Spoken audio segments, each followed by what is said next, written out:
And welcome to Planets Live, PlanetsCon Live 2019. I'm Griffin, your host. You also might know me as Greg Barr. I'd like to welcome everyone here. Thank you for joining us. We've got an impressive lineup of speakers. We did have a last-minute change that I will share.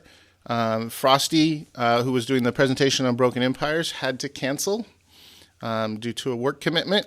We know how that real life gets in the way of us playing our turns. So if you're tuning into this, just know that some of these presentations will be moving up a little bit earlier. When I notified the Finns who are doing the first 10, they asked if they could take the whole 30 minutes. No, you can't have the whole 30 minutes, but nice try. So let me introduce myself. Like I said, I'm Griffin. I've been playing Planets since the 90s when I was a teenager. I started playing on BBSs and moved on from there. Me and my local group of friends used to play it together. You've probably seen us online where we go by Planets.nu. We post a couple games. Sometimes we invite people from outside the group. After I played version 3, I also got really big into Planets 4.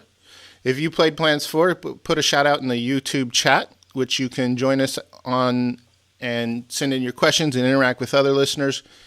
I'd like to thank Gideon Braver, who's behind the scenes moderating the chat. You'll see him in there. So if you have a question that you want to send to me or to any of the presenters, if we have time for Q&A, please do that, and he will send it to me, and I'll make sure that we share that. In Planets 4, I was one of the third-party race creators. I helped to make the United Enforcement Authority and the Solarian Unity. So let's get going here. In a few minutes here, we're going to have the creator of our obsession, Tim Wisman. He's going to share his story of planets, talk a little bit about what's going on in his world, and answer some of your questions. I got about 12 questions submitted from the Planets.nu community, and we'll also just talk to Tim about planets in general. So without further ado, I'm going to go ahead and get us started here. So first, we have an important message from a concerned party. Enjoy. Fellow humanoids, siliconoids, insectoids, and other sentient life in the universe. I'm here today to warn you about an affliction that's plaguing a vast majority of significant others across the multiverse. I'm here to tell you about dots. Now, your significant other may have come up with a clever cover story that they're playing a social online game called Planets. This would be a lie. A blasphemous cover story that the planet community has come up with to explain why they have an uncontrollable urge to stare at colored dots on a screen at every spare moment of the day. If you're unsure if your loved one is suffering from the dreaded dots, ask yourself, are you ever told, "We can't leave yet, I have to finish my turn"? Have you heard their friends say to each other, "Just keep doing what you're doing, and in 19 turns, we'll have 250 planets, and they'll never know what hit them"? Have you walked into a darkened room, only lit by the glow of the computer screen, to hear the muttering of, "I can't believe he did that. I told him not to do that. And he did it anyway. And now the privateers are going to take his fleet"? If you too have suffered from these scenarios, I have absolutely no advice to give you to make it stop. It won't. There is positively nothing you can say or do. So I suggest find yourself an equally annoying hobby like tuba playing, Irish river dancing, or my personal favorite, perfecting the art of the ancient medicinal Russian fermented beet beer making. Good luck to you and your shared suffered dots addicts. Just know that the next turn will have the same dots on the same screen as the last 70 turns have had for the last 6 months. This is Missy Wyman reporting for duty. Have a great day and enjoy your turns.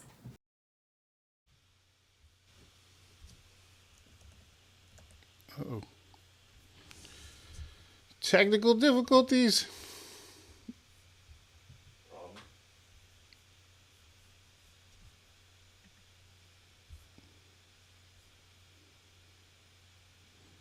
you got to leave that meeting. Sorry, guys, technical difficulties. Hold on one second.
Okay, those technical difficulties have been resolved.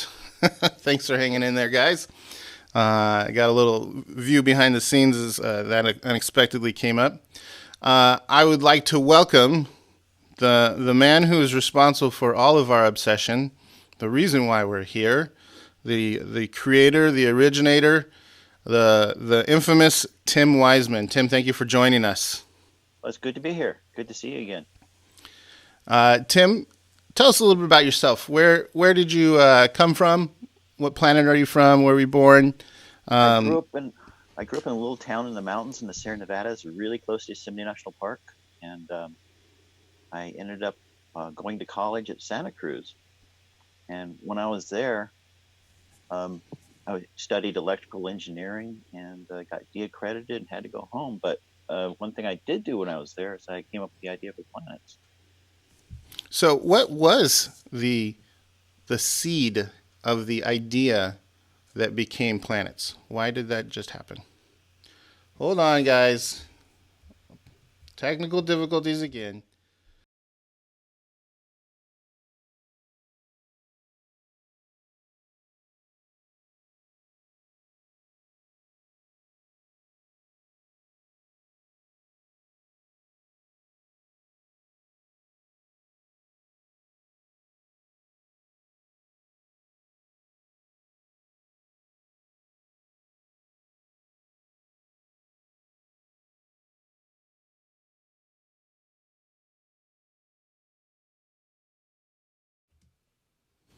Sorry, everyone. We're just dealing with a little process issue here.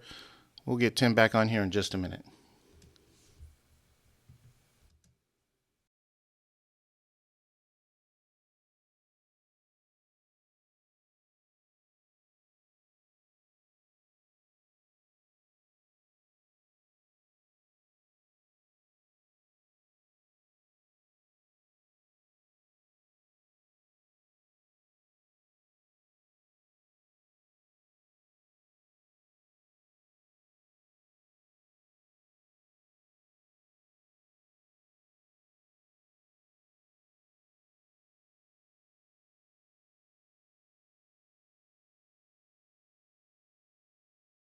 Now. Okay, sorry about that, guys. One more time. Tim Wisman, he was talking about the seed that originated the idea of planets. What started this? Okay, when I was going to high school, there was this computer system that had 4 terminals that ran this version of BASIC, and we were programming these basic programs on it. And I figured out that they had the shared memory location, so we could write to this one location, and the computer programs could share the data. So I wrote a game, I called it Multi-Trek, where you had these starships that were flying around and fighting each other. It was real-time starship fighting with just a bunch of characters on the screen. And that was in like 1983. And then when I went off to college, I took that idea and we came up with this big, massive program called MTrek. And we had people fighting, hundreds of people fighting in real time on these screens using these ANSI terminals, and had all this data. It was really fun. it got really addictive. A lot of people flunked out of school because of that game. It was amazing. We actually linked colleges together, and they're playing M-Track with each other. The game's still out there. There's still a fan base of M-Track out there. And then when I got de-accredited, or the school got de-accredited, I had to come home. I was bored, and I wanted to play a multiplayer game like we had in college. So all I had to work with was a BBS system. So I wanted to do a multiplayer game with a BBS system, but you only had one line.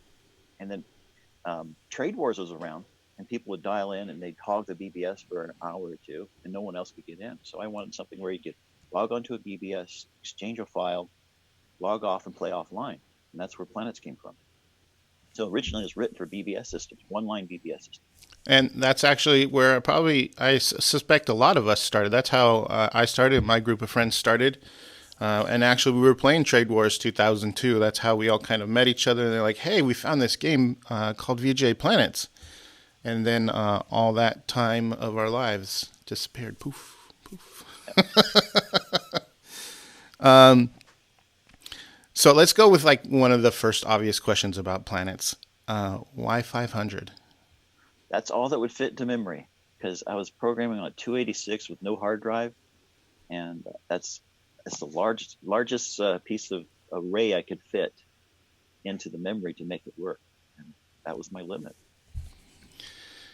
And was that limit something that stayed with all the iterations of up to the finish of Planets 3, version 3? It always stayed in. Well, actually, there were some expansions where you could expand up to 1,000. There were add-ons. There were special versions of those. I actually wrote one that could do 999 because you wanted 3 digits. And then Planets 4, it did 20,000, and actually that was a bad idea. That was too many. Too many, yeah. Well, as you know, I was really big in Planets 4. We dialogued a lot as I was creating those third-party races, and I tried to bring my group of Planets 3 friends with me, and I don't think I got a single one to last more than a couple of games. They did not enjoy all the stuff. It was too big. It was too big.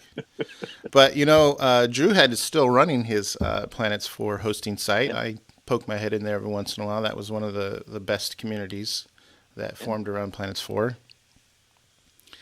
Let's see. One of the questions I'm going to ask you came from actually Gideon Braver. He was really curious. How many copies of Planets did you sell? Do you know? Planets 3 sold like 120,000. That's a pretty good number. And I think Planets 3.5 sold 190,000. So Planets 4 sold 30,000. that one didn't work out so well. I got what you're going for. Like I was all bought in on Planets 4, but I also didn't have a life then. So it was easy to fill my time with it. There's a Star Citizen of the planets. There's a what? Have you seen the game Star Citizen? It's like 20% done. They've been working on it for... yeah, I think we've talked about that a little bit, right? The real-time combat. It's like so huge and such a huge idea that I don't think it'll ever be completed. But yeah. There's another one out there, too, that my group has been talking about. What was the name of that game, Gideon? That would have been Outscape. Outscape. Another, like... Oh, Outscape. That's another one that's like that. Do you play? I've been playing lately is Mech Warrior. I love Mech Warrior. Well, that was going to be my next question. What games do you play? Mech Warrior. I play Mech Warrior every night. I love Mech Warrior. I always love Mech Warrior. Mech Warrior 2 on up to now, I love it. And there's a new Mech Warrior coming out, Mech Warrior 5. I'll be all over that. Comes out. I never got into the mech games. I mean, I get it, but just for some reason that genre never clicked with me. Mm-hmm. So you've made Planets 3. You've made Planets 4. What about the mysterious Planets 1 and 2? I was new at programming, and I came out with Planets 1, which is almost exactly like Planets 3. And then I did a minor update, and I said, okay, this is Planets 2. And then another minor update to 2, and it was 3. Like, they're incompatible, but they were just minor updates. It's just silly. Gotcha. Yeah, because I never hear anybody say, "Oh, I remember playing Planets One" or "I remember playing Planets 2." It's like 6 people have ever seen Planets.2, and there's a 2.2 even. It's just one BBS in next to Yosemite here where anybody played it. No, you never got out from there. Only Gotcha. it looks just like 3. It's the same. So we know that in Planets.nu, if anybody's paid attention, although I do believe your identity has been called into question on Planets.nu, if you're really Tim Wisman. All the time. Are you the real Tim Wisman? Before the second coming of in Planets.nu, were you still playing version 3 actively? No, I wasn't. I dropped out. Wasn't playing at all. There's no one. There's no games. Oh, I don't know what happened. I just lost interest, I guess. I was busy. Yeah. Yeah, I mean, it's the same thing for a lot of my group of friends. We all had left Planets far in the past, and then Planets.nu came around to renew our interest. I see you've played a few games. Oh yeah, I played nonstop for like 2-3 years. Yeah, I was in like 10 games at once. It was really fun. Planets.nu makes it so easy. It's just amazing how that's set up. The web interface is great. What's your favorite thing about Planets.nu? Just how easy it is to play, and how easy it is to communicate with other people and see what's going on. And I really love the championships where you have the big winner in the championship game. It's really neat. Do you think you'd ever play a championship? I tried to get in. I didn't get in. What? I was like, somebody else had a higher rating than I did. I was like, 3 line. Who was it? We're gonna collectively get on them about pushing the creator out of his chance at a crown.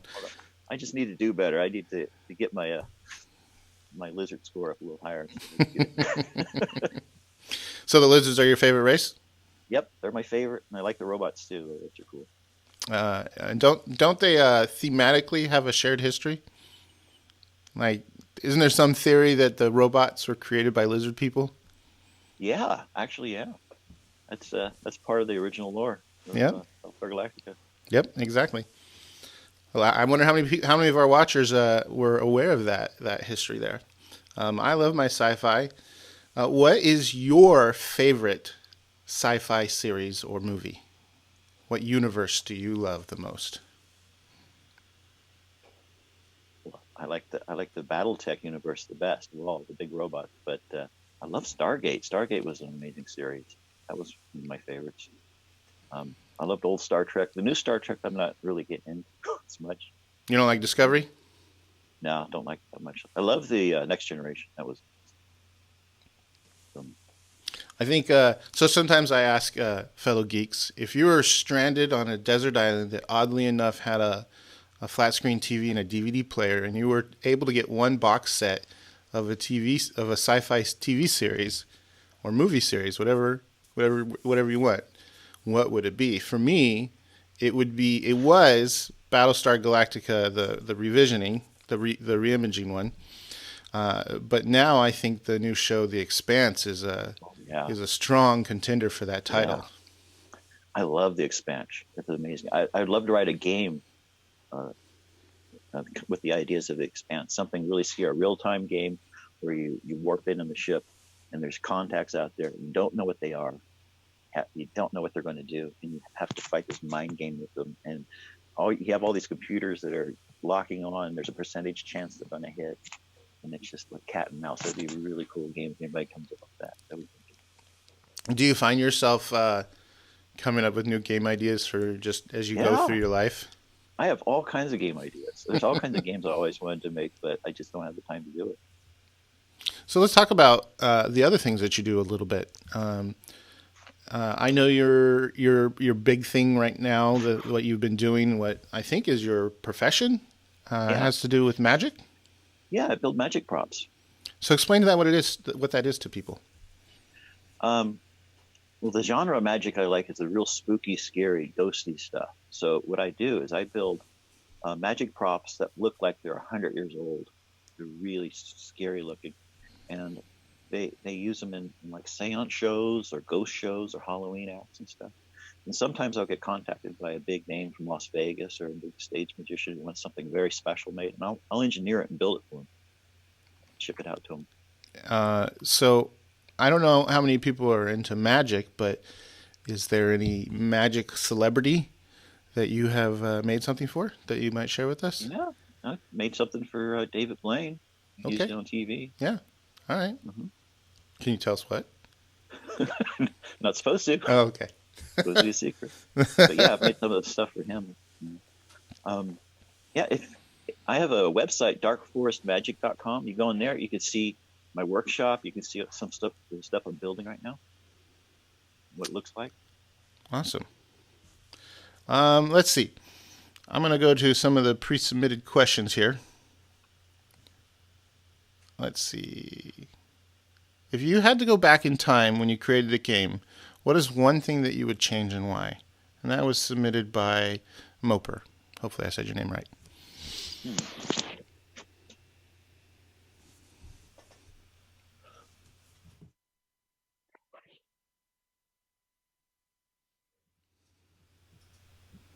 I have no idea what I would change on 3. I think I've thought that for years and years and put everything in I could think of. I'm really happy with the way 3 turned out. Okay. Well, let's see. A couple of people are asking, are you still playing? We kind of talked about that a little bit. I think if you check the real Tim Wisman, which maybe you need to change your title to have the real, so you can be like everyone else who says, yes, I really am. Not playing right now. Playing right now, but I plan on going back in. I'm going to be starting up pretty soon here and playing again. Excellent.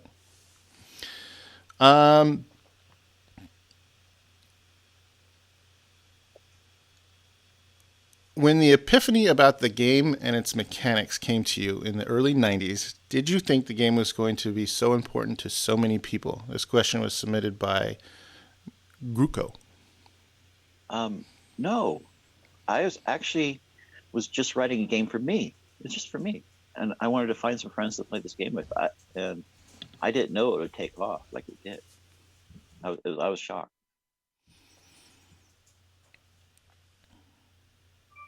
Okay. Let's see what else. And it's also crazy that here we are. How many years later talking about it? Yeah, right? Yeah, that's amazing. So, that's like, nuts. how many... so I know that you and I met over 10 years ago, more than 10 years ago, probably closer to 20 years ago. Yeah. Because I knew that you lived in Northern California-ish, and you were actually, I think, up in Sacramento or something when I came going up. to a music convention, yeah. Yeah. But Science fiction music convention. Yeah. No, I think you were doing a Renaissance thing. Oh, Renaissance Fair, yeah. Mm-hmm. Okay, that's right. Yeah, you didn't you do? I don't know if you still do Renaissance fairs, but didn't you do like music at a Renaissance? Yeah, we did music, and also I did magic stage shows. Okay. Yeah. I don't think I knew that. Do you have any magic YouTube videos of you doing magic? No, actually I don't. But I've done a lot of shows. I've done hundreds and hundreds of shows. You should actually do ran one. A magic summer camp. Oh, really? Yeah, for kids. And we did all kinds of spooky, bizarre stuff. It was like a Harry Potter camp. That's so. And if I recall, you did something with a museum or something in Fresno? It was called the Discovery Science Museum, and I was one of their educators. And I ran their summer programs, and we would do themed summer camps. And I would tour the Fresno area doing magic shows and doing science lessons in the classroom with all kinds of props, and it was insane stuff. And that's where I really got into magic, just doing that stuff. So one of the questions comes from Dines Peterson, and I'll use it to launch into another perhaps interesting conversation. But are the lizards Gorn from Star Trek? And let's just talk about how you've gotten through this using remarkably familiar sci-fi peoples. I use original artwork. You don't lift anybody's artwork, even though it looks very similar to something that's familiar. It's not, theirs. And you don't use their trademark names. use trademark names, you're going to get in big trouble. Have you ever had any contact from Yes, a I have IP had owner? contact. Yeah, absolutely. They wanted me to work for them. They wanted to hire me Really? because Microprose was doing a Star Trek game, and they wanted me to come on board and be the designer for this thing. And what happened with that? It came out. It was called Federation Space. And you helped with that? I was asked to oversee it, but I turned them down. Oh, okay. Why is that? They wanted me to move back to Virginia. I didn't want to leave California. Yeah. It's hard to leave California. It's really nice here. It's really Also, if you work for a big corporation, you start working for them, and we don't need you more. Yeah, then you're stranded. What are you going to do now? Exactly. Now I'm not in California. Are you currently satisfied? Are you satisfied with the current rule set, especially current things added by the new team, like automatic supply disposal, or are there any things that you would like to see changed or added? And this question was submitted by. Did I already ask that question? No, I didn't. I misattributed one previous one. That one was from Oprah, so someone else. Sorry about that, guys. I like the way things are going, rule set and everything. One thing I really like about the game is when you have very scarce resources, and it's hard to build stuff, and you're really scrapping to build anything large and all that. I love games where it's scarce, but there's a setting where you can do that, so it's fine. I don't like getting games where everything's so rich that people are just throwing these giant battleships at everybody all over the place. It gets ridiculous. Yeah, and I think also, like, for my group, with like how much time we have to do this stuff while we're doing work and families and that kind of stuff. Like, we occasionally will do like a smaller game where definitely scarcity is a part of it, and if you're fielding even a handful of capital ships, then you're really doing good. Other thing that kind of bothers me is like the unlimited minefields. There's just minefields everywhere, but that's part of, I guess, scarcity. And having lots of abundance of stuff, you can build just so many minefields, you just bury everybody in minefields. That gets crazy. It does get crazy. What was your thinking about the left side carrier versus carrier advantage compensation of adding battle mass for torpors, right side 60% in the carrier to torpor battles? I mean, seriously, what the hell were you thinking? Says Zacha. I don't know. It was just nuts. just throw it in there to attempt to compensate. But man, it's ridiculous. I should have had a better number generator. I should have redone the pseudo random number generator. It looked better. So should have came up with my own series. So New came up with their own R&D generator. That's good. They're running what they call extended. I think it's just in campaign games. I don't know if it's available in standard or not. I could be wrong. Second question from the same person. I always wondered if Planets was a success story for you. How did it fit into your life to develop this? Has it paid off financially adequately or more or less? You can answer that if you want. Oh yeah, there were several years I was making well over 100,000, so that was nice. That's really good. And I had very low expenses. It was good. And then it kind of slowed off to hardly anything, just been dried up eventually. But I was doing other jobs though at the time, so it was fine. And this one is from Corsair, one of my fellow Planets 209ers. He says, I was drawn to VJ Planets because of the combination of versions of sci-fi universes that were combined in the game. But there's one thing I just can't get a solid answer on. What are the gypsoidal natives based off of? Some suggest they are some space gypsies from Buck Rogers, but I really can't pin down the inspiration of these natives were. Well, the gympsoidals? Is that how you say it? I've always said it gypsoidal. Yeah, I would say gympsoidals. That's fantasy. Those are like half goat, half man, like Pan. Mm-hmm. That's just fantasy thrown in there. There we go. And the version 4, the Chupanoids. Remember that? Yeah, the Chupanoids. Chupacabra. Chupanoids were a pain. Silicanoids, they were just silicon-based life form, the generic sci-fi. And the Bovinoids? You just get to make some cow people? There's cow people. It was funny. It was ridiculous. As you can tell by the names of the planets, I was just having fun. Just insane names in there. What is your favorite planet name? Noosa Nunu. Or New York. New York. Let's see. We'll get some more from the chat.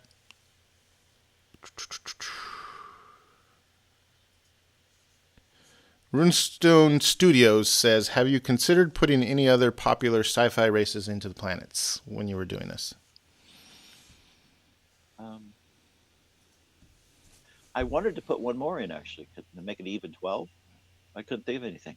So stop at 11. Now, 11's a strange number. It is a strange number, but I think it actually works, that oddness.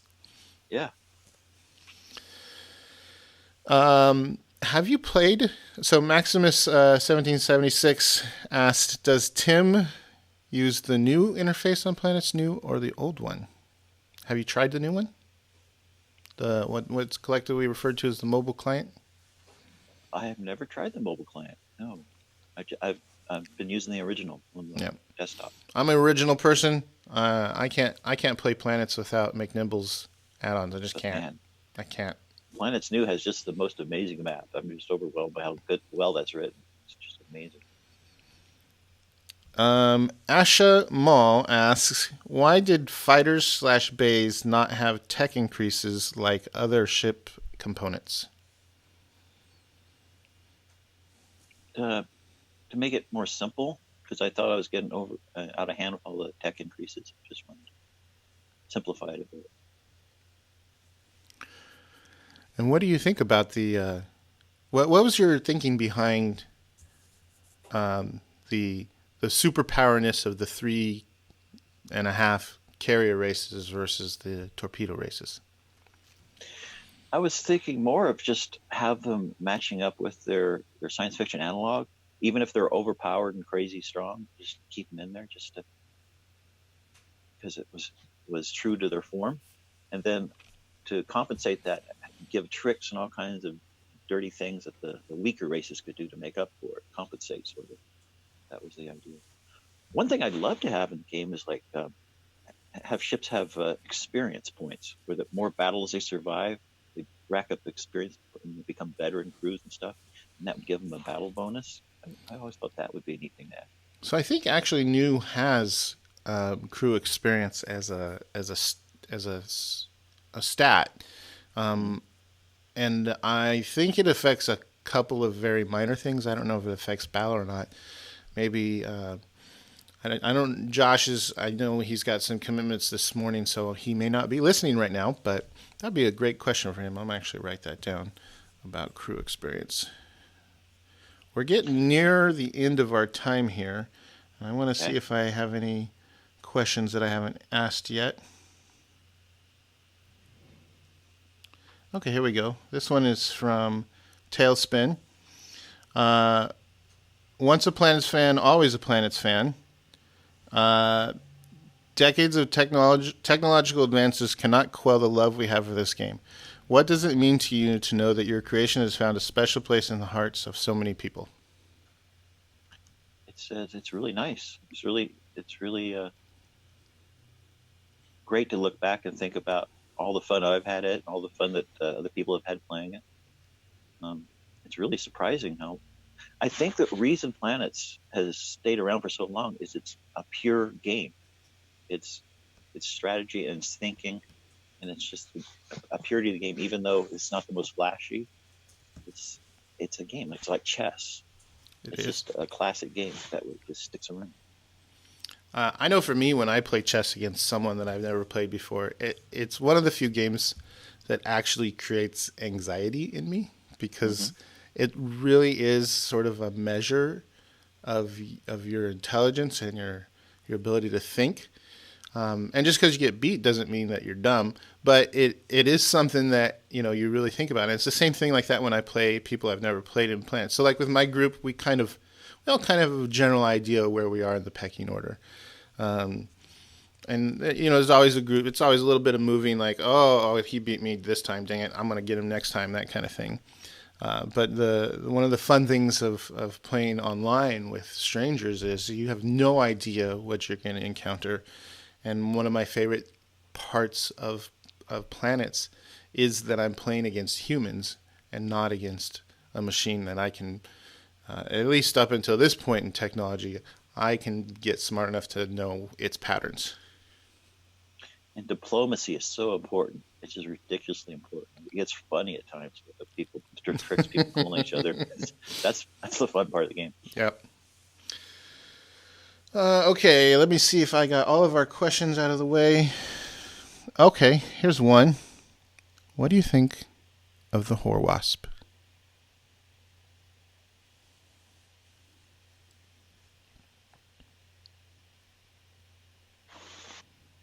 What do you think of the whore wasp, Tim? Oh, I don't know.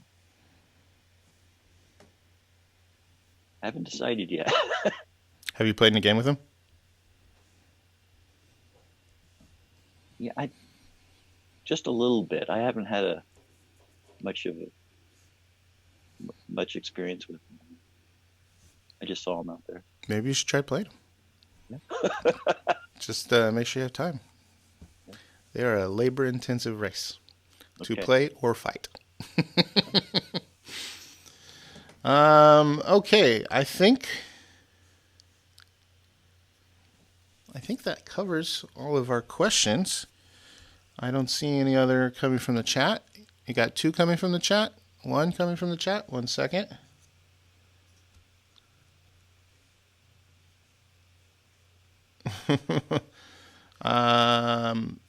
I think so. The question came from Dines Peterson and said, "So crew experience is in the game." We kind of talked on that. It is in Planets.nu, but I don't think it was in Planets 3. It was not in And 3. so- It was in 4 though. Yes. So were so many other stats. Yeah. Crazy amounts of stats. Yes. 4 different kinds of mines. Let me ask you just a Planets 4 question, just for me. What did you think of the United Enforcement Authority and what probably became one of the most overpowered ships, the PAX jump ship, using a mechanism I didn't create? It was one of the ones you made but never implemented in any other your races. I liked it. I liked all the races that got implemented. I liked them. Good. All right, Tim, I want to thank you very much for your time with us. I know that we're all grateful for just being here to come together in this game that has been a part of for a lot of us decades of our life.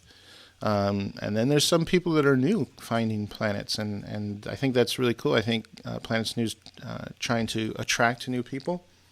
Do you have any parting words that you want to share with the community?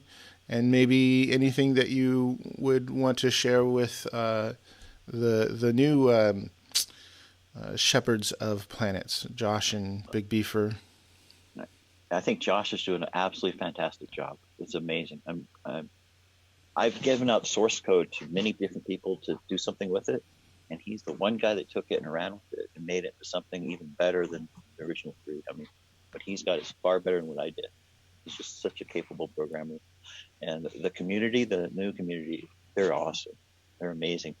Because everybody can meet in one spot. Everybody talks to one another. The forums are amazing. I'm just happy it exists because I have a place I can go to and play Planets. Excellent. Well, thank you for being with us, Tim. Hopefully you'll hang out and watch some of the rest of the show. But we appreciate your time, both in the past and right now. Thank you very much. All right. You're welcome. All right. So we're going to take a quick break here as we get ready for an address from the Emperor Hiko. So stand by and we'll be back with you in about a minute.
Welcome back, everyone. I'm pleased to announce the benevolent, exalted, the Emperor, His Imperial Majesty, Hiko. Congratulations on your win in the Libra War. I want to welcome you to PlanetsCon Live, and I'm not going to waste any more of your time, Your Imperial Majesty. I'll go ahead and let you get started. The show is yours. Okay. Hello, everybody. My name is Heiko. Yes. And I'm playing Planets since the 90s. And as some of you may have heard, I've won the Libra War recently. On this nice starting picture, oh, thank you for the hails.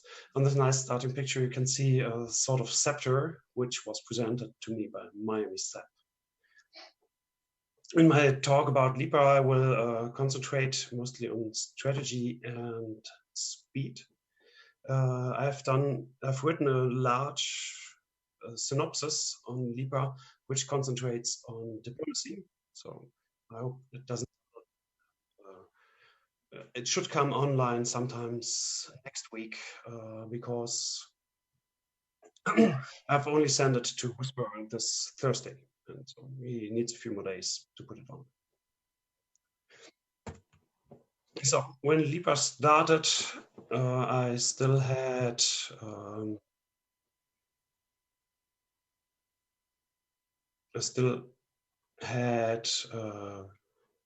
you see my slides? Okay, so when Libra started, I still had a different game running, and so I've pretty much lost the first 10 turns. I didn't pay attention enough to Libra as I should have done to a championship game, and I guess a lot of the other players got a head start, as you can, for example, see in the messages, because everyone else had contacts and I only started in turn 10. You see the general setup of Libra. I was the lizard, started here, and I did a quick analysis on who should be among the favorites in Libra, and I analyzed the ratio from advantage points per turns played. And from this, I found 4 favorites for this game. Makangas as Fascist, Robot Elvon, Birds as Maximus, and Evil Empire as Grey Wolf. With Grey Wolf. And myself, I was not that high in this rating, but that's mostly because I like to play team games, and I'm not always keen on taking the first place. My teammates can have that too. As you can see on this map, I had a problem in the beginning. I usually like to attack very early on, but where? I wanted to go over here.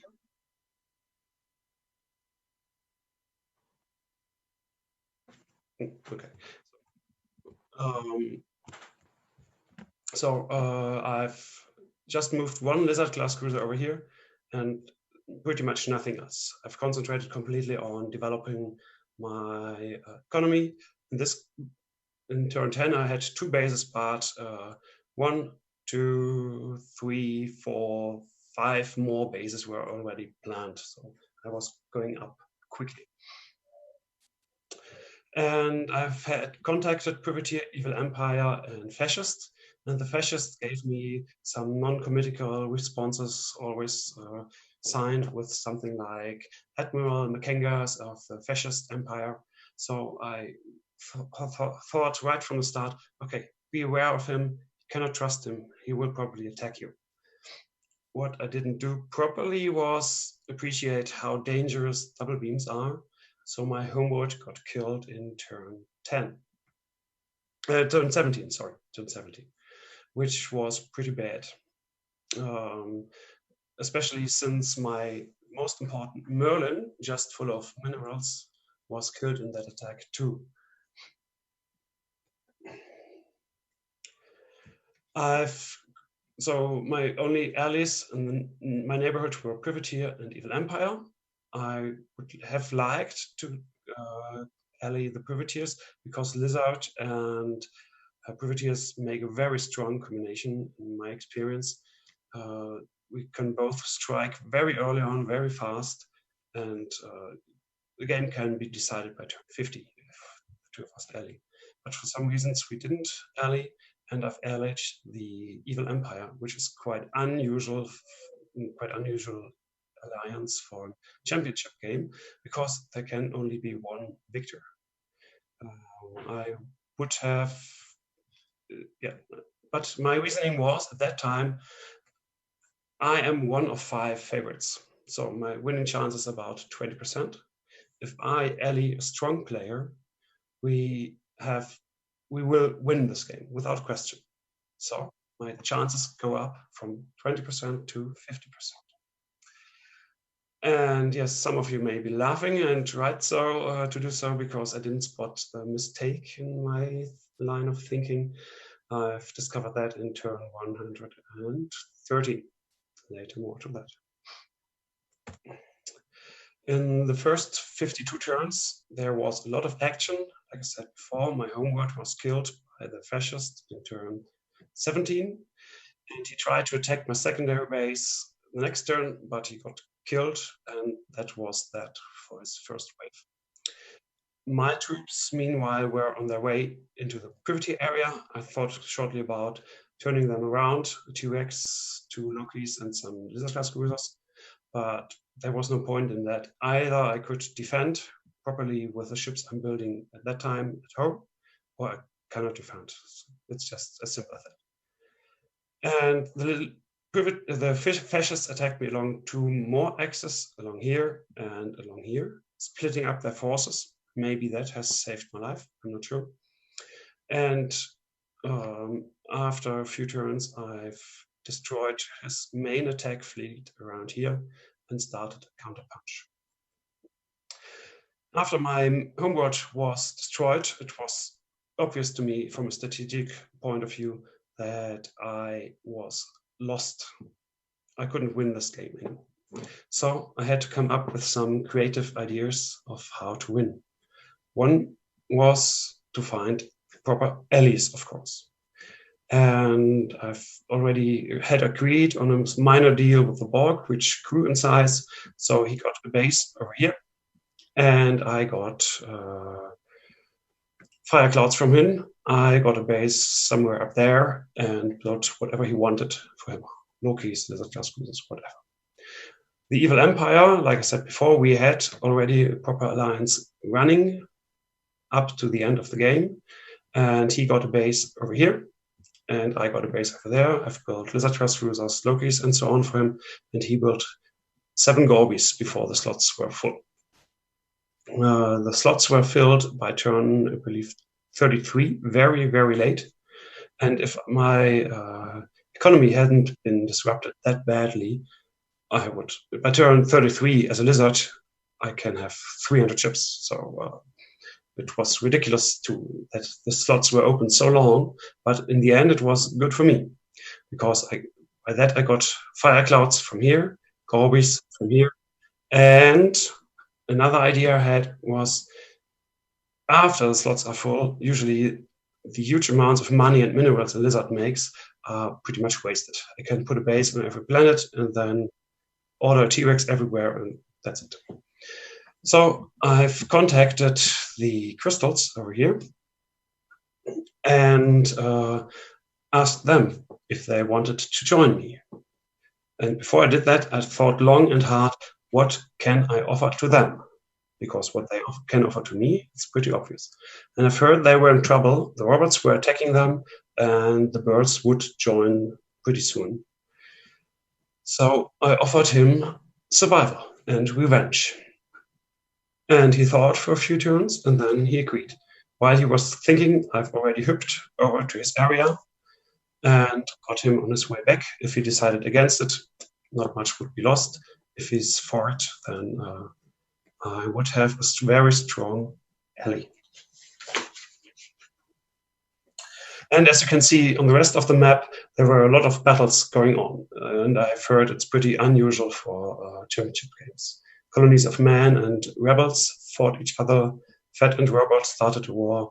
Robot attacked colonies, and the bird positioned himself in the Borg area for a later attack. And the evil empire attacked the privateer. A very unusual move, I think. As a privateer, the empire comes for me with 2 Gorbies. Yes, okay, I would go down 2 bases, but up 2 Gorbies. It's a trade I would always make, but he was pretty successful. I still believe he would have succeeded even if he hadn't gotten support from my.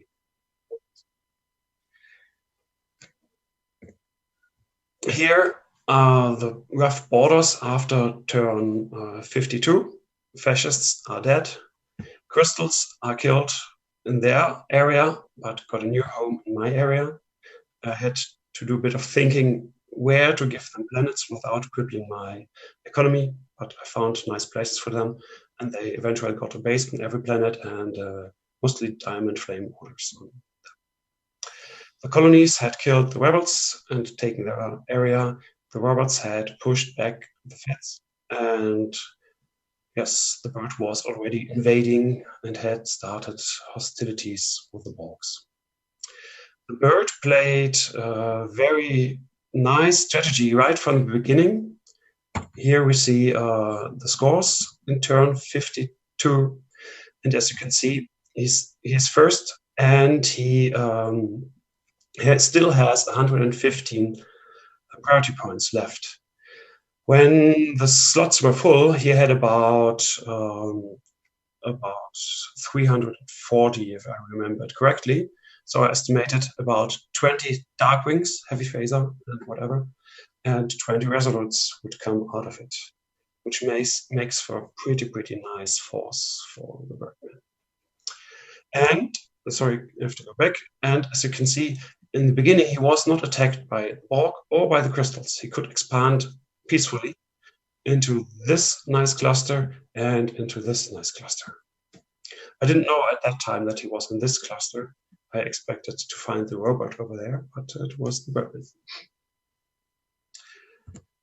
And you can see he's pretty high in military score, only 44 warships, but high military. And given that I expect nearly all of his ships to have heavy phasers, a tough force. Of course, not all of his ships, but all his main battleships, which were built using priority points. You see me in second place after I've defeated the fascist. That was pretty fast. In turn, 25, I've defeated his incoming attack fleet, and I had already a crystal with me, and I had fire clouds, and I've captured 2 meteors from the privateers, so I could move fast into his area, immobilize his fleet, and then, yes. In this turn 52, you see the robots have nearly double the military score of next contender. And the crystals have 27 planets, nearly all in my area. They are high above fight or fail. So, oh yeah, he has probably had something like 8 to 10 planets in another area. And you see Mekangas is close to fight or fail. Next turn, he's out. My attack into the fascist area went from here to here. His homeworld was here. And I put a lot of speed into it. So I went to some risks to gain a tempo. For example, in one turn, I've channeled in here and sent a meteor towering Lizard class cruiser down here, fully knowing that I'm risking to lose that meteor. And it was one of my 2 really precious meteors due to minefields. But if I could immobilize his fleet down here, I knew I had won this war. So I was lucky my meteor survived, and that was that. It was only a matter of time after that to defeat him. And I knew his fleet was down there because Frosty supplied me with a nice map. For some reason, Makengas and Frosty had colonies of men where Frosty had share intelligence. And yes, Frosty thought I was dead after my homeworld blew up, and I believe he wanted to prolong the fight between me and the fascists. And yes, but I'm pretty positive I would have won the war anyway, because I could see the fascists had, in the end, a not very strong economy. He had bad luck with his natives, and his only money planet was here. And he, in turn, 20 or something, he plundered them, he pillaged them. So he was running out of money anyway. So after turn 52, the fascist is dead, this area is secured, and I'm planning on my next move's speed. Like I said before, don't waste time. Before I build up my conquered area, I already started the next attack. And it went over here. This was the main plan. The Borg was under heavy attack by the Birdman, by Maximus, and obviously Maximus was winning. And I was still very thankful to the Borg for having saved me by giving me several fire clouds in trade. And I finally convinced Grey Wolf to join in the attack. Because if, and normal course for me would have been to go in here, colonies of man. But if I had done that, the Birdman would surely have defeated and conquered the Borg area, ending up with 120 planets and nice border, nicely positioned fleet, initiative on his next moves. So winning position, basically. And for the robots, nearly the same. They would take out the Fats, that was clear. And if they can do that without major losses, his military score will be afterwards something like 1 million. I will be at 500,000. That will be a tough attack later on if his forces become organized. If I can strike early on, I can catch him off his feet. And yeah, that was the basic reasoning behind this. So moving in here, attacking into the bird core area, and the bird attack fleet was already up here, and following it and ideally capturing and destroying it. And the second attack would have been over here and then into this part of the bird area, but that was cancelled because Grey Wolf wanted to conquer this area for himself. I was not that happy with that decision because I would have preferred to kill Maximus pretty fast, and then Grey Wolf and me together could turn into the robot. Meanwhile, I would start slight diversionary action down here, but that would have been that. But like I said, Grey Wolf preferred to attack alone into this area, so I used my fleet up here to hunt down the bird attack fleet. He channeled out before I could catch him. It was a very close call. 1 turn more, I would have caught him.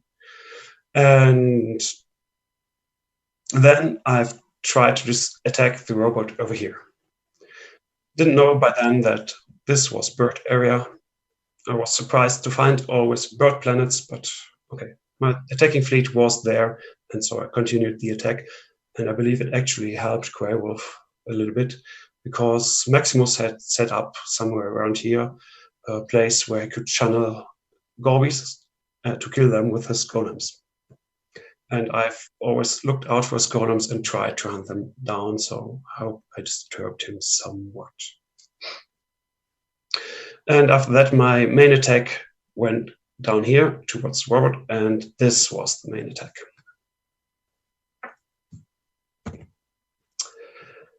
Here you can see attack and progress, turn 82.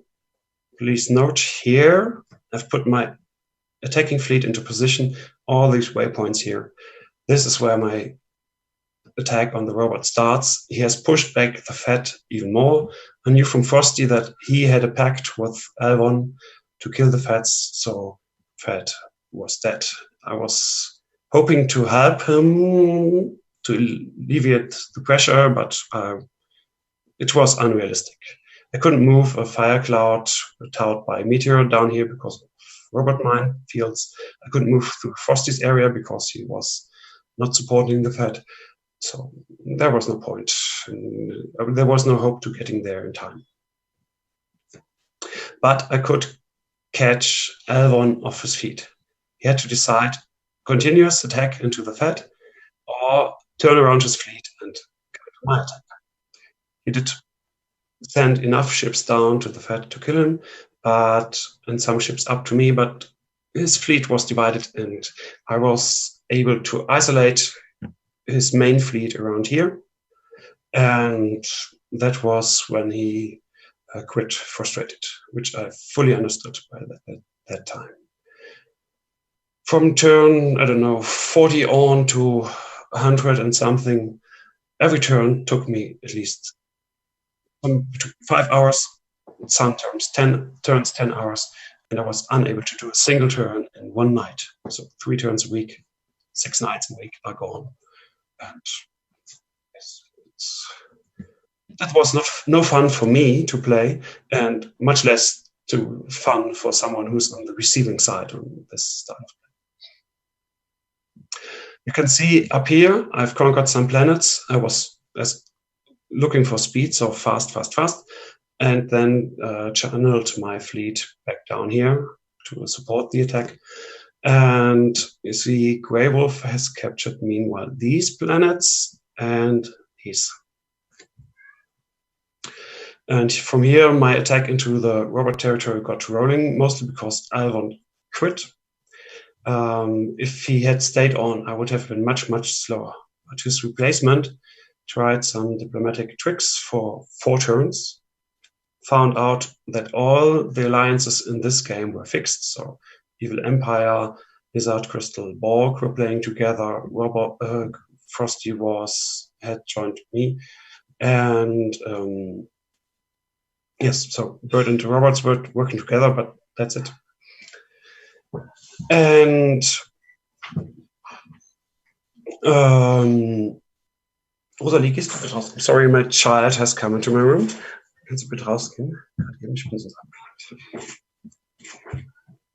And after 4 turns, he stopped moving his main fleet around. And with that, it took a turn or 2 for me to really realize that. And then I, of course, moved cloakers over there and cherry-picked ships away from me, from the fleet, to let them get emptied by webs. And after that, he moved his fleet down here, but it was too late, too few ships, and all the rest of his empire was only a few isolated ships. So when Knurf took over a few turns later, his cause was lost. Yeah, he could put up a fight, he could kill some of my ships, but nothing that would change the war.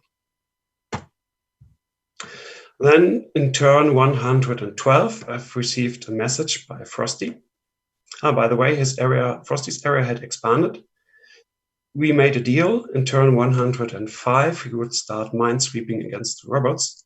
When he did so, when we agreed on that, this was the border we agreed on. So everything south of it would have been his. After L1 dropped, I didn't need his services anymore, but I still stayed true to my word, and he could conquer this part of the universe for himself. And I knew fully that I could not get above the required 250 planets just by taking the rest of the world.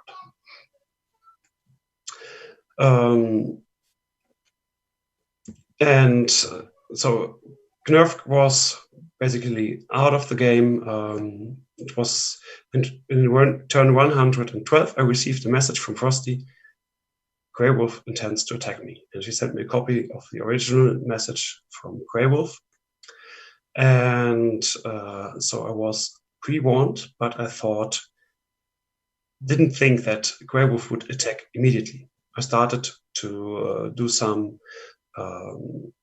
defensive. Oh, sorry. I started to do some defensive moves, which this brought me one turn. But if you take a closer look at this map in turn 1 and 13, you see explosions, explosions, and so on. Hissing ships, which were doing hissing service for werewolves, were blown up.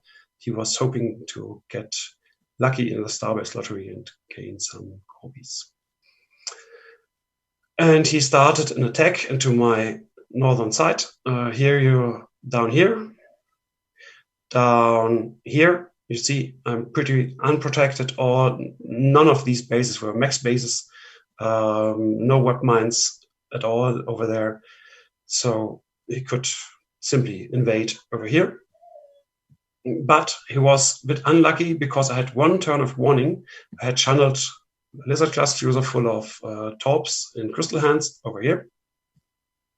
And he attacked over here. Here was a planet with about 3,000 fuel. He obviously hoped to capture with 2 Gorbies, but these got stuck in webs. One escaped, but the other one was captured. I guess that took a bit of the fun out of his attack. And over here in the robot area, one Superstar Destroyer was supporting me. Because I had a warning that he would break away from me, I gave a cloaked ship to Flabis, the crystal, and that was sent along with a Superstar Destroyer. It was in Flabis' hands because Grey Wolf had shared intelligence with me, but he wouldn't notice that ship. And so when he attacked, the Superstar Destroyer was still there. Flabis could take it into tower it into the minefields, and that was that. A few turns later, I was proud owner of a Superstar Destroyer, and I knew that would make Grey Wolf not happy, because I knew about the weakness.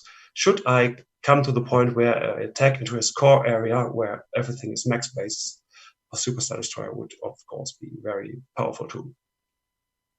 So he attacked down here, and another surprise for me, Borg had joined Grey Wolf and they channeled him in here. And my major plan to defend was to isolate it by laying web mines all around. He had 12 heavy phaser Gorbies down here, so no point in trying to cover them with webs. Slow his advance and send in masses of cloaked ships to hunt his Gorbies and, more importantly, his fire clouds. Once he would have been without fire cloud support down here and isolated by minefields, I would have had his fleet. It would have only been a question of time, I believe. So that was my plan to defend, but Grey Wolf resigned a few turns later, and Tailspin took the open spot. And one thing he did was he channeled out his attacking fleet from here, which was probably a wise thing for him to do, because he had a strong initiative down here and he could force me to fight on not that favorable terms. But to do so would have been very tricky. I would have punished him for every minor mistake we would have made. And yes, so he channeled out and tried another approach using a fire cloud towered by meteor, sending it down here to kill off the crystals, which was my weak spot. But I had a watch ship over here. Here you can see I tried to intercept the meteor and missed it by something like 5 light years. But in the end, that proved to be good for me, because Tailspin channeled in over here, his main battle fleet, and I put up webs. Then he moved here, channeled in here. I put up webs, and down here again. And that kept his fleet occupied while I went up here into his core area. And a second attack up here got started in turn 123. So that was about it. In the end, you see the universe is covered in maps. I believe that's a quite common picture in many championship games. So that's my report on the Lipa War. I have written a much deeper insight into it in a written synopsis, like I said before, which I hope it will come online sometimes next week. If there are any questions, I can answer them, of course. Thank you, Emperor. Let's go ahead and open that up. As soon as we get some questions from the audience, we'll be passing them on to you. So get them in now if you can.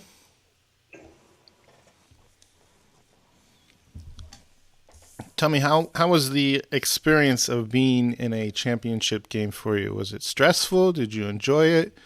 Did you regret it? It was very stressful. Like I said before, I've spent something like 6 nights a week. I have children and a job, so cannot do my turns during the day.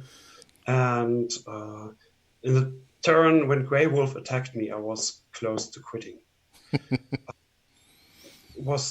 I didn't like the idea of spending. I knew I could beat him, and at least I had a hope of beating him, but it would take such a huge amount of real life time from me, and which surprised me, I knew he didn't have more real life time available than me, and attacking into webs is also very time consuming. So I was very surprised from that angle that he attacked me, because I was sure he wouldn't want to spend another 6 months and spending 5 to 10 hours a turn. Neither did I. I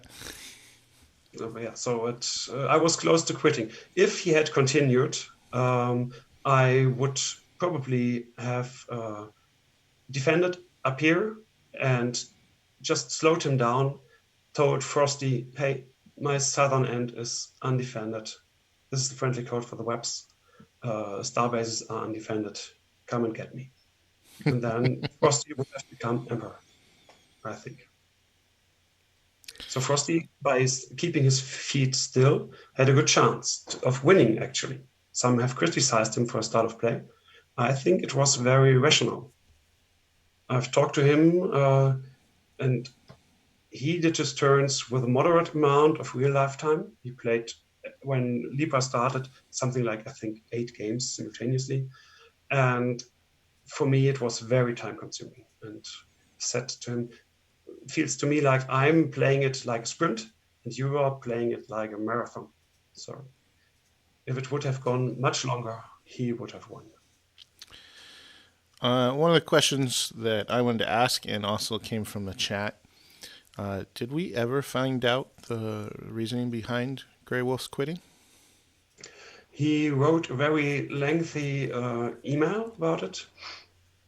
And it was online clinic extracted all the emails from the chat from the game into a nice Excel sheet. And I hope it will come online again. Also, it is online in somewhere in the activity, but as usual, well hidden, I think. But I guess it will come online next week when Whisper puts up my file. There he gives a reason. I'm not completely sure how truthful every reasoning is he gives in there, but in the end, he said he thought my style of play using so many foreign resources didn't deserve victory, which is something I can understand, but one reason is it's the most powerful way to play. And the second reason is he had also collaborated with the Borg. He had obtained fire clouds and he had worked with me, so gotten huge amounts of money from hissing. I estimated between 1 million and 1.5 million mega credits extra cash was what he got from me hissing for him. So, yes. Do you think, another question from the chat, do you think if Frosty had joined with Grey Wolf against you, you would have been defeated? Yes, because as you go back, you can see over here when I was attacked, my border was something like this, a little bit more than 2,000 light years, or something like that. Then down here, Robert, and then down here, another 2,000 light years. It would have been very hard to defend. But there are two reasons why Frosty didn't attack me, I believe. One is we had a non-aggression pact with 20 turns notification for canceling. And I expected him to keep his word.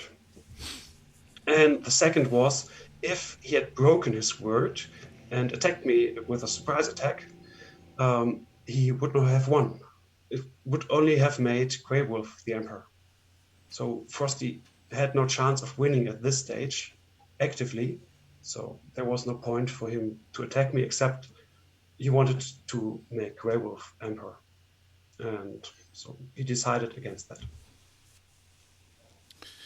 Well, congratulations, Emperor, on your win. I know that we are eager in the future to hear what mad creation you will come up as your prize as Emperor. Yeah. So thank you very much for your time. I think we have no more questions. Any parting words? No, thank you very much for organizing this and letting me be part of it. Thank you for contributing as well. We're going to take a quick break, everyone, and we'll be back shortly.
Okay, cool.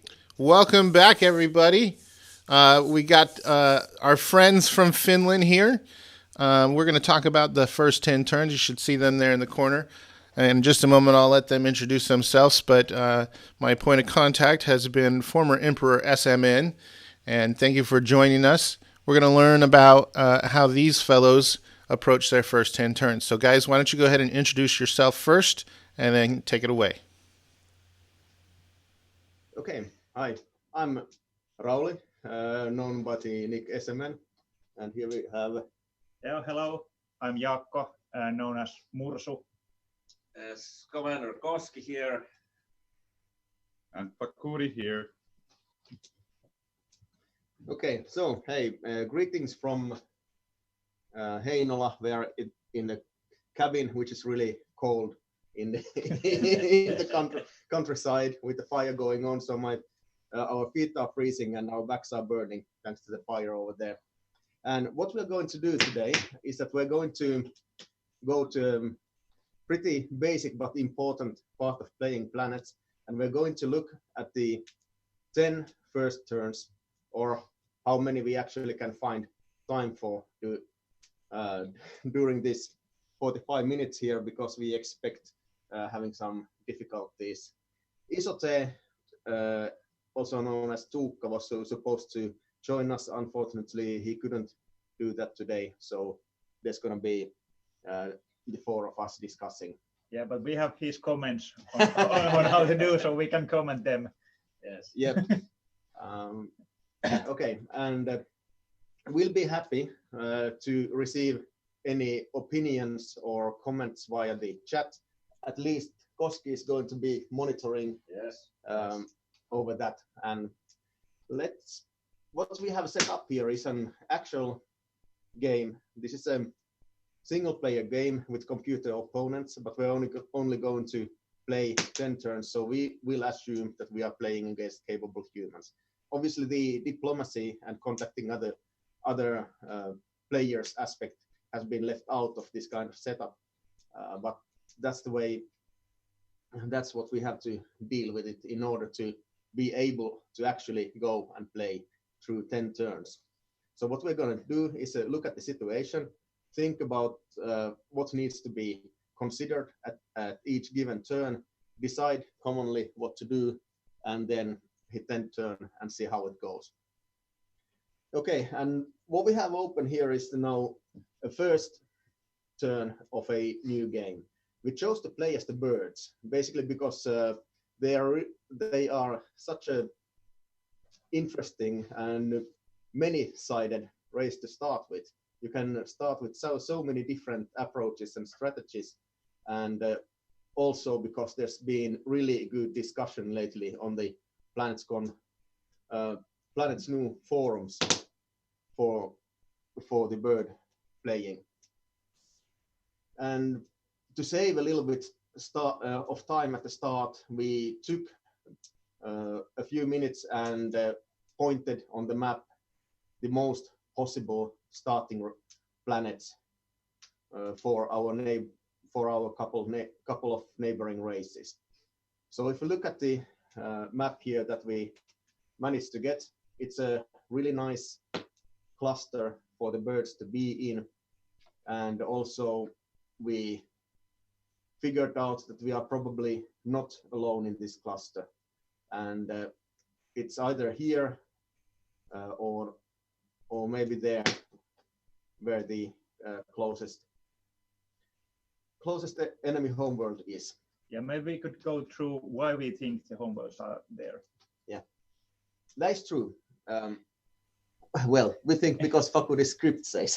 Yeah, my script doesn't really work that well with this stellar cartography. But so here's the key to that: is a hyperspace circle, 350 light years, and the typical distance is something like 380 to 460 or something between homeworlds, and we can see from our own position that there's 3 connected planets to our homeworld. So that's the default setting. So basically what we are doing is looking at the possible regions which is like here, a bit outside of the hype circle. And we are looking at planets which have exactly 3 connections.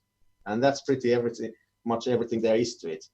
Obviously, it can get horribly wrong, but it's a surprisingly solid method to get that data. Yeah, and there's also the setting that says which is close planets. So in this setup, there should be, I think I created a map with 12 close planets. So if you measure the distance from the planet, there should be at least 12 planets within 162 light years. So that gives more. That's true, yes. More information also. So we haven't actually done this calculation properly, but even the basic one, as Simon just explained, it works pretty well. But you can do the calculation even more thoroughly if you want to. Yeah, that's true. That can be definitely then used when you have several candidates to maybe drop out 1 or 2 of those candidates, simply by them not having enough planets within the 162 light years. Okay, so we have on our first turn, we can start with the easiest decisions. Full factories. Okay. And I would say full mines. Agree or not agree? Yes. Maybe missing a couple if you want to optimize because you're going to lose some population here. Yeah, if you want to optimize, you just first load the freighter and then build the mines. Yeah. Okay. Do we tax on first turn? Yes. Yes. But the question is, of course, how much? I think I personally like the growth tax plus scheme, which is like going as much over the 70 or under the 70 limit that what you will gain by the next turn of not taxing. Some people go with 30%, minus 30 to get exactly to happiness 70 and get a little bit growth on top of that. And some people go with happiness change 0, but we don't really advocate this to anyone. No. I actually go with usually if I can get the good builds, well, I go with minus 10 if I can get good builds. So I can do a bit more turns with taxation. Yeah, but I think we are going the growth plus. So at least, yeah. Okay, I would be ready to go with that. Yep. Yeah. So let's hang on. Let's check. Okay, we are gaining. We are gaining 6 happiness, so we are going to with minus 36. Okay, is it? I believe this is ISOT commenting here, saying tax minus 60% all in. That's actually a very interesting comment because I can't tell if he's jesting or not. I hear he's a poker player, so all in. That's must for him. Okay. Yeah, but of course. Sorry, ISOT, you're going to be overruled on this one. Yeah, and of course, the important thing is that you have to have enough money so you can build something next turn. So it doesn't help you if you get zillion money if you don't use it next turn. So of course you have to bear that in mind too. Yeah, and just a quick question. Tailspin comments, I believe, for the new players. Is growth on your homeworld important? And the answer is that no, not really. We need money for the beginning.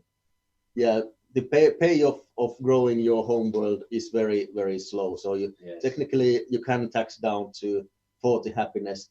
For some sentimental reason, I don't actually do that very often. I like to have growth on my homeworld, but I fully realize that I'm probably being stupid by doing that and playing unoptimally. Dines asks, if you want to headshot with birds, don't you have to go to 40 happiness? But now is a good question. Do we want to headshot actually? If we are going to headshot, that let's play a little bit. Let's play a little bit with this. What does a Darkwing take? We would need Darkwing, lasers, and at least Mark IVs. Yeah. And is that enough? We just can't do that on the first turn yet. So we would need to build something insignificant on this turn, or maybe a large freighter could do it. But will we have enough? We could not build mines. We might have enough money after not building any mines. Yeah, if we are going down that route, aren't we setting us up for having headshotted someone and having basically no economy? Yep. Yes. That's very risky road, and you are going to put everything to that one buck. And if you headshot your neighbor and you have no economy, what's the point? Yeah, that's true. You can take the advantage of that. Yeah. You will have an economy, but you will have it multiple turns later. But then again, you have another cluster to expand to if you do the headshot. But we know that the ship limit is coming, and we really need to extract resources, and that means we need to ship out from the home world a lot of mega credits. And we need to build several large freighters, and we can't do that if we are going for a headshot. So no Darkwing. No Darkwing here. Absolutely. Which leads us to the question, so what are we going to actually build then? What's going to be our first build? Well, looking at the map, I would say that we have a fairly nice cluster there. So we have lots of planets close by. We should start developing those very fast. So I would go with a large freighter. I see and understand that point, and I will challenge it. But if you look at we definitely have a very nice cluster here, but we are very likely to share it with somebody. And if we are looking at the homeworlds that we have now next to us, just at this point, we can't know the players, which races and how good players we have here. But I think, looking at the shape of the planets, that this player here could be reasoned with. Could be, there's like a natural border here, and it's going to be extremely hard for us to develop economy on this side of the Gulf, while we are able to rip everything out on this cluster here. So I would incline at the start to be friendly with this person and hostile to this person.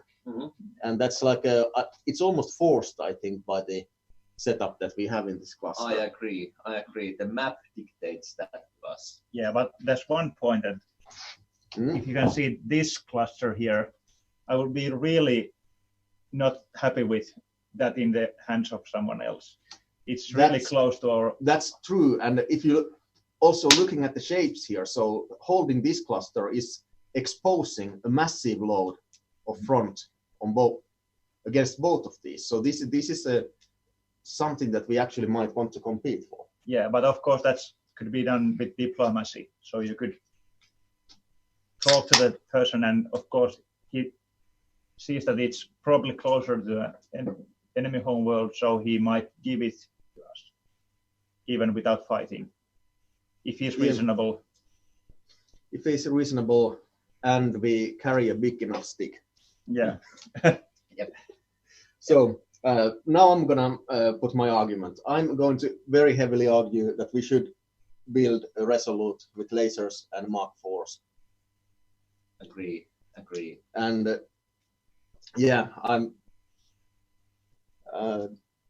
I'm missing ISOT from here because he might have differing ideas, and now I can just walk all over them and explain my ideas here with Koski's support. So how does ISOT actually, is he online there? How does he say this? Yes, some comments by ISOT. I'll read them out to you. Boss is talking about if you do not tax minus 60% turn 1 and maximum after that every turn, there is a risk that you possibly want to build something one turn and then you do not have money which you could have had if you attack more. I see value of growing colonists as a bird minor to having all money you can. -30 and then -30 is okay. Well, now he didn't say anything about this. Yeah. And I see that point, but here's my counterpoint: is that if at any given date after that, I think I need all the money. I need to be able to look 2 builds into the future, and then I can do that taxation down to 40 at any time, or actually down to 31. I would say even better if it's critical.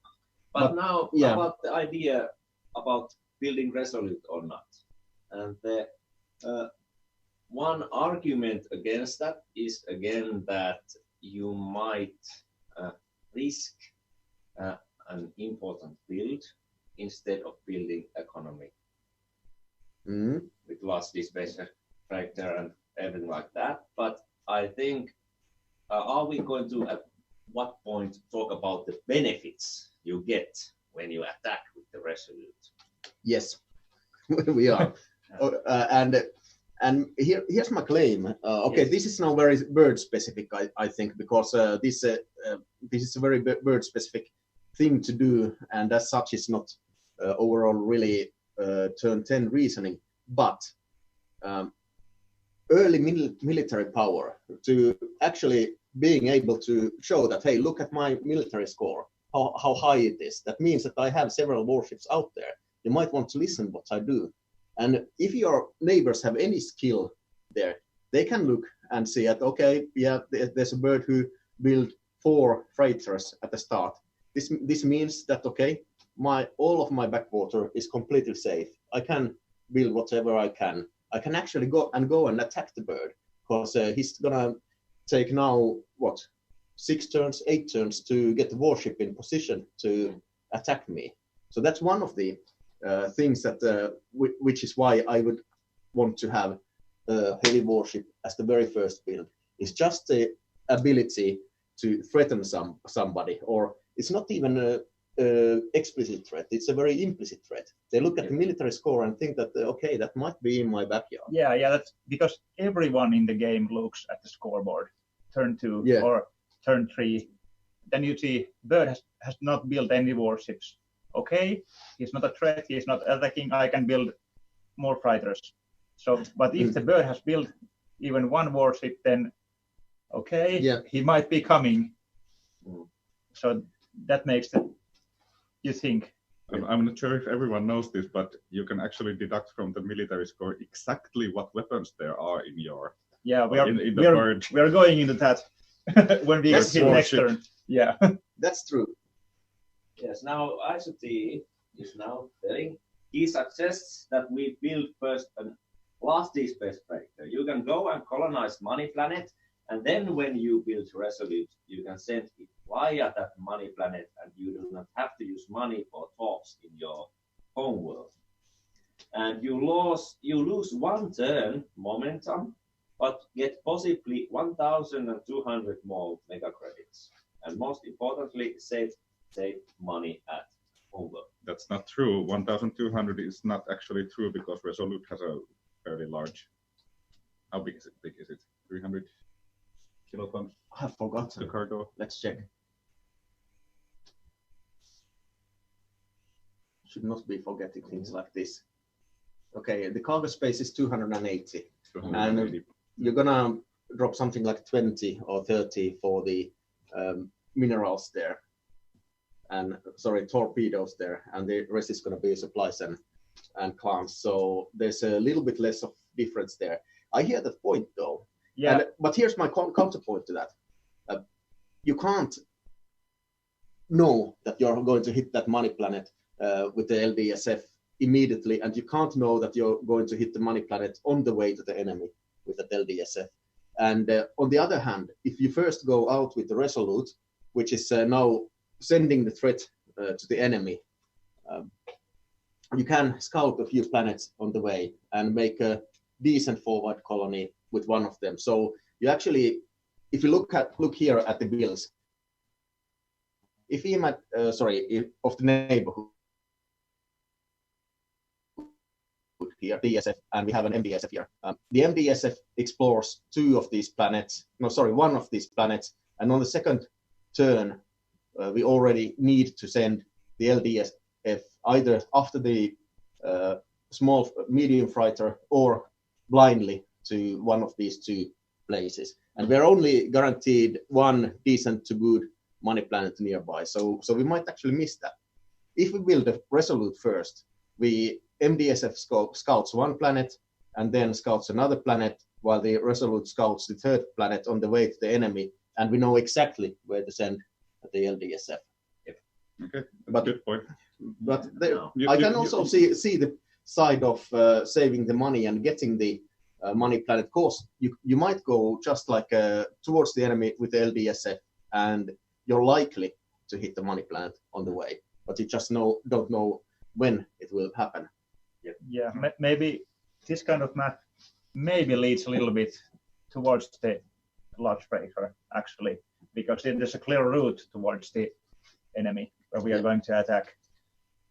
So I want to throw out a couple of more arguments. Something we discussed on the way here and earlier already is that when we build that Resolute, it would be waste to do anything else than going in cloaked, and when you move to the first likely enemy planet close to the core, switch on the kill mission.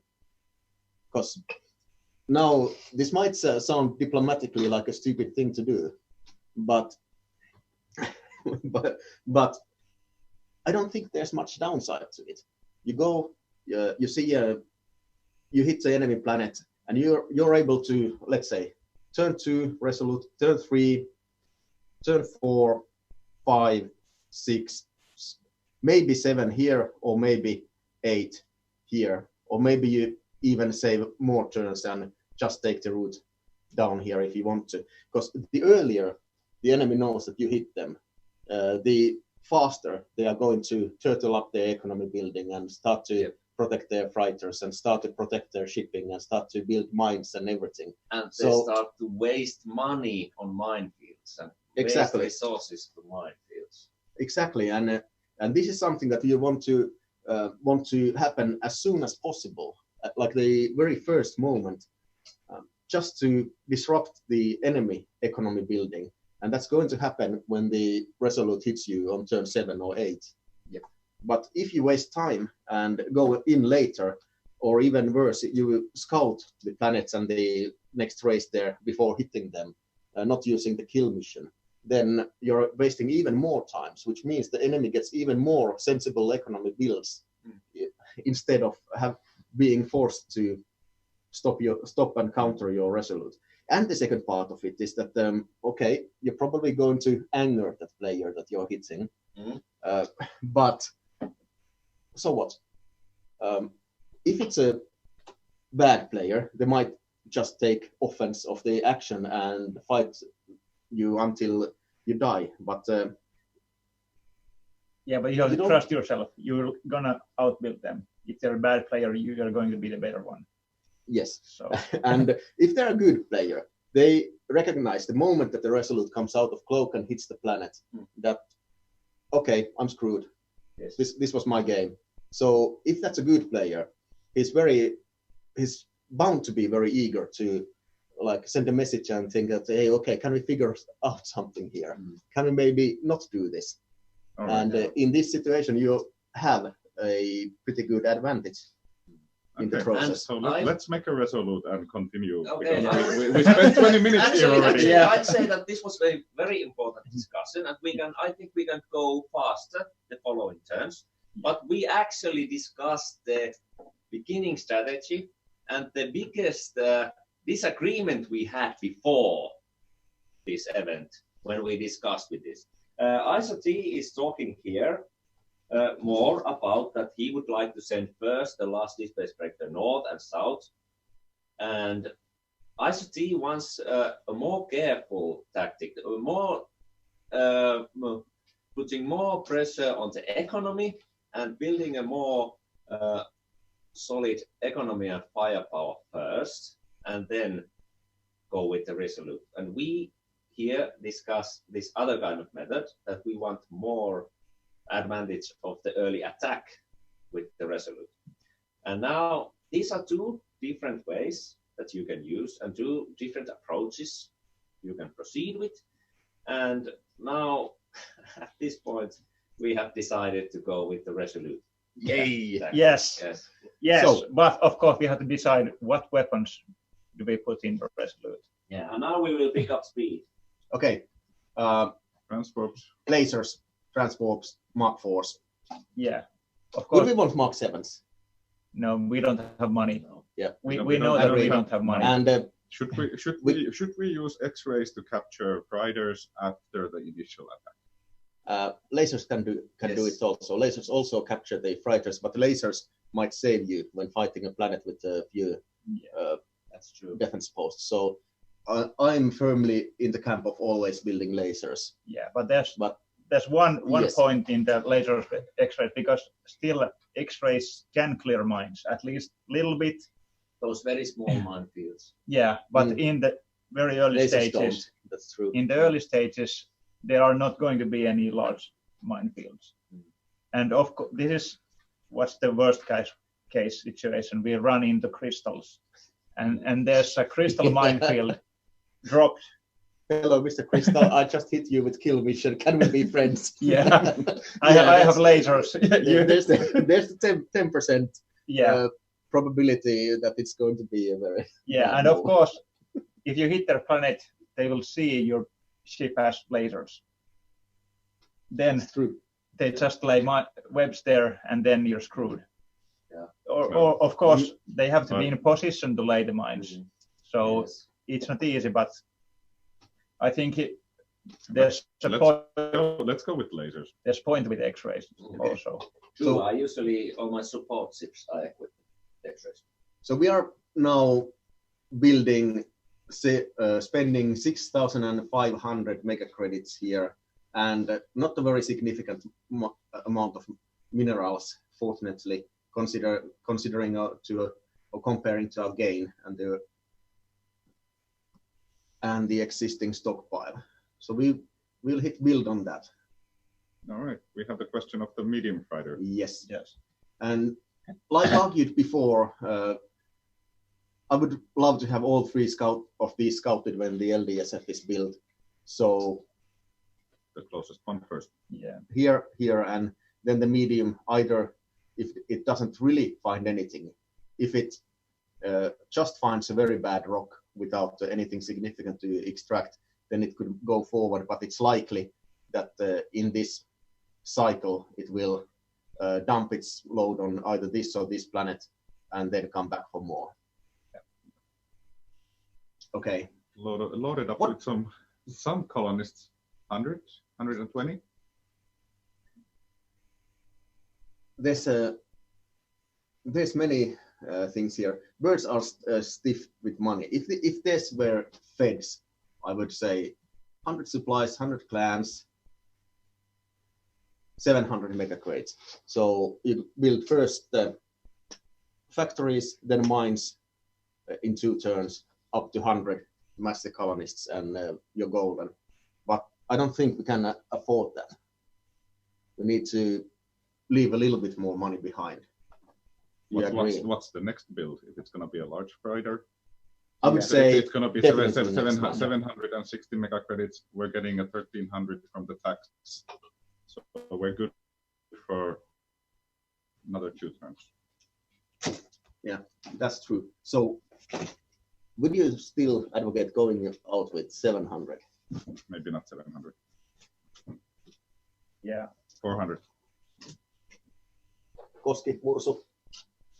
Yeah, I think I would go with 160 clans and 80 supplies. That doesn't add up. 120. No, but then you, Doesn't add up to the 200 cargo hold. yeah, 120 and 80 maybe. yeah, that's, yeah.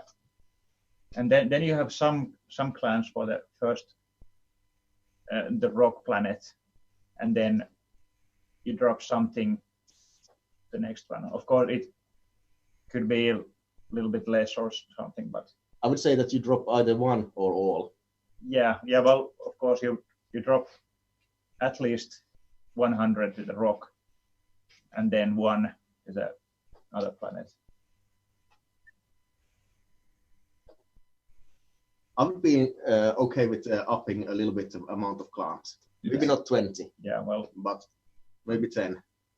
Okay. I know that we will get a heavy disagreement from ICT on this one. Is it already in the chat? No. No. Ready. But how many mega credits? So 90 supplies, we can make do with 360 maybe, 350? 270 is spent on factories, and then we are going to build mines after that one. So we want some mines immediately. 500? Are you okay with 500? Yeah, let's go with that one. Okay, let's make this is not that important to get that exactly correctly. So And warp 9. Yeah. Warp 9, we have fuel. There's no molybdenum here instead of clans, which is a classic, obviously. We are taxing. We have good amount of mines. We have a Resolute being built. I think we're good. Yeah. Shall we hit enter? Yes. And it only took half an hour. Yay! But Okay. anyway, we have a time box, and when Greg says stop it, guys, then we stop. We might get to turn 5. Yeah. But let's see what happens now.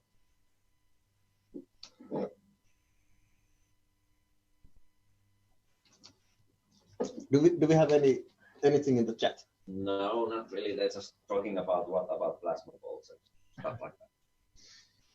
If you want to kill the freighters, yes, plasmas would be really good. Yes, but now we could actually capture a freighter and set it back. Okay, we have the results. What did we find on our?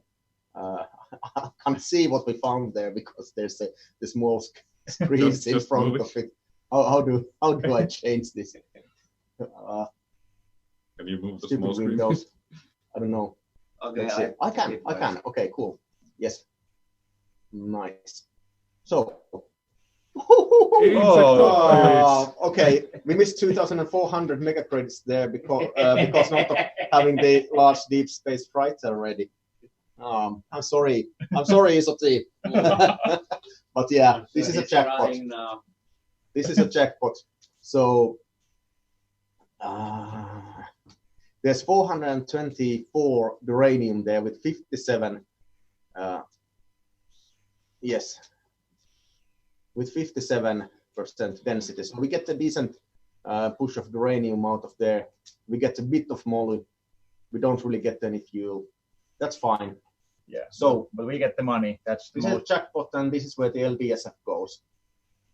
And So this is where we drop yeah.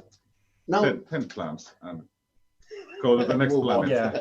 Yeah. Because the LDFS will then come, well, not the next turn, but the turn after that, and drop 1,200 clans. So that will cost us 200 mega credits. Is it worth in time? This is actually a good question. I can't tell. Yeah. I can't tell. Should we only drop one clan here and go on, because we are not? But what about what did you say about the uranium? There were about 400 on the ground with 57%. Yes, Density. but we need Uranium. uranium. True. Yeah, that's true. We can get more if we drop pretty much everything here. Yeah, because I would want to have uranium as fast as possible. And if we drop everything here, we can send 1,200 clans and no supplies on the LDSF. True. Okay, I think that's easy. We drop everything and send the MBSF back. Yeah, and then it can go scouting there. Yeah. Okay, I need to beam down money. I think standard games now gives you the option to really download exact amounts of money. Hey, Tuukka! Yay! Great. We can't hear you in case you're saying something. Is that the problem on our end, or? Yeah. Yeah, it's probably.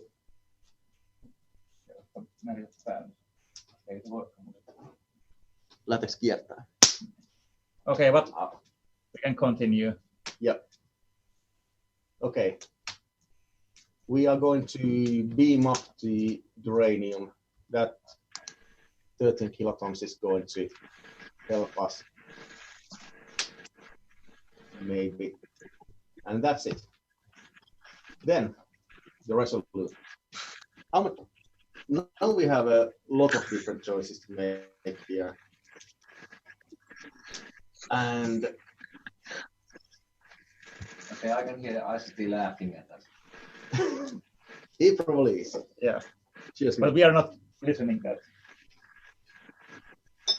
So we need a few torpedoes. Not Yes. too many. 15 maybe. 12. Yeah, I would say 20. I would say 12. You That's hit that's 4 full salvos. How many 12 salvos is an LDSF going to take? Let's say we hit an LDSF on our first kill here. We're going to spend the Mark Force on it, and then we are going to hit the planet. Are we going to be left with anything after that? Okay, good question.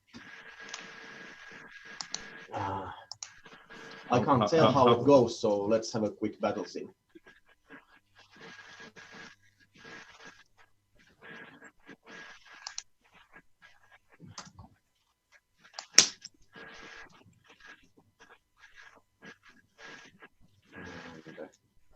Let's put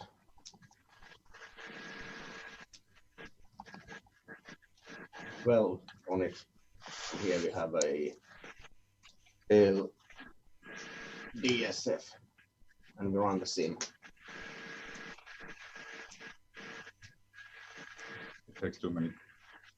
Yeah. So if we hit the planet after this one, we will be out of torps. Let's have at least 15, maybe even 18. Yeah, but it's problem if you're out. Then Depends on the planet. yeah, if you hit the money planet, you might be able to get money out of it. But now that we've hit it, we really want to enemy know that we can hit something else. Yeah, that's the point. And we're going to be a sitting duck if we don't have any torpedoes. So I would claim at minimum 15. I would be more comfortable with 18 or 21. How much money do we have? These are cheap, fortunately.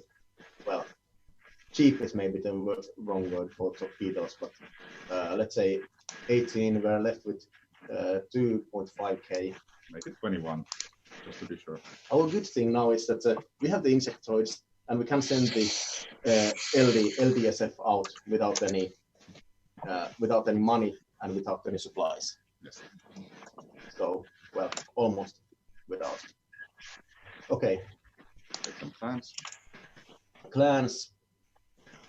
Yeah, but of course the thing is we might want to load some money as well. Yes. Because we can colonize on our way to the enemy. Yeah, you're absolutely right. Do we want to actually pull up a quick colony here and make the first cargo so that this colony will be colonized to extract resources no matter what, basically? Or do we want to have more clans here and maybe build a money planet out of this and this? I would almost say that let's have a decent amount of supplies and money to make to bring the industry up on the very next one as quickly as possible. How do you feel about it? Sounds legit. Yeah. Tuukka, thumbs up, thumbs down. Okay. Seems like sound doesn't work. Yeah, not to our side at least. Okay. Maybe my voice doesn't work. Okay. Yeah. That's what it is. Okay. So just yeah. something like this. We get some mines, we get some factories, maybe 400 mega crates, maybe even 500. So we can really put this one to good production and then continue to the enemy. Yeah. Cool. Are we happy with this one? If we get to beam up a couple of times, then we are very happy with this amount. If we want to cloak all the way, then we need more. Yeah, but we don't have to cloak. Yeah. I think it's for For the next 3 turns, yeah. Okay. Yeah. Let's count on beaming up. Yep. You happy with this? Yes. Yes. Then a few questions in here in the feed. What about the medium that is it beaming something from the planet? Yes, uranium. Yeah. And the question is that should it go back or should it first scout the northern planet with one clan and then go back? I would say go back, fetch more colonists, and head north. Yeah. That's the way. Yes, because we want to send it north after checking this planet, and if we go there with just one clan and then come back, we waste one turn more going north. Yeah, and it's important because it's insectoids, so they produce double money. So Yeah. that's one of the reasons why we just put down the clans right now. Yeah. All right. So what do we build? Okay. We build Space Yeah. It was already Yes. decided. That was an easy decision. Press build. Do I need to press build? I always Yeah. forget that one. And how do we tax? We could go down to 0, or we could say that, okay, we can handle 1% of growth because we can build whatever we want next turn, Yeah. and put the taxes on. So we could get one more turn of growth. Yeah, I think I'm not feeling very heavily about this, but then again, I'm crap at taxing of my first planet colonies, so I'm listening to you guys. Yeah, but I think I would do this, and one turn of growth, then next turn we can tax even down to 40 if we want to, because we have enough money to build. Yeah, I think that's true. Yeah. Okay. Okay. Let's hit But- it. So one turn, no taxation. We could build one more mines here. We maybe But we don't will want to- lose those after Yes. the large. Yeah. We'll pick up the Yeah, plans. they. But of course, one thing we have not said is the scoreboard. Sorry, I'm going to check. Okay, it doesn't make a difference to uranium, so. Yeah, but we have to watch the scoreboard now. We have to see what True. the others are building. Traitors. Okay. Everybody build a trader. Okay, Okay, so that's an easy one. that's Let's check easy. it next turn. Yeah. Ooh, I hit exit and not enter. Yeah. Why do I need to? Oh yeah, I need to tap this one. Yeah. Did I actually leave the build there? I did. Yeah. Okay. So second turn. I'm feeling very optimistic about this. All right. We got your message. Thanks.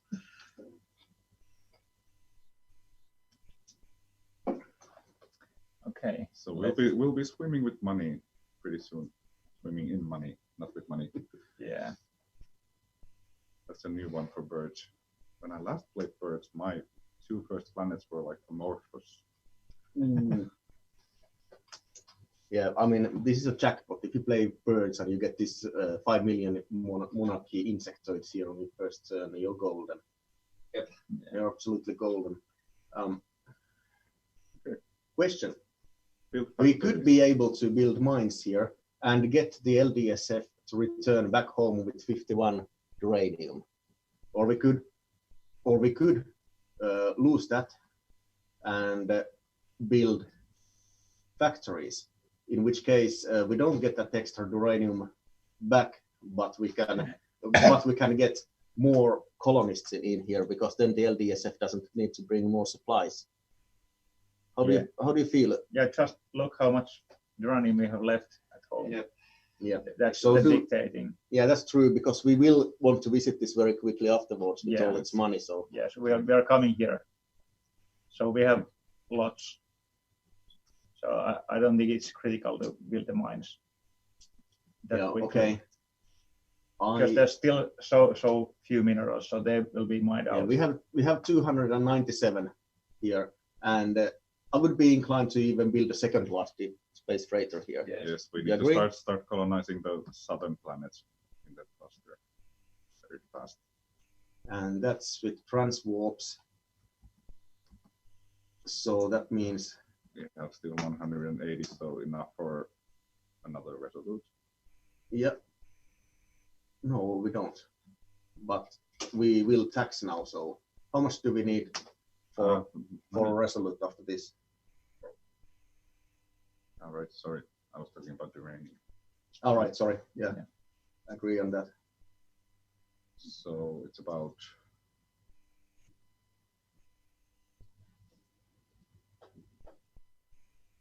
if we go down with about 1,000. about 1,000, so we can tax that about 1,000 here. Yeah, but now is there any point not taxing down to 40? Yeah. That's like minus 30. Because the clans are not going to grow anymore in any case. Yeah, it's true. And okay, yeah, minus 25. Yeah, that was me being stupid. Okay, so we're heading down to 40, ending up our clan growth there, but we are going to be able to build one more LDSF and one more Resolute after this before me needing any money back from other planets. Sounds good. Okay.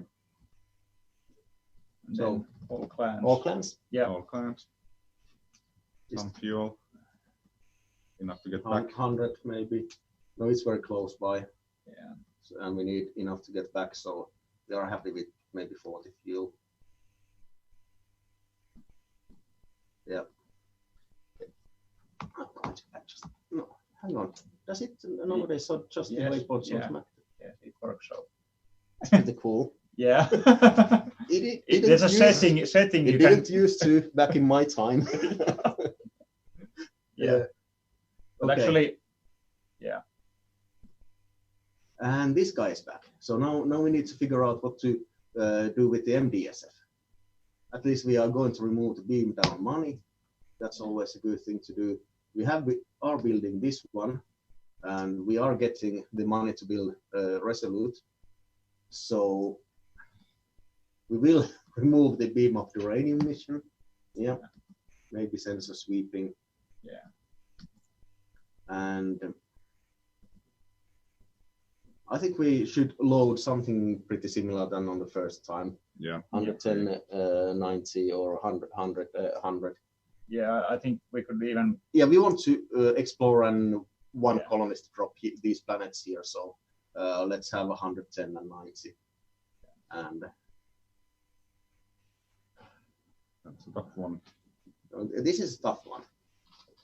How much money did that Resolute cost us in any case? We have like now we have 800 left, and we are getting something like 1,400 more. So that's like 2,200, and we are building an LDSF that needs to have something in it. So I think we are a little bit worse off now with this one, and we can only 300. Yeah, so the Resolute costs 380 plus engines, so 980. So that's plus, 1,000 there. That's 1,000, give or take. So we get that and more from taxation. If we put 400 on this one, we are still able to get some talks for the Resolute and some money for the last deep space freighter. And then we need to have an idea when somebody is going to get back to that planet and get the money. And are we going to waste the last deep space freighter or Resolute to do that stuff? Because we also are going to need the uranium then from there. So in a couple of turns, we need to send something there. Yeah. Maybe. But of course, there's one possibility. Yeah, the last freighter is coming back, so we are going to have. Yeah. Well, we are going to have something, but not. Yeah.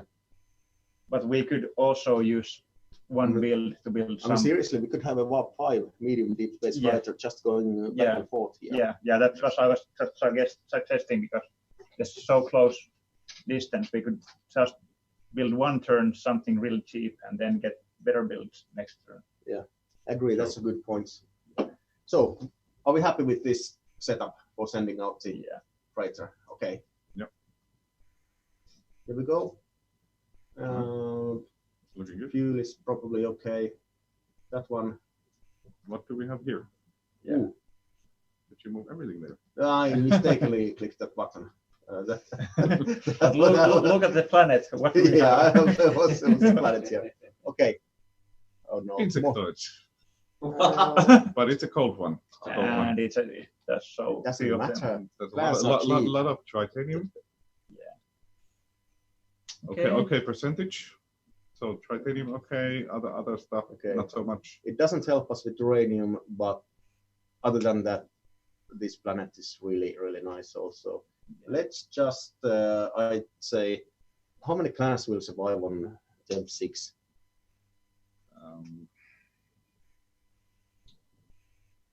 Where are all the plugins when you need them?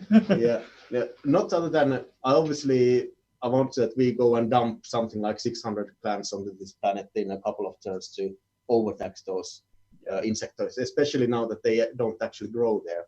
Yeah. So they should be overtaxed to 40 as soon as we get the clans there. And we can afford to lose clans to the bad temperature to get that. But I would want to have a few clans with this thingy over here. Maybe go around 30 clans to start with and a bit of supplies, but maybe not drop any of the mega credits there. Yeah, no money there because they can tax. But you can drop at least 100. That many. Yeah. We get money. Yeah, I'm fine with this. What about you guys? Yep. Sure. Okay. So let's do this. We are not leaving the money here. And I think that's okay because these minerals we don't need that quickly. There's no uranium here and there's very little moly here. So there's a nice amount of fuel on the surface, so maybe we want to beam that up. Good point. Also, we left with explore, which is probably not the most sensible thing to do. We have resolute. We want to kill something. Privateers. Privateers, yeah. Always a good point. Okay, here we go. We are beaming up fuel. We are getting to this planet. We are dropping stuff. Yeah, I think we're good. Yeah, but then the scoreboard. Yeah, and our planets. Let's see. Starbase. I'm starting to use these tick boxes now, and this is good. And yeah, these guys don't tax. We should tax. Probably. Yeah. We should tax maximum this. Yeah. And now we're happy with this one. And now we can get to the scoreboard and take a look. Freighters. Okay. Okay. That's an easy one. Yeah. Yep. Okay. We hope that computers. No exit. Computers are building something. I'm bad at this. I'm just so used to the "Are you done with your turn" dialogue here. Okay. End turn. Confirm. Yep. And just for this moment, a short discussion about that we are not actually going for headshot, because somebody just mentioned here that we don't have a powerful enough resolute for a headshot here. Yeah, we're not going for the headshot. It's a risk to go for a headshot with a resolute, because if there's something there, anything, then it will fail. Yeah. Make it a dark wing, it will work, but you will ruin your economy very fast. Yeah. So. And why are we attacking there now? Is that we want the person to either join us if he's a smart person and wants to cooperate with us after he loses something, or then to be really frightened and to spend his or her resources to silly stuff like minefields and warships and escorting fighters and everything. Okay, we have the results here. Reptilians with molybdenum. Why don't I get like this kind of stars in normal games? It's a hot world. Yeah, but it doesn't matter. It doesn't matter. 8.5k moly at 70. This will let us have 200 clans there after we get some supplies built up. So we probably drop something like 240 there. Actually, this is something that I would almost claim that, hey, let's drop the resolute stuff here just to be able to start building this up and have more moly running on more quickly. I don't think we can get any better than this. No, we True. just And we also want to pump up the supply stockpile there to enable us to go to 200 quickly. but we just everything except a couple of clans because we have to still want to have something. Yeah, that's true. You probably need to leave 4 or 5. Looking at the Do I? planets. Do I? Yeah. Depending on how many we're gonna like visit, maybe 4 plans. I'm experimenting a little bit now. I think this one is like a safe spot. We could get here in 4 turns. We could get in 4 Bam. turns, going through all the But- planets. Yeah. Can we get there in 4 turns like this? Yes, we can. Yes. Okay. I think at So- least 4 clans because it might not be colonized. Yeah, I grudgingly agree and remove 10 of those supplies from there. Sorry, wrong way around. But yeah. You're absolutely correct. But So why do we need 10 supplies with the Resolute? We don't. we want to waste more fuel. No, I don't know. I might be wrong here. I was just thinking that if we see something that we would want to develop even a little bit, Yeah, then but we we might be can't. happy with that. And point being that we can't build more than those 70 supplies here unless we go with defense posts. But True. so in that sense, those 10 supplies are useless there. Okay, I agree they are of very little use on board of the ship also. So Tailspin says a nice point that dropping one clan on all those planets can announce your approach. Yeah, but we are going to announce it. That's the whole point. That's actually a very good point. Yeah. So okay, if it's an empire, then they Yeah. might see us coming Yeah. with that one clan. If it's an empire, Thanks. do we fear Got it. them? No, Yeah. and No. they should contact us. Yeah. All right, we got the message of picking up the pace. So Okay, I know. So, do we still beam up fuel? No, we don't need it. we have enough. Not here. Kill. Kill already. Yes. There might be a Move in. hyper jumper there or something. We would I explode could it and announce. actually use mind speed or sensor speed here because that could give some idea. But well, That's true. All right. Let's see. All right. Build some This mines. guy goes back. Build some mines. Sensor sweep.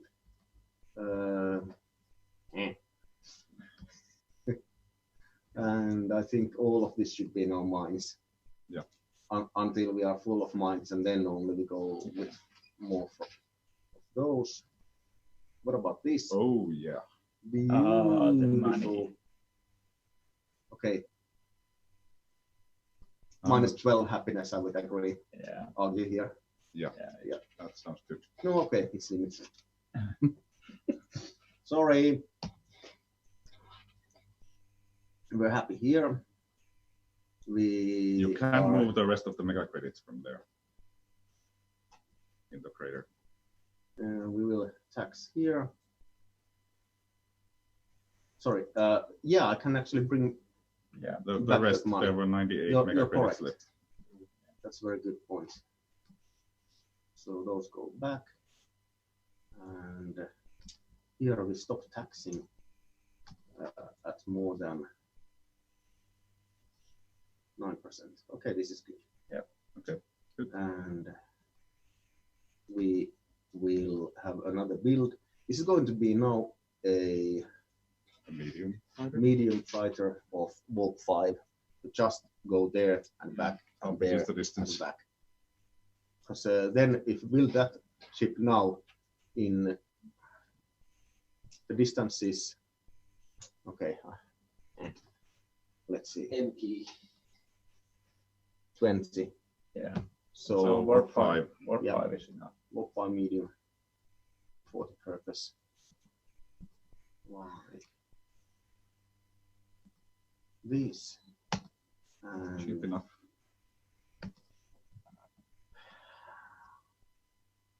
let's look at the other planets and ships before deciding on this one.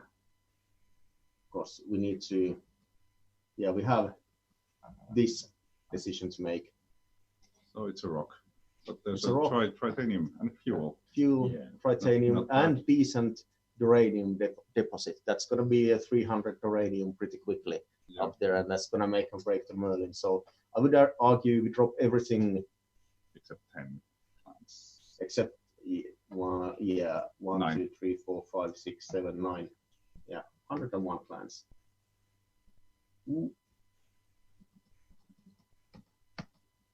And all the supplies. And all the money. And we beam down the money. And we don't need to beam up fuel or anything.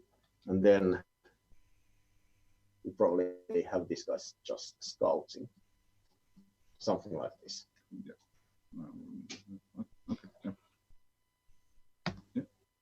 Okay.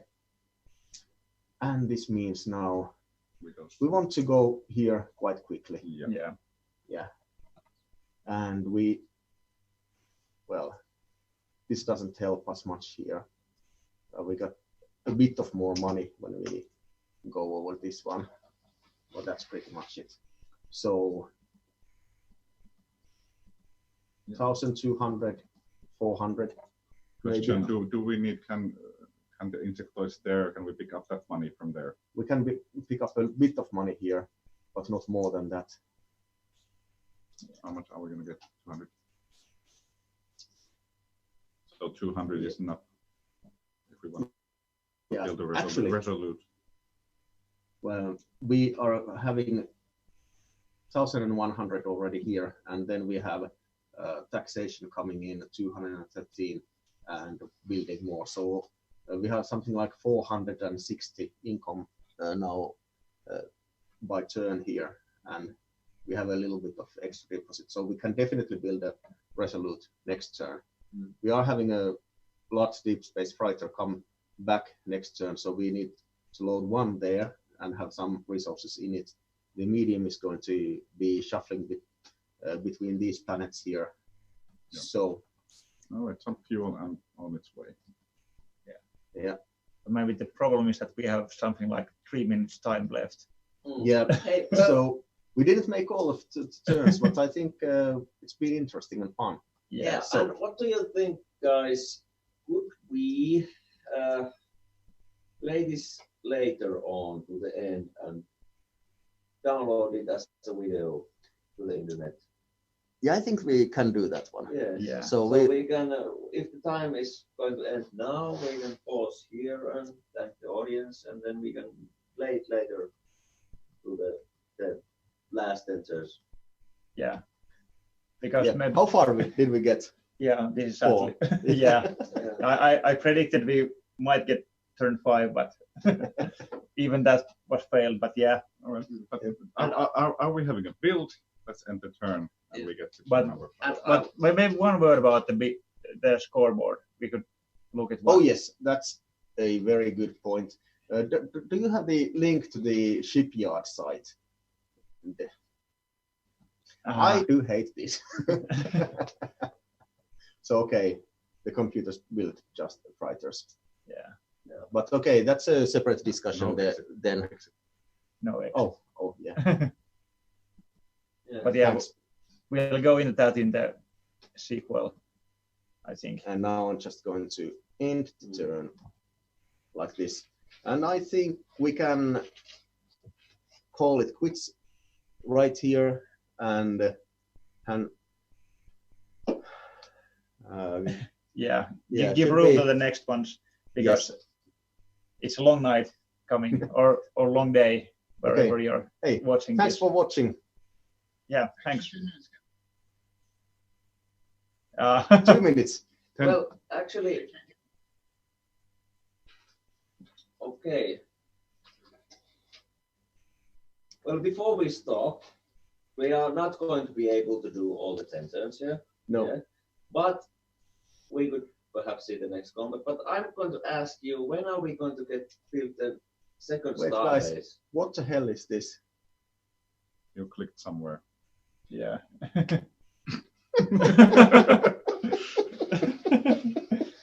This is what happens if you do your turns on a rush. Yes. Maybe this is the proper time to stop right now. Oh, it went out with a long waypoint, so we have actually broadcasted the home world to everybody in a mode. Hey, we have the birds that all want to see. Yeah. Well. Okay. Yeah. Don't try this at home, folks.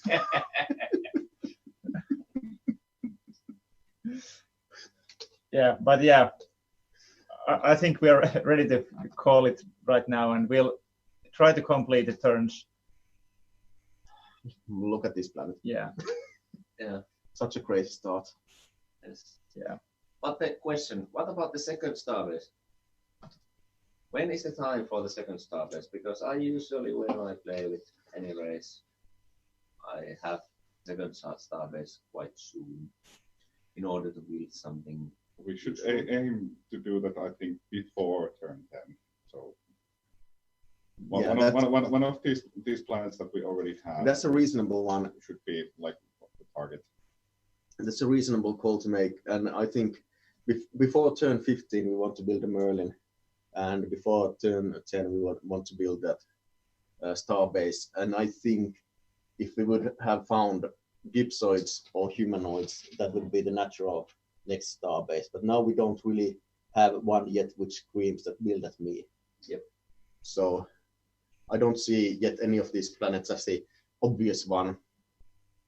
I think somewhere in this cluster would be really perfect for if any of these 3 planets here would be humanoid or gypsoid, or similarly somewhere this region down here might be but a very good spot. Also here, because this has good connections, and that Molly is coming. True. Yeah, but we have to think about that point also a little bit later on.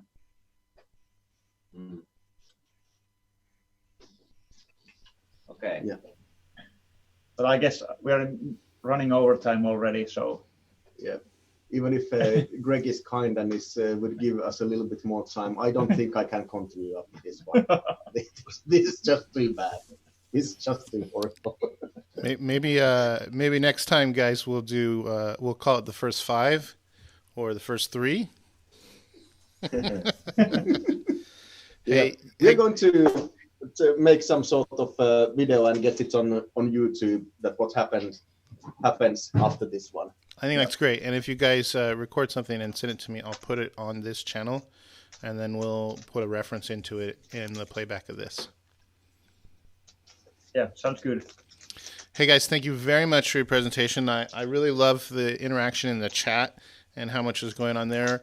There's obviously a lot of interest in this, and maybe we do something in the future where we could do this. I think a lot of people enjoy seeing how other people approach the start of the game or specific situations. So maybe this is a sign of an opportunity, of an interest for the community to create some content. But thank you very much for your time. I appreciate it. I hope you guys stay warm over there. It's really nice over here in sunny California. Yep. It's dark and cold and miserable over here, but we are going to heat up the sauna.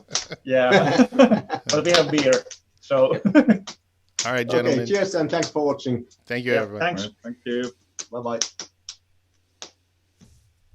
All right, we're going to take a quick break, and then we will be back with our next presentation.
Welcome to PlanetsCon Live 2019. My name is Kero, but you know me better as McNimble.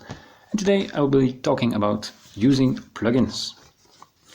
If you want to follow this presentation, or if you want to look it up later, the URL that's shown at the top of the recording is already live and will remain so for a long time. Why would I want to use plugins? The clients, both mobile and the desktop, as we get them from Planets.nu, are quite nice, but they do have their limitations. There are plugins like the Planetary Management plugin that can automate things for you. For some people that goes a bit far, but there's other plugins that merely help you do things easier or make things easier to view. For instance, my keyboard plugin has bindings to lots of actions and functionality that you want to perform anyway. And something like Big Beaver's Iron Storm prediction shows you where the Iron Storm is probably going to be next turn, which is quite handy if you're using a cloaking race. While I often do my turns on a laptop, when I'm on the road, I like to bring my Gemini PDA with me. Quite a bit smaller than a laptop. In fact, it's the size of a phone, but with a keyboard attached. Landscape mode is quite nice for planets. The dashboard pages actually look a bit better in landscape mode. The size and the keyboard attached makes it easy to type messages. The size of the screen forces me to use the mobile version of the Planets UI because things on the desktop are too big. So I decided to make this recording also on the Gemini PDA. The smaller resolution compared to a laptop is actually nice, so I hope that when this runs on YouTube or some such place, texts that's going to be shown are actually readable and not shrunk too far. So I'll be covering how to get started with plugins. I'll give a few simple examples and then a few fancy examples. So I'm going to guess that most people who are arriving at the mobile UI with a mobile phone, with Android or the iPhone, take the Chrome browser and get to the Planets.nu page. And it shows them a couple of options. It says, I'm new, I already have an account, and it says install app, recommended. So I guess that's what most people do. As it turns out, when you install that app, you cannot use plugins. So we're not going to do that. Instead, we're going to stay in this browser. Even though this is the Firefox browser. We'll get to that in a second. And we're going to say, I already have a Planets account, and we're just going to log in. I am really McNimble. And this is not my password. And I have a game prepared for this presentation. Very simple one. And well, this looks like a star map, reasonably using my screen, and as soon as I try to move it, Firefox decides that it needs to show the top bar as well as the navigation bar, which is quite annoying. There's a good reason that it's recommended to use the app, because then you have a full screen version of the star map. Well, luckily the browser, this is Firefox, there is an icon in the navigation bar that looks like a house with a plus in it. That allows us to add this to the home screen, which is what, in fact, what the Planets app does as well. If I click that house with the plus, I have to click again because I don't know. And then it gives me two options. I want the Planets.nu page directly. If I click on it, I get no feedback. I also click on the icon. I still don't get much feedback, and then I click on add. And I get an icon on my home screen, and if I click that icon, it indeed starts Planets full screen. If I now go into the game, I see that even if I scroll this, it remains full screen. This makes it usable on our small screen, at least in my opinion. In the same way that the app does. So now we have a web page running inside a browser rather than the app, and we can continue with our plugins. As it turns out, I only managed to get plugins working in Firefox and Snorket running in Yandex. I specifically did not get plugins running inside Chrome. I just failed. I have a page with more details if you're interested. We're gonna step over that for a moment. It's not quite possible directly running plugins inside the browser. We need an add-on that will load the plugin into our browser so that we can run it on, for instance, the Planets pages. The piece of software that does that is a browser add-on. The original for running plugins was called GreaseMonkey, but it made itself obsolete. Then there is TemperMonkey, and there's also ViolentMonkey. Today we're going to use TemperMonkey. As far as I know, ViolentMonkey should work as well. So if I click on the TemperMonkey link here, we're going to go to the TemperMonkey page. And it comes up with a download page with a whole bunch of browsers. It detected we have Firefox. If I scroll down a bit, I have two options to install it, and we're going to install the normal one, not the beta one. And so it downloads it. Soon I have a button add to Firefox. I press it and it will do the download, despite the warning in yellow that it won't. Sometimes I find I have to press it twice, but then it will actually simply do what it should do. Firefox does come up with a warning. TemperMonkey wants to do quite a few things. It needs my permission to access data for all my websites. It wants to mess with my clipboard. It wants to know my download history. It wants to mess with notifications, browser tabs, client-side data, and activity during navigation. Well, it's got to do something. It needs to know for which pages to insert extra JavaScript code, which are the plugins. So yeah, it has to do these things. If you don't trust TemperMonkey to do this nicely, don't use TemperMonkey. But then again, if you don't trust TemperMonkey, do you actually trust your browser? So I'm going to click Add, and that should install it. A way to check later that you have or do not have TemperMonkey installed is to click on the menu with the three dots that go down here, scroll down a bit, and it has a TemperMonkey entry now, so we really have it. So TemperMonkey opened this. It's a page of its own, which I'm going to close. And the add-on page I'm going to close, and I'm going to back to the presentation. Press the back arrow, and there we are. We now have a monkey. So let's install a very simple plugin, fourth bullet on the getting started entry. If I click on that link, I get to my main page, my entry page, which also talks about installation. We're covering that information now. And then a bit lower, it has a table with my plugins, a short description, a link to the installation, and a link to the documentation. Right now I'm going to install Remove Clock. It removes the clock at the top right of the entry screen. Not fancy, not even special, but I want some feedback when I load a page. We'll get to that pretty soon. TemperMonkey noticed that I want to install a plugin.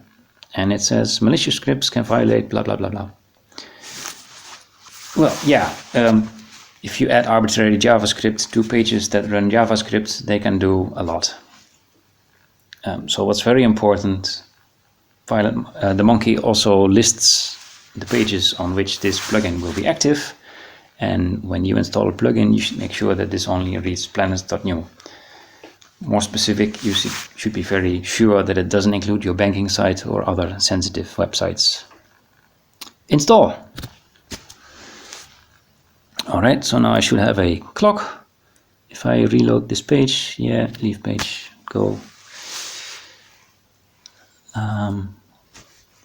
We should notice that a clock that we usually have in the top right is now gone, and indeed it is. The point is, if I now switch to the version in the full screen browser, I find that I still have the clock up and running. Because for some reason, even though Firefox knows that it loaded the plugin, it doesn't know it here. To solve that, we just close everything. And then we open our full screen version. And then we see that the clock is gone. So that's good. Then we go back to our presentation.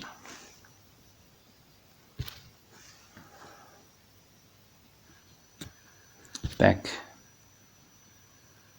there. Time to go to examples. We're going to install show notes. It's one of my oldest plugins because I simply wanted to show notes for planets and ships on the map rather than as yellow squares which you have to click before you see what the notes is. So on each of these pages on which I document my plugins, at the top it says some very special stuff, and then it comes up with a general section on how the plugin is helpful. Well, you already know how it's helpful, but right at the top it says if you haven't installed McNimble Toolkit. So we're going to do that. Toolkit provides a lot of things. It has a simulated host run since a short while, which has some of the hosting steps, only some.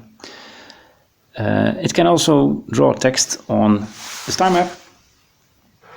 And the nice thing of that, of course, is that if multiple plugins do that, and they try to do that on the same location, the toolkit will make sure that they're not overlapping.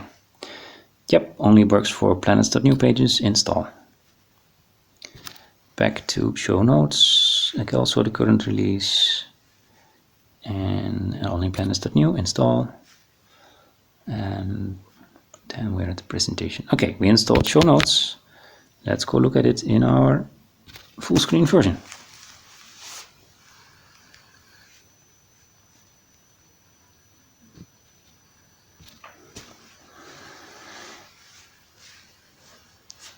And there you have it, 2 notes. One for the planet that says hello PlanetsCon Live, and one for a freighter that says it needs to go back to my homeworld.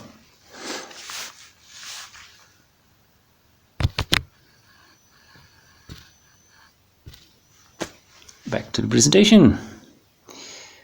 Next example, redraw and filter.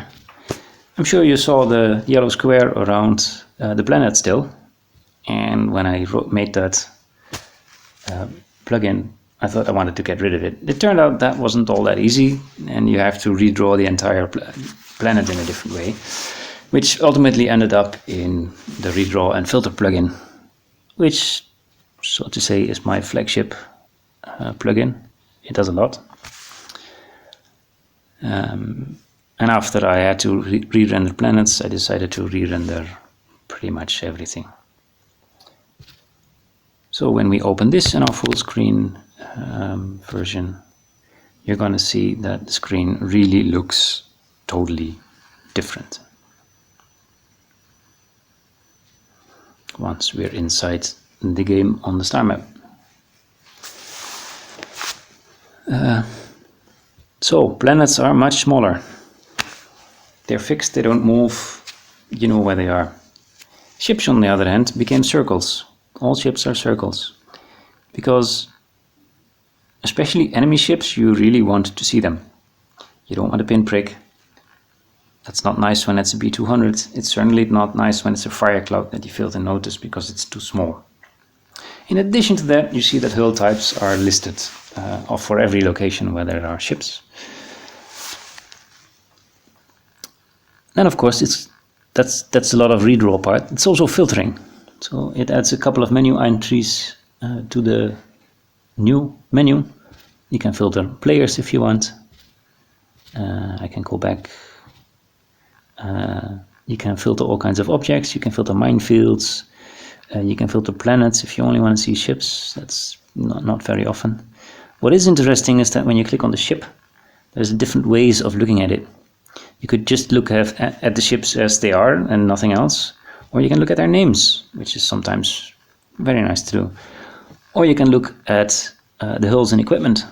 I can see that I have a Brynhild with Novador F5, which isn't all that much. But I default it to the hull types and the notes. The notes are important and the hull types is usually more than enough when looking at especially enemy ships. And then we also have the third one, which is resources. I took that over from what the new clients give us for resources.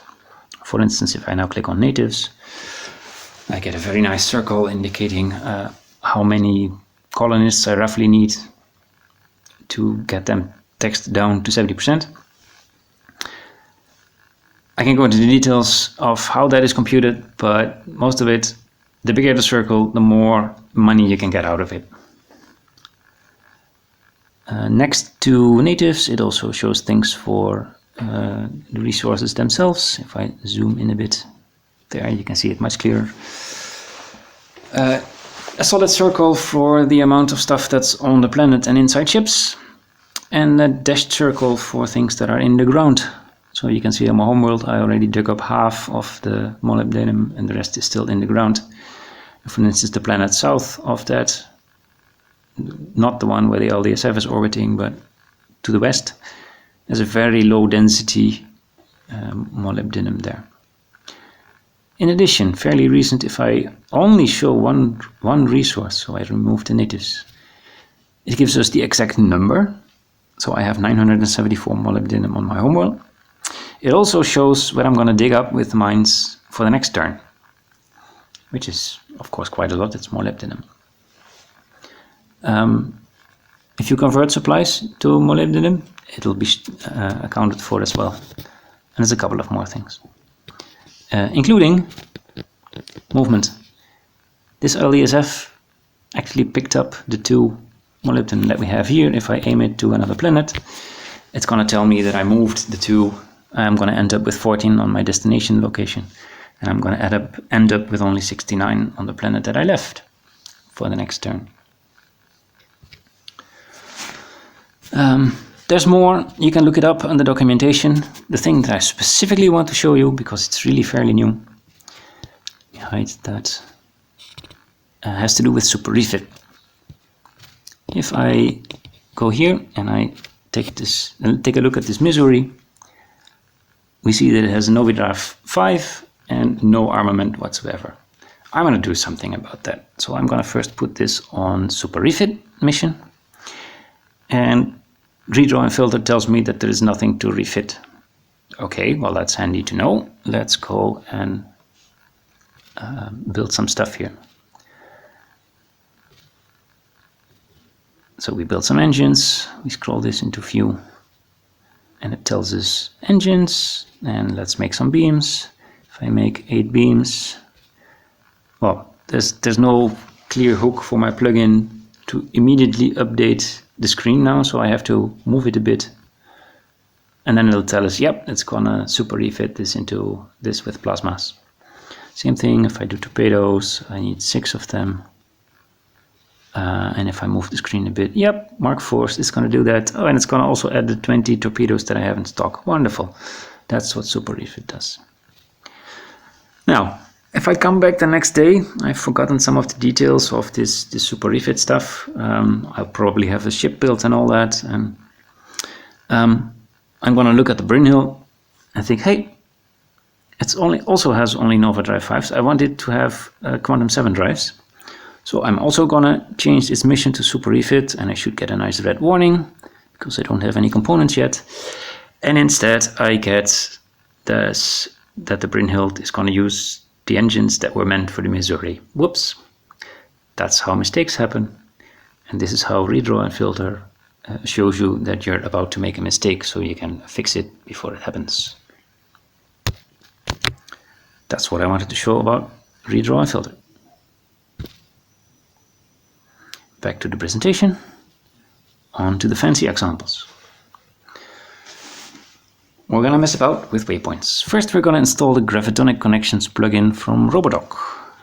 In addition to the normal 81 light-year Warp 9 Planet Hop connections, it also shows the one-turn Gravitonic Warp 9 connections. Yep, only uses Planets.nu. Wonderful. Back. And it can also show one-turn hyperjump planet connections. we already installed redraw and filter. We're going to install object selection. Object selection does pretty much two things. If you click on the screen, it will select an object. And if you want to set a waypoint, you need to use the Control, the Shift, or the Alt key. Control for the first waypoint and Shift for second and subsequent waypoints. No more accidental clicking setting a waypoint when you only wanted to select an object. Of course, if you're running the mobile UI on a telephone and you don't have a Shift, Control, or Alt key handy, this plugin may not be for you. Keyboard. A whole lot of bindings to functionality, plus a little bit of functionality that's only useful when you have a keyboard. Again, only Planets.nu page, good, install. We go back and let's have a look at the game. Start the full screen version. For what I want to show you, I need a fairly special set of planets, so I have to go back to one of my history games. It's the role section, sector,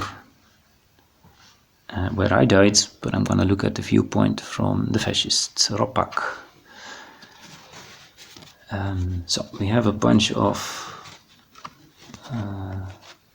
ships, and I want to look at a particular medium deep space freighter that is right here on our screen. So if I select the freighter, I'm going to give it a waypoint. I press Control and I hit something far away, and then I hit Shift and I hit something elsewhere. So now we find that our mobile client does indeed have multiple waypoints. The next plugin that we installed was Keyboard. First, Keyboard has context-sensitive help. If I press the question mark, I get the help for what I can do while I have a ship pane open. Second column, the very top, it says delete last waypoint. If I press escape, this disappears. And if I now press D, the last waypoint disappears, and D again and again. This can be very handy if you want to set a secondary waypoint and you're just off a few light years. You delete the last step, you modify with arrow keys your first waypoint, and then you set the second one again. Then we go back to something that redraw and filter I can do. If I set a waypoint that is roughly 81 light years, and I want to set it roughly there, and I zoom in at that waypoint, which I do with the Shift Z in keyboard, but the Planets clients can do that already with the Z themselves. You see three dots here. First I want to go to the innermost of the three, which is 80.7 light years of flight, and obviously when I do that I end up on exactly that point. It's less than 81 after all. The clients show a small yellow circle where I end up at turns. If I now set my waypoint 1 light year to the east, that's 81.6 light year, which is more than 81.5. I find out that I end up at the same place as I did before after one turn, and I need a second turn to get to this point. All fine. Movement has some rounding computations in there, which has weird effects. If I go to the third point that is highlighted here, which is 82.6 light year, way too far, the yellow circles indicate that I'm going to end up, after one turn, on the middle indicated point, and on the second turn, to the third point. That is something that we can use. This is called an evasion flare in redraw and filter, not for nothing. If I go to this waypoint, now if I find myself on a location on the star map next to an enemy ship, and that enemy ship is bigger than me, it just forgot to set primary enemy or something, it's going to kill me the next turn if it can find me, reach me, tow me. So if I use this waypoint, 82.6 light year, that's more than warp 9 squared. So if he tries to tow me, I'll break tow. If he tries to intercept me, well, I'm going to end up here on the middle point. But he's going to intercept me at this middle point, which means he's going to end up here on the innermost point. So if I tow, I break tow. If he tows, I break tow. And if he intercepts, I'm too far away. I'm 1 light year ahead of him. And I saved my ship.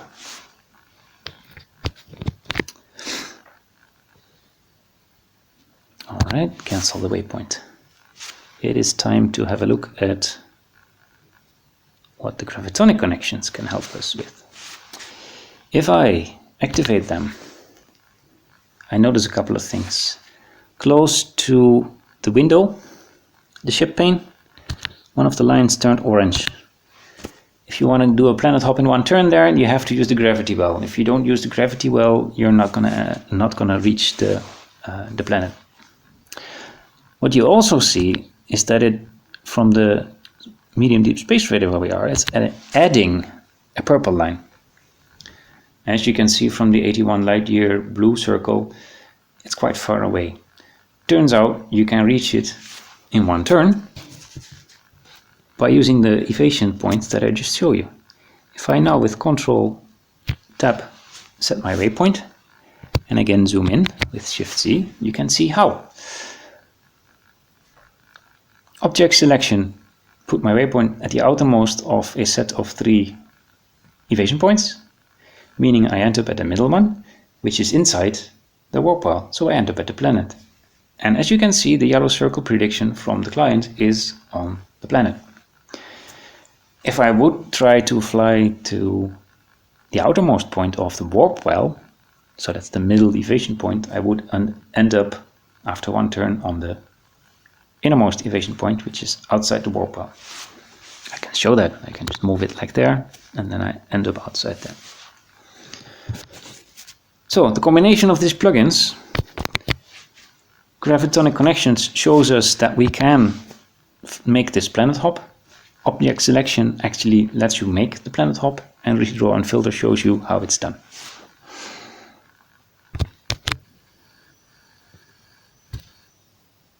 Back to our presentation. Last fancy example.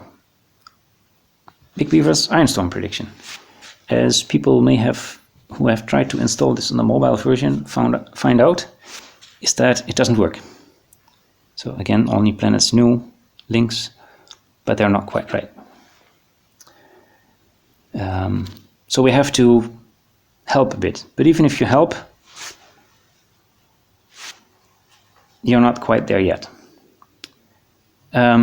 Specifically, when we have the Ironstorm prediction, sorry, I go to the page here, which is about other plugins than the ones I have. It's still on my website. At the top, it gives you pointers where to find more plugins. And then it gives a small table of plugins that are known compatible and some that are not. And for the Ironstorm prediction, I found that if you modify it as per below, I can do some things with if I use my keyboard plugin, because still the UI from the Ironstorm prediction doesn't show. And making them compatible in this particular case means activating it for the mobile site so that it actually is installed, is actually added to the page by Tempermonkey. And for that, we specifically need the HTTPS Planets.nu entries included, the bottom 2 as they're shown in the blue box that we have here. So we're going to do that.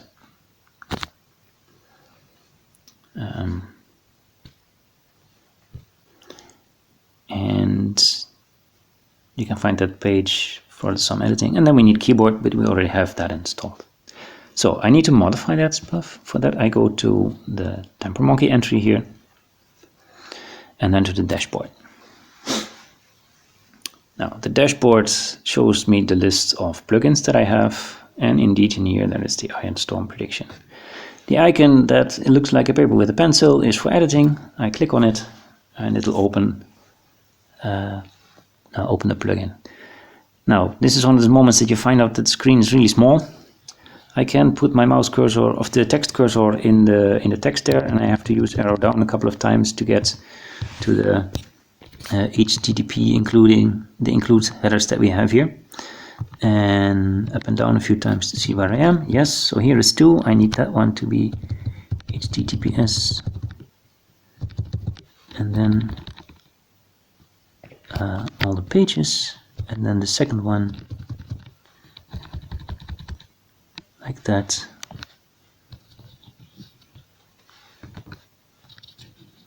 I need a star here and an S here. If I hit Ctrl S now, it will save it, and Tempomonksy tells us that that worked. And I close this, or I go back, because we need to do something else. Because keyboard is going to add things for the Ironstorm prediction, but for that keyboard needs to know that we actually have the Ironstorm prediction. The problem is that right now keyboard is loaded as plugin number 7 and Ironstorm prediction is loaded as plugin number 8. So keyboard doesn't know anything. So we have to make keyboard later. Now we're going to edit keyboard, and we press on settings here, and you can see that we're there. Now I can scroll down nicely, and here it says position 7, and we're going to make a lot of that. No, better clicking here, it has position 7, and we're going to make that position 8, so that is actually after the Ironstorm prediction. Again, I hit Ctrl S, and then I'm entirely done with this. That goes away. We go to our full screen browser. We can now go back to our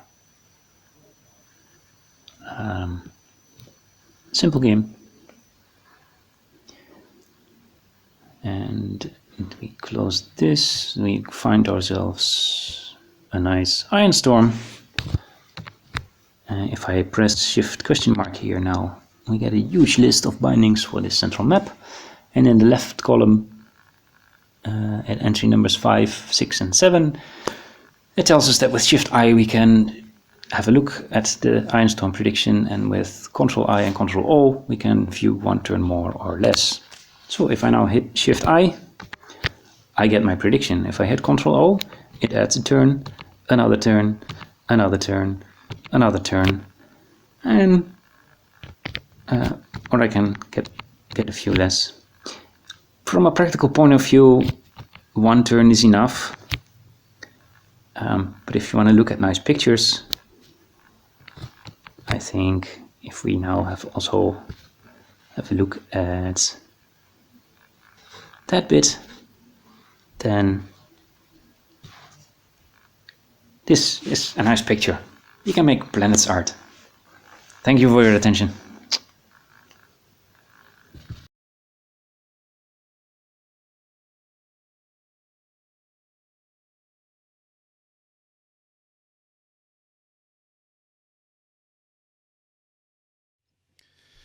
All right. Thank you very much for that. I appreciate it. That was a recording from McNimble, but now here we have him live and in person. So there's a couple of questions, I think, in the chat, and you have that up on your screen, right? I do. Got it right here. I think I'm read one question only. How much time did it take me to write, redraw, and filter? Because there's different answers to that. One of them is a couple of years, because I started with it pretty soon after I found this site. I've been playing for a few years. If I would want to count it in hours, I didn't keep track. I don't know. Not the faintest clue, but a lot. I can tell you personally, I actually can't play Planets without your plugins. I love being able to look at the map and know what's where, not just that there's a ship there, but what ships, how many ships. It's changed my gameplay. It helps me see the big picture as well as the regional picture. So thanks for basically ruining the game for me. with where I have to have that. So like it's really, I know you make it work with the mobile client, but I'm still stuck on the old school method right now. But Yeah, I mean, I definitely plan, by the way, to keep it compatible with the desktop version. I find myself using the mobile version pretty much all the time. But if I ever manage to break something on the mobile client, break something on the desktop client, let me know, then I'll fix it. yeah, that's awesome. Let's see. I don't see any other questions. So, any parting thoughts you want to share before we move on to the next presentation? Go ahead, try plugins. If you don't like it, you can always uninstall it again and have fun. Thank you, sir. You're welcome. Thank you. All right, everyone. Thank you very much for being here through this so far. We've had a really good response and turnout. We have right now, I think, about 40 some odd viewers, and we've had really a good turnout so far. So thank you very much for that. We're going to take a quick break here, and then we'll be doing the economy of Planets.nu. This was done by my friend and fellow 209 Planets 209er, and he had a conflict with today, so he can't actually be here, but he pre-recorded his presentation on economy. So I hope you'll enjoy that. We'll take a quick break, and then we'll be right back. Thanks, everybody.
Hello, and welcome to the economics portion of PlanetsCon Live.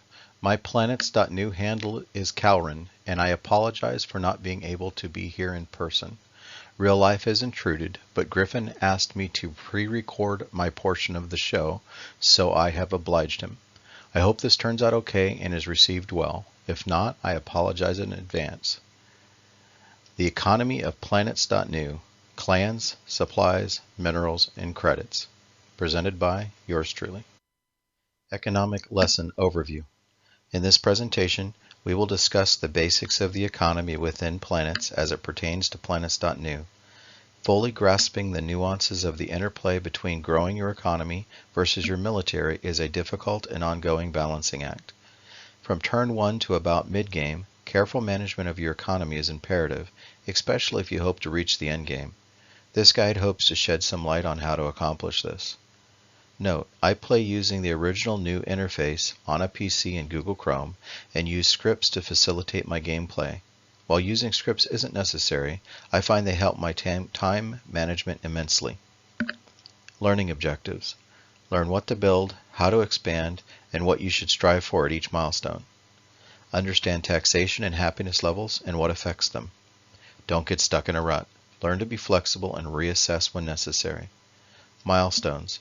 Now these are pretty aggressive milestones, and they were gleaned from reading a couple of different guides, and I give credit to those authors later on in this presentation. And they're good milestones to press forward, or to try to accomplish. By turn 10, have 15 planets, 10 ships, and at least 1 starbase. 2 if you could swing it. Credit to Big Beefer for that one. By turn 20, have 35 planets, 30 ships, and at least 3 starbases, and try to have a Merlin by this time. By turn 30, have 45 planets, 75 ships, and at least 7 starbases. And what drives this is expansion, and your economy will help drive this as well. Script plugins. The foundation for scripts is Tamper Monkey. Tamper Monkey must be installed first, and once installed, I primarily use these 5 scripts here. The Planetary Management plugin, the Plugin Toolkit, and I think the Plugin Toolkit should probably be installed second before the other 4. And then Improved Ship List View, the Message Links plugin, and the Ship Info. Introduction. Who is Calren? I started playing VJ Planets back in 1994 or thereabouts. We, my friends and I who played, eventually experimented with F-Host and other add-ons to the game. I played for a number of years, then took a break for a long while. I restarted playing Planets on Planets.nu about 4.5 years ago. Griffin invited me back to the game. Preface. There are a few well-written guides on Planets.nu geared toward building your economy. I will share links to these at the end of this guide. While I read through the other guides to get an idea of how to proceed with this one, I did my best to write this from my perspective and playstyle. I apologize for the disjointed nature of this guide. This is the first Planets guide I've written, and I'm afraid it shows. This guide is geared toward more standard games where you start with 1 planet, 1 starbase, and 1 medium freighter. Typically, you start off with 8,000 credits and a good amount of minerals on the planet. How I go about building my economy is determined by the parameters of the game, the players in the game, and what race I am playing. I have found, however, that generally I follow a process that, by and large, applies to any race I play. My goal is to colonize, gather resources, and build ships. What warships I build first depends on what race I'm playing. While in-game military strategy is not the focus of this guide, I will try and touch on the basics as it relates to your economic growth. Another consideration is the inevitable encounter with another race/player. It's all interconnected. It's the economy, stupid. I typically begin with building a large freighter with Warp 9 engines on turn 1. Depending on how close other planets are and how many colonists are on the homeworld, I may decide to tax the colonists such that their happiness level will end up at 70% next turn. There's a picture of a homeworld showing it being taxed down to 70, and it's highlighted in yellow. 100 minus 30 equals 70. Next turn, the happiness level will be 70. This is important. More on this later. This is from a game I played several years ago, and I would do things a little differently today. Today I would build max factories. I always build max factories. Since no natives are on this planet, I am not too worried about the quantity of mines being built. I need the minerals out of the ground so I can build ships. So what I'm doing is building, or coming close to, max mines. Note, your colonists don't care near as much about how many factories and mines are built on a planet as natives do, and government levels of the natives affect how much they care. More on this later. Because this is turn 1, we have a medium freighter in this standard game. We want to load up the medium freighter with clans, supplies, and credits and send it exploring. I typically load up 150 clans, 50 supplies, and 200 mega credits. I might sometimes put 300 mega credits depending on availability. And then I send it off to go exploring. Back on turn 1, we scheduled to build a large freighter from our starbase. And so on turn 2 now, that large freighter has been constructed, and we loaded up with clans, supplies, and credits, and we sent it exploring. I prefer to build large freighters because I'm always conscious of the ship limit. I find large freighters offer the biggest bang for the buck, so to speak. Some players prefer to build medium freighters instead. I typically try to explore and colonize all close by planets without landing myself in deep space, unless my ship can cloak. Note, with non-cloaking ships, make sure you planet hop if possible. If not, make sure you end your turn in space without broadcasting your waypoint to any nearby observers. Example, don't do this. Notice the dot. And I have an option, I think it's part of this Planets.nu standard interface, where it'll show you where your ship will be at the end of that turn, and that's the dot within that before the waypoint, which is at the planet on Pod Planet.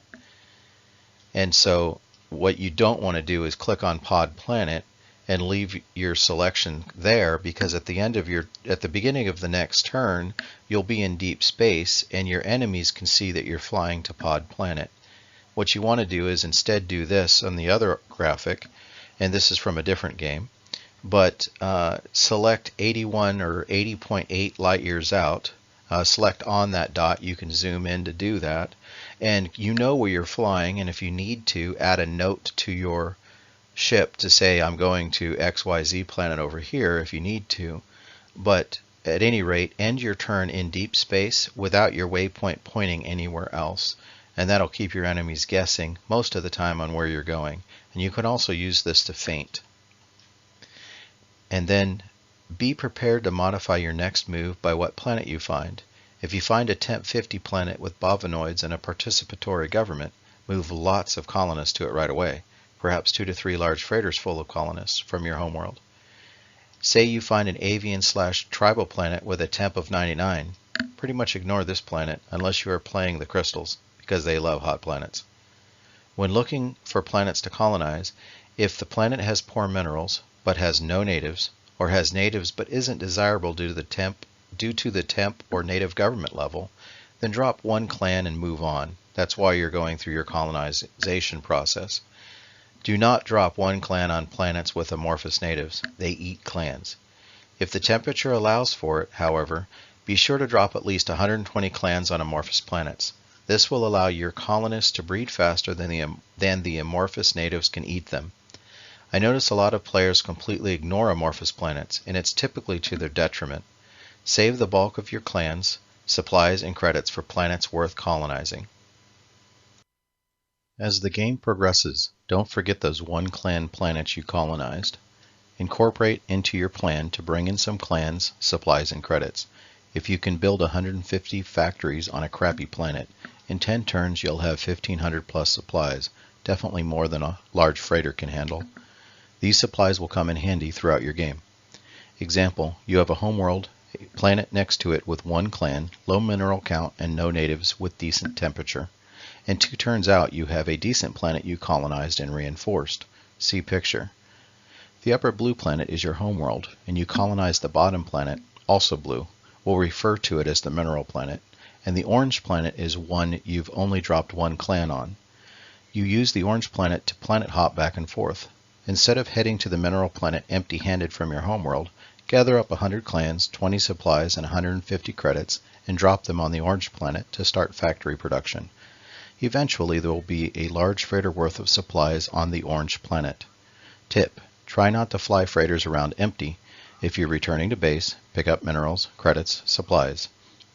If you're flying out from your base, take colonists with you to bolster your front lines and grow your taxation base. Examples of good planets.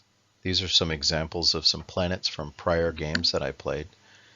299 planet, Mud Planet, is an example of an avian monarchy planet that I had discovered, and I dumped a large freighter full of clans on board, or onto the planet, and then I set the growth tax to 70.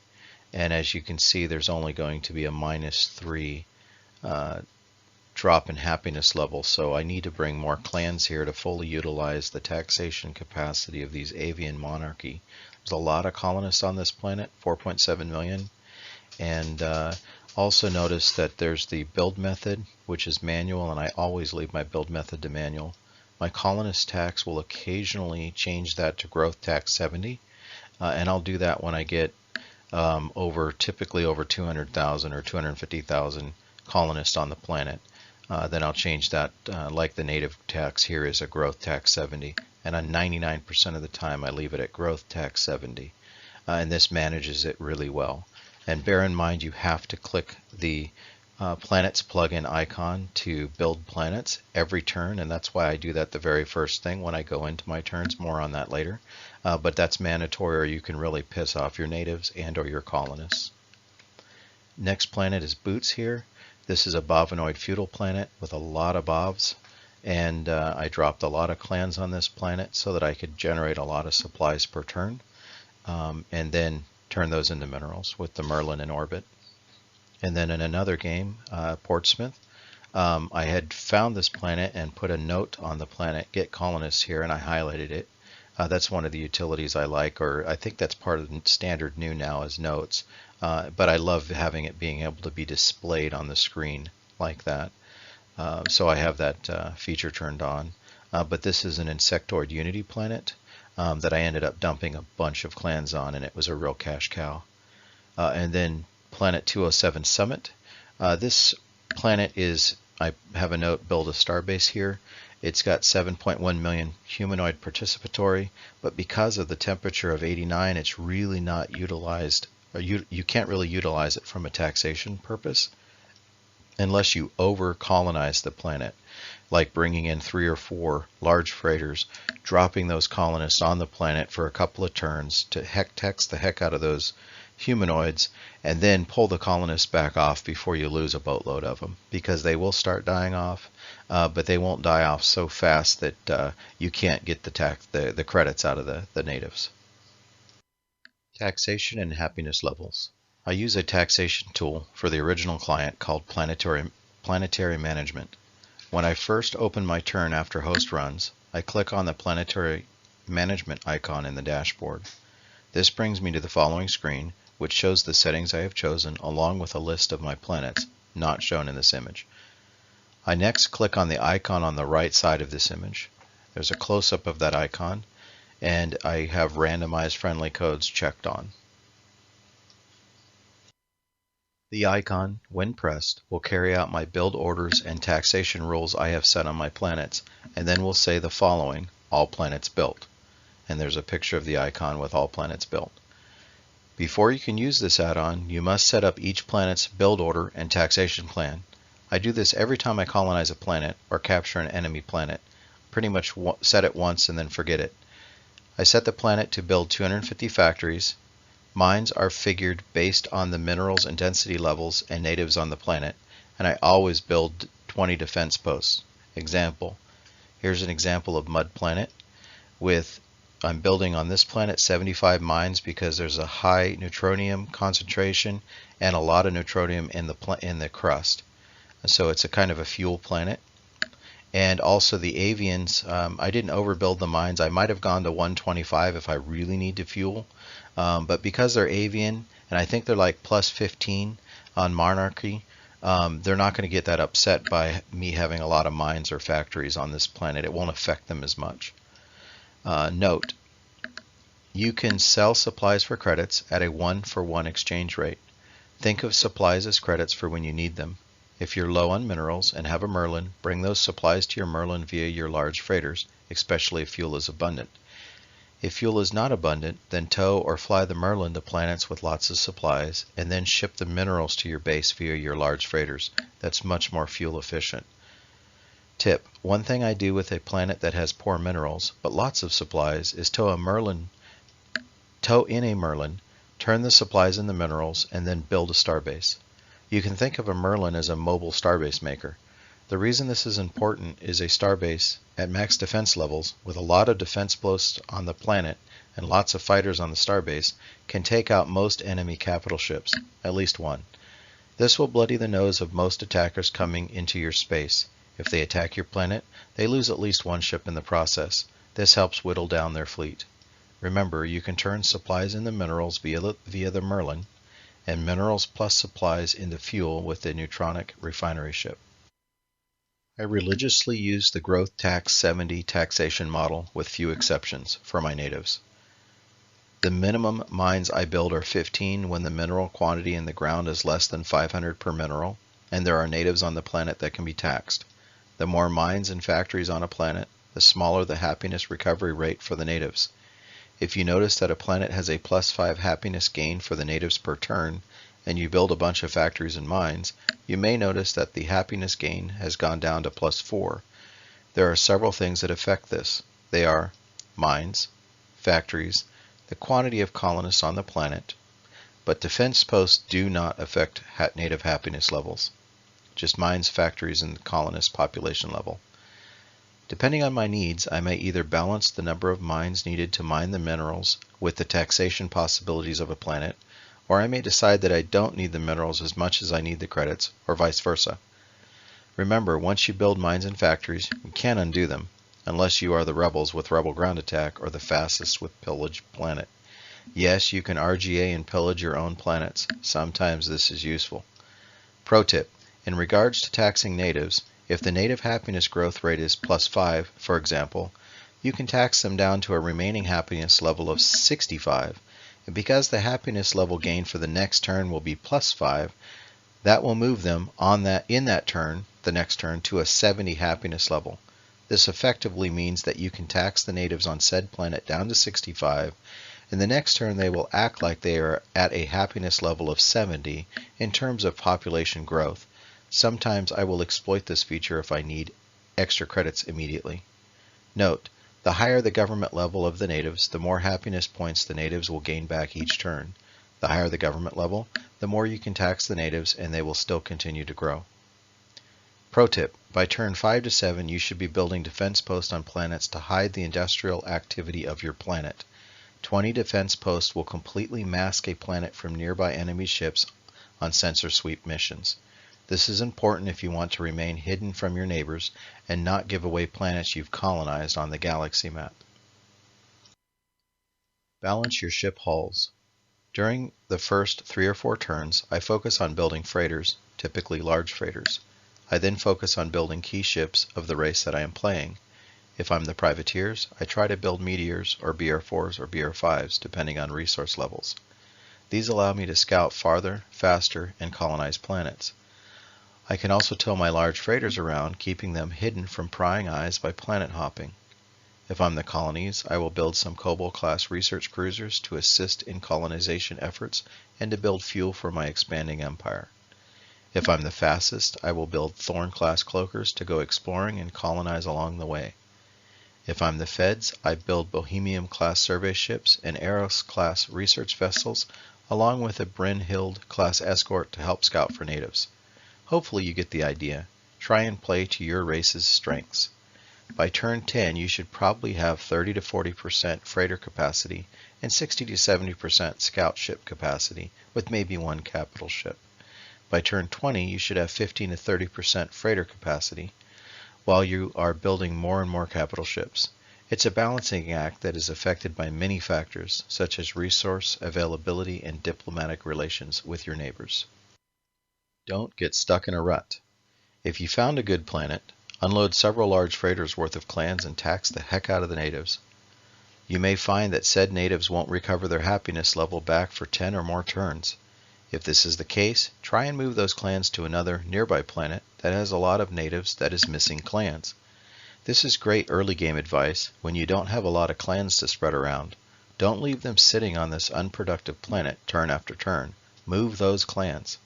Pro tip: you can tax your clans on one planet, say down to a 63 or 64 happiness rating, pick up said clans and move them to another planet. When you drop them on the destination planet, their happiness level will be what it is at that planet. I do this typically the turn before I move said clans to another planet, so I have credits to go along with the clans to help build factories, mines, and defense posts, or to build ships. Additional guides. I read these guides and a little bit of the Wikipedia prior to putting together this guide. The New Player Tips by Big Beaver and the URL there, that was a good read. Economics 101 for Beginners by Bond Servant, that was a good read. As was the New Planets Turn Progress Guide by Bond Servant, that was also very excellent.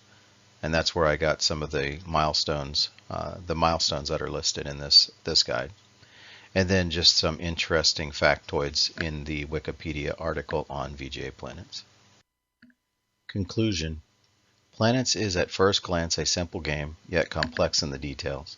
Hopefully you have a better grasp of the economic gameplay and can incorporate this while keeping an eye on the milestones, dispatching your fleets, and managing your diplomatic relationships. Go play Planets. Best of luck to you in your future games. I hope this guide has shed some light on how to get started with planets and build a sound economy. was my pleasure to put this together for you, and I hope PlanetsCon Live has gone well. Good day.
Welcome back, everybody. Thank you for sticking with us so far. I hope you enjoyed that presentation on economy. I think there was good round coverage of different things. Thank you, Calvin, for doing that. Now we're on to my section. Hopefully this goes well, and I hope you enjoy it. I'm just going to jump right in and talk about the 3 levels of war. The 3 levels of war is strategy, operational art, and tactics. And this presentation is based heavily upon military doctrine. I'm going to start with defining the different levels as it pertains to this conversation. Strategy in general is about why are we doing what we're doing? Why are we fighting, and with what? To what degree are we going to fight? And sometimes it's not why we're doing it, it's why is our enemy fighting us? What is it they are hoping to gain from us? And this will factor into your strategy. The strategic level of war is concerned with the art and science of employing your power. Let's talk about the operational art. Planning at the operational level determines what we will affect. This is where you think of more like a campaign, a regional action, like what am I going to use to do what and in what order, and for how long am I going to do that? Tactics. The tactical level of war deals with how we fight. And when we're talking about planets, we're talking about how do you use your resources specifically? How do you play your race to the maximum advantage? Let's talk about forming your strategy. Information is power. It is key. But if you don't use that information, it actually has no value. So get out there and gather as much information as you can. Figure out who your neighbors are, who's got what you want, be it ships, tech, friendship, or most importantly, their planets. You want to get those. Study your opponents. One of the great things about Planets.nu is you can go and watch someone else play in a previous game, and you can gain a lot of insight from that. Check out their record of winning. I always look at, how many wins they got, what kind of placement do they get, do they tend to survive games a lot, or do they drop, do they resign, do they have a tendency to ally, or are they more of like a lone wolf, and are they playing with people that they've played with a lot? If you ever look at the affinity of games that my Planets.nu group goes in, we'll pretty much set off alarms on that. But that's because we play a lot of games together. But you're going to see people that like to play games together. Sometimes they're friends in real life. Sometimes they're just really good Planets.nu friends. But that's going to give you insight because you might know that they have a tendency to work with them. When you're engaging in your diplomacy and your communication, are they active and aggressive in their tone, or are they friendly? Are they following through what they say they do, or are they being non-committal? This is helping you understand what your opponents are going to be like and how they're going to factor into the development of your strategy. Also, depending on the level of game, do they seem to know what they're doing? Maybe they're playing a race they haven't played before, and if you know some of the typical ways of approaching these things, you might be able to detect that maybe they don't have the experience at that race, or maybe they're really good, and that's going to factor how you deal with them. Are they going fast? Are they slow? What's their shipbuilding look like in the scoreboard? So information and then opportunity. Expect change. Analyze the landscape. Take the opportunity. Stop being the chess piece. Become the player. It's your move. Said by Tony Robbins. So you're looking for what are your opportunities. Now that you know who the players are, where are your opportunities at? Geography plays a big factor into that. Geography is probably not the precise word for space, but whatever, we get what it means. Planetary alignment, where are those gaps at that form those natural boundaries? Stellar cartography could definitely play into it if you're playing with that in your games. Nebulas, debris disk, star clusters, they can all definitely factor into that. Planets.nu has been experimenting with a concept called dirty space, where we have a ton of that, and it really creates a lot of geography, and it has its pluses and minuses. Think about those borders, those factors that will create natural and unnatural borders. Unnatural borders may be an opponent that grows really fast and basically shuts off a certain area to you because they're there. And ultimately, you need to think about how geography factors into your access to your opponents. The ultimate goal here is what? Get planets. Who has the planets that you want? Your opponents. If you make friends with your two neighbors thinking, okay, I'm going to have time to grow, and then they close off your ability to get to another enemy, you're really hindering your growth and your potential. You're closing off an opportunity. External relationship opportunities. Who will you try to be friends with? And for how long? Sometimes friends isn't forever. A lot of people will put timers, either like this non-aggression pact will end at a certain turn, or they have cooldown periods to terminate an agreement. Think about that. Think about who your targets will be. Think about who you want to go after. And also think about oftentimes, you do not get to control who your targets are because they pick you to be the target. So think about what you'll do in those situations. Think about the opportunities that you can create and present to yourself. Use your intel and opportunities to form your strategy. Create a list. Create goals. Figure out who your target list is going to be, who you're going to fight with first. A lot of times in the beginning of the game, it's like a wide open world. It's both fun and scary because you don't know if you're going to end up next to someone who is really good and maybe isn't really friendly, or are you going to get lucky and get next to, perhaps some easy prey. When you create your target list, you got to know why they're on your list. Is it just to get their planets, which is a really good reason to be on the list? Is it to remove a high threat player before they can get the strength? Or maybe there's someone near you who might be an easy kill because of skill or because of race combinations of yours to theirs. You might be really good at knocking them out, and getting that early grab is very helpful.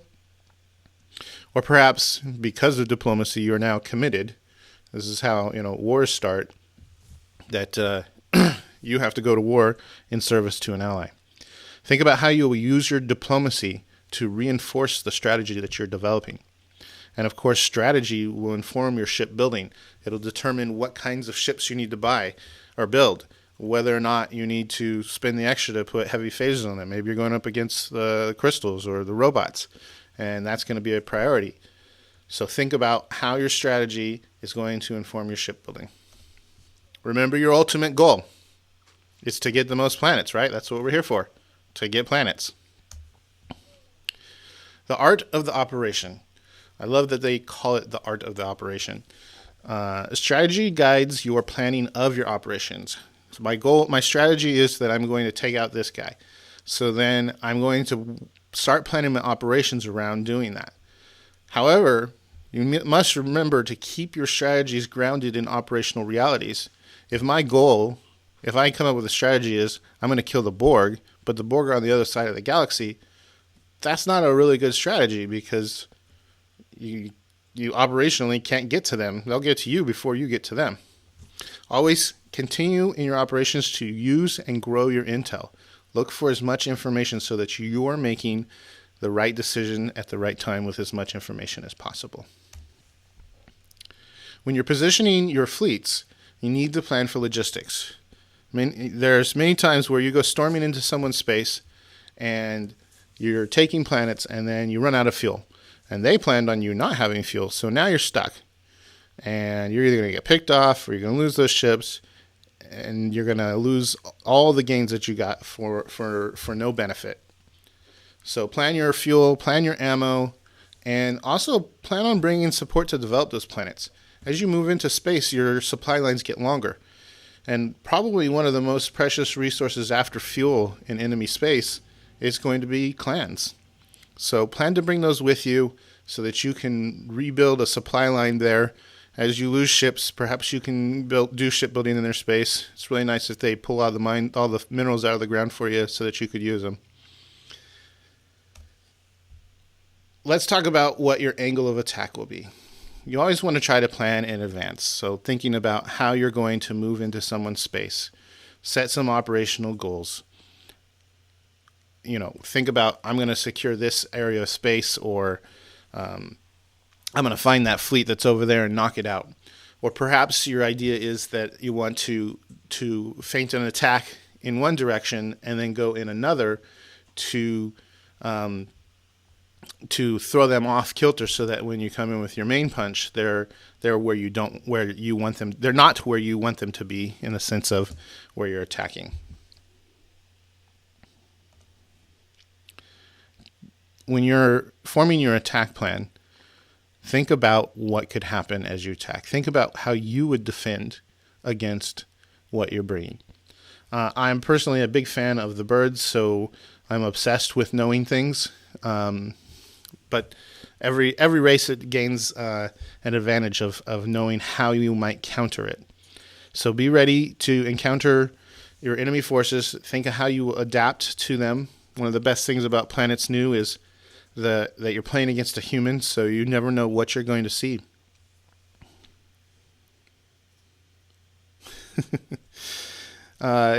Consider your reinforcements, both your own and how your enemy will reinforce against your attack.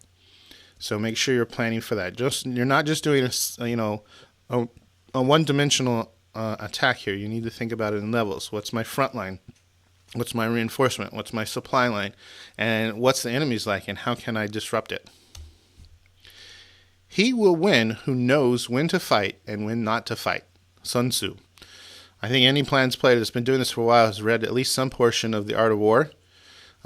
When you can, pick fights where you can predict the outcome and then decide if that outcome is something that you want to do. Be ready to adapt. No battle plan survives contact with the enemy, or as Mike Tyson said it, everybody has a plan until they get punched in the mouth.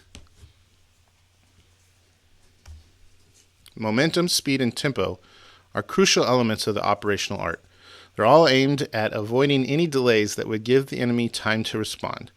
You want to keep them on the defense, you want to keep them up against the ropes, and keep giving it to them.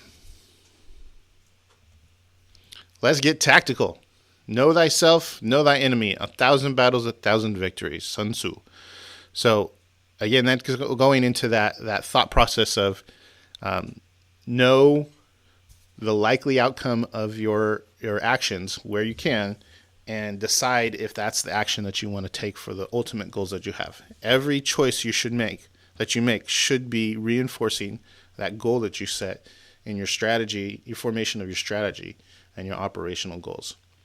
And it really comes down to actually knowing the mechanics of the game, knowing what your opponent's capabilities are, both of their race and their potential capabilities when it comes to how good they are at playing that race. Know your own race's abilities. Know how to use them. There's no point in playing a race that has all these benefits and you're just, running slash and smash.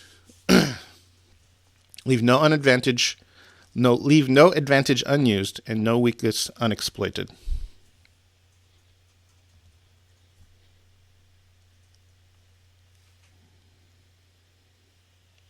You must know the order of host, or at least refer to it like a Bible.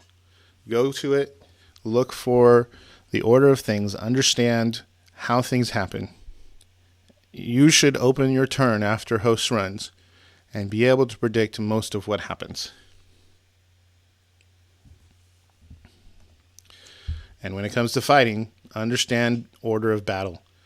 How do you fight the ships in the order that gets you the greatest effect from those ships? Some races are, kind of one-dimensional. You just throw one big ship at others. Others benefit from what leads and how often it leads and how many of those you have.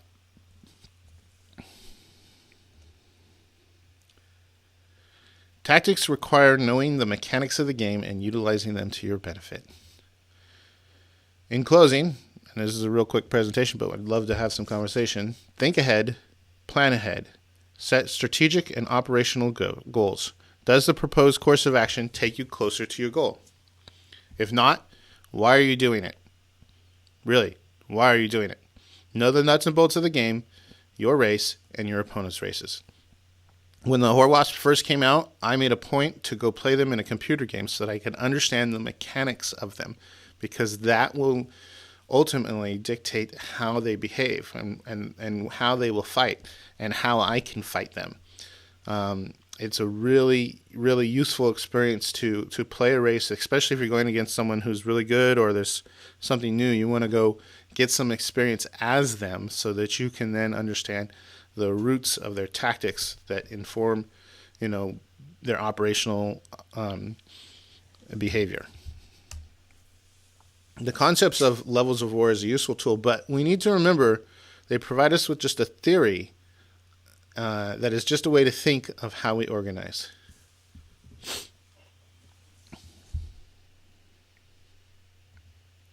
I'm going to go ahead and open this up to Q&A. I don't know if there's any questions in the chat.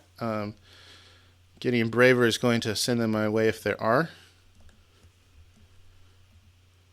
I'm also going to give a few moments for the delay to allow for that. It's about a 30, 40 second delay.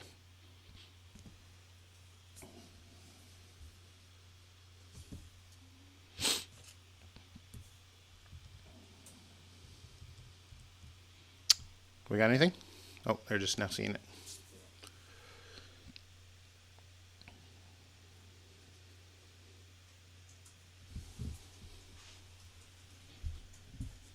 I think so far it's been a pretty good con, and I like to see all the interactions going on in the chat.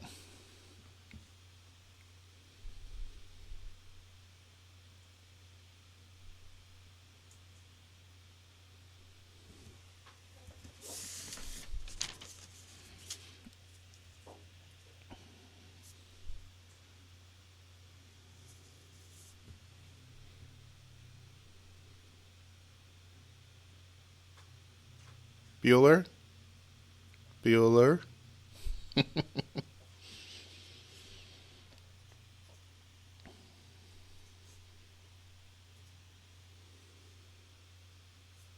Oh, I'm Griffin. Sorry.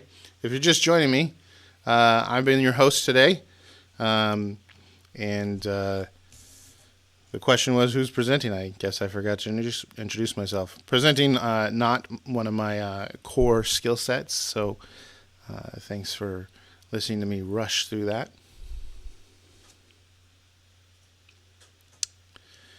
Specific operation to share. Well, do you mean in the way of a screenshot? Ask that back. Screen share? But I think actually in one of my last Planets.nu game, I was playing the birds, and my next target, it was my second target, was the robots. And you would think they'd be scared of that, but one of the first things I do as the birds when I go into a game is I go find the top 10 planet IDs in the game, and I map them. And then I try to get ships to them as quickly as possible, so that should that be, obviously within my immediate realm of influence, I'm going to make it a priority to get to that. So I was actually fortunate to be able to get control of their minefields fairly early. They had it fully defense posted out and had a large population, so it was going to take them a while if they decided to try to tax them to death to go away. But I was able to get there and control those mines and then slowly move into their space. I had to do a turn of minefield control and then a turn to get back into orbit because of the ion pulse. And I used that to get myself into position all over the place and hit them hard and hit them where they weren't so that I minimized my losses. And then occasionally I would have fun with a ship that maybe came in heavy with not enough fuel, and I'd tow it around with another cloak ship so that it ran out of fuel. Cloak intercept is wonderful for that, so you don't have to get it right if they change their mass. You just have your fuel-loaded cloaking friend or buddy going around with it.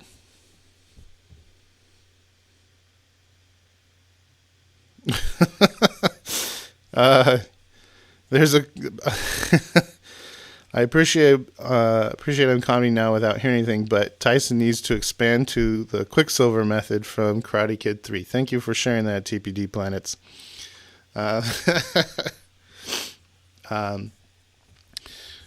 Also, as part of that game, we were playing a fixed turn game, and so we fixed turn to 125, and around turn 90, turn 95, I was doing pretty good. I think I was in maybe second or third in planet count. But as my fellow bird commanders know, our fuel tanks are few and our range is limited. And that actually plays a big factor into operations. When you're going to play the birds, bringing fuel is super important and planning for that. And so I was able to actually penetrate quite deeply, and I made a decision at some point that I couldn't continue my advance due to my fuel limitations and be able to hold it and move around. So I made a decision to actually kind of go dark for a while. And I had a pretty good sized fleet in many different areas. And I bled, I want to say, 40, 50 planets. No, it wasn't that many. But I bled quite a few planets when I decided to stop attacking. And what I was doing is I was actually moving my Darkwings across the galaxy over planets that were poorly defended. And then at the very last turn, some of you might think this is a little dirty, but I think it was a good move. At the very last turn, I launched my attack, and I went from, I think, third or fourth place into second, gaining 47 planets. And I think that was a pretty good campaign and strategy right there. And so that kind of shows you the different levels. Like, I decided my strategy was going to be to hold off on continuing to advance because I didn't feel I could secure that advance. And I bled planets. I lost a lot that I advanced, but I had ships all over the place. And I just spread them out and went where they didn't have ships. If they had spread out their fleets, it probably would have been a different outcome, but I tried very, very, very hard not to let on that that's what was going to happen. A mistake is a bird commander's worst enemy, and some were made, and someone who didn't know I had control of their minefields, Getting Braver, learned that I had. Getting Braver is in the room here running the chat. Didn't know that I had it until I made one of those mistakes and accidentally changed a friendly code of one of his planets to match it. But ultimately, the strategy proved to be quite fruitful. I got second place. Calrin, who did the previous presentation, got first as the Pirates, and that was only because he was on the opposite side of the galaxy and I couldn't get over any of his planets. Otherwise, I think I would have turned the outcome into a first place. What else we got? Let's see. Avoid what is strong, attack what is weak. Thanks, PsychDev. That's good. Emork, couldn't resist. That's one round for me if we meet next, my friend. I don't know what that's about. Does that have any context, Gideon? Anyway, I'm not looking at the chat. He's just sending me questions, so forgive me. I think at this point, if we don't have any other questions, I'm going to wrap it up here. We're going to take a quick break, and then we're going to run a pre-recorded presentation from Whisperer, and then I think he might be online for some Q&A after that. So stand by, and thank you everyone for joining us.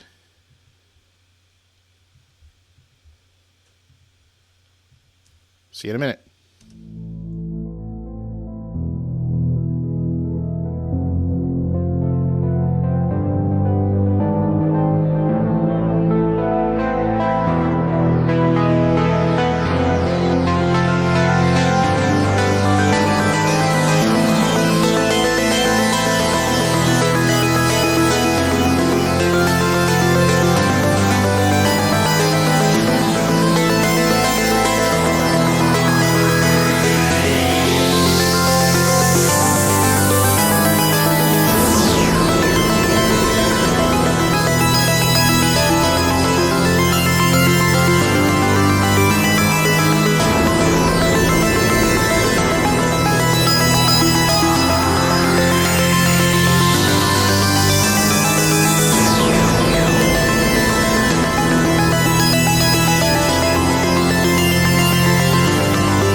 Of negative interaction.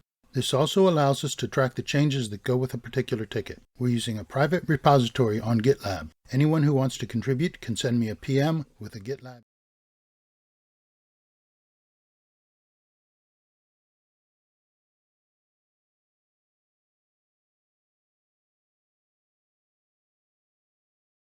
User ID or email address to send the invitation to. The GitLab system.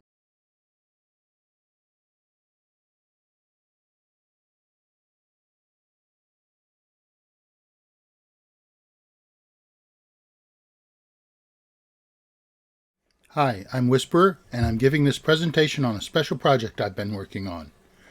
This project has taken quite a bit of time away from my gameplay. I feel that that time has been well spent, and I hope that at the end of this presentation, you will too. The special project is a community-supported client for Planets.nu. Just over a year ago, Joshua released a new mobile client. This client was designed to be easier to use on a small screen. At that time, the old desktop client stopped receiving updates. The one exception to this was an update to the payment system. This update forwarded the player to the new mobile client to make their payments. There are some useful features in the desktop client that haven't been migrated to the mobile client yet. As development continues on the mobile client, it receives new features that aren't being backported to the desktop client. This is creating a divergence in the abilities of the two clients. I feel that it's time to change this trend of divergence, and I found a few people who are willing to support me in this effort. To that end, we'll be attempting to revitalize the abandoned desktop client. Joshua has been notified of this project but has not responded. We consider this to be an expression of neutrality. The client will be served from Planets.nu, which will give Joshua the ultimate ability to stop this project if he wishes. This project has several overall goals. We want to implement enhancements after Joshua releases them for the mobile client. Sooner is better, but we're limited by contributor time. We want to fix some of the long-standing bugs in the client. This includes the fuel estimation errors that have caused problems for so many players. With the permission, and hopefully active support, of the author, we hope to merge some of the plugins into the client. This should allow them to be more robust and easier to use. McNimble has informed me that there are some enhancements he's considering making that aren't well suited to plugins. Full access to the client code will enable him to make those enhancements. Just in case anyone is wondering, we have no intention of creating a mobile client. We've been working on a few improvements already. This is to demonstrate that we can improve the user experience and to get a handle on the needed automation processes. These are some new features in the mobile client that we backported to the community client. One of the first tasks that was completed was to allow campaign resources to be used to purchase advantages and hulls for use in campaign games. We've also implemented the ability to upgrade beam tech on mining stations.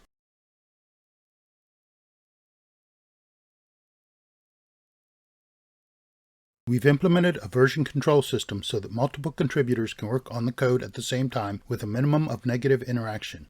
This also allows us to track the changes that go with a particular ticket. We're using a private repository on GitLab. Anyone who wants to contribute can send me a PM with a GitLab user ID or email address to send the invitation to.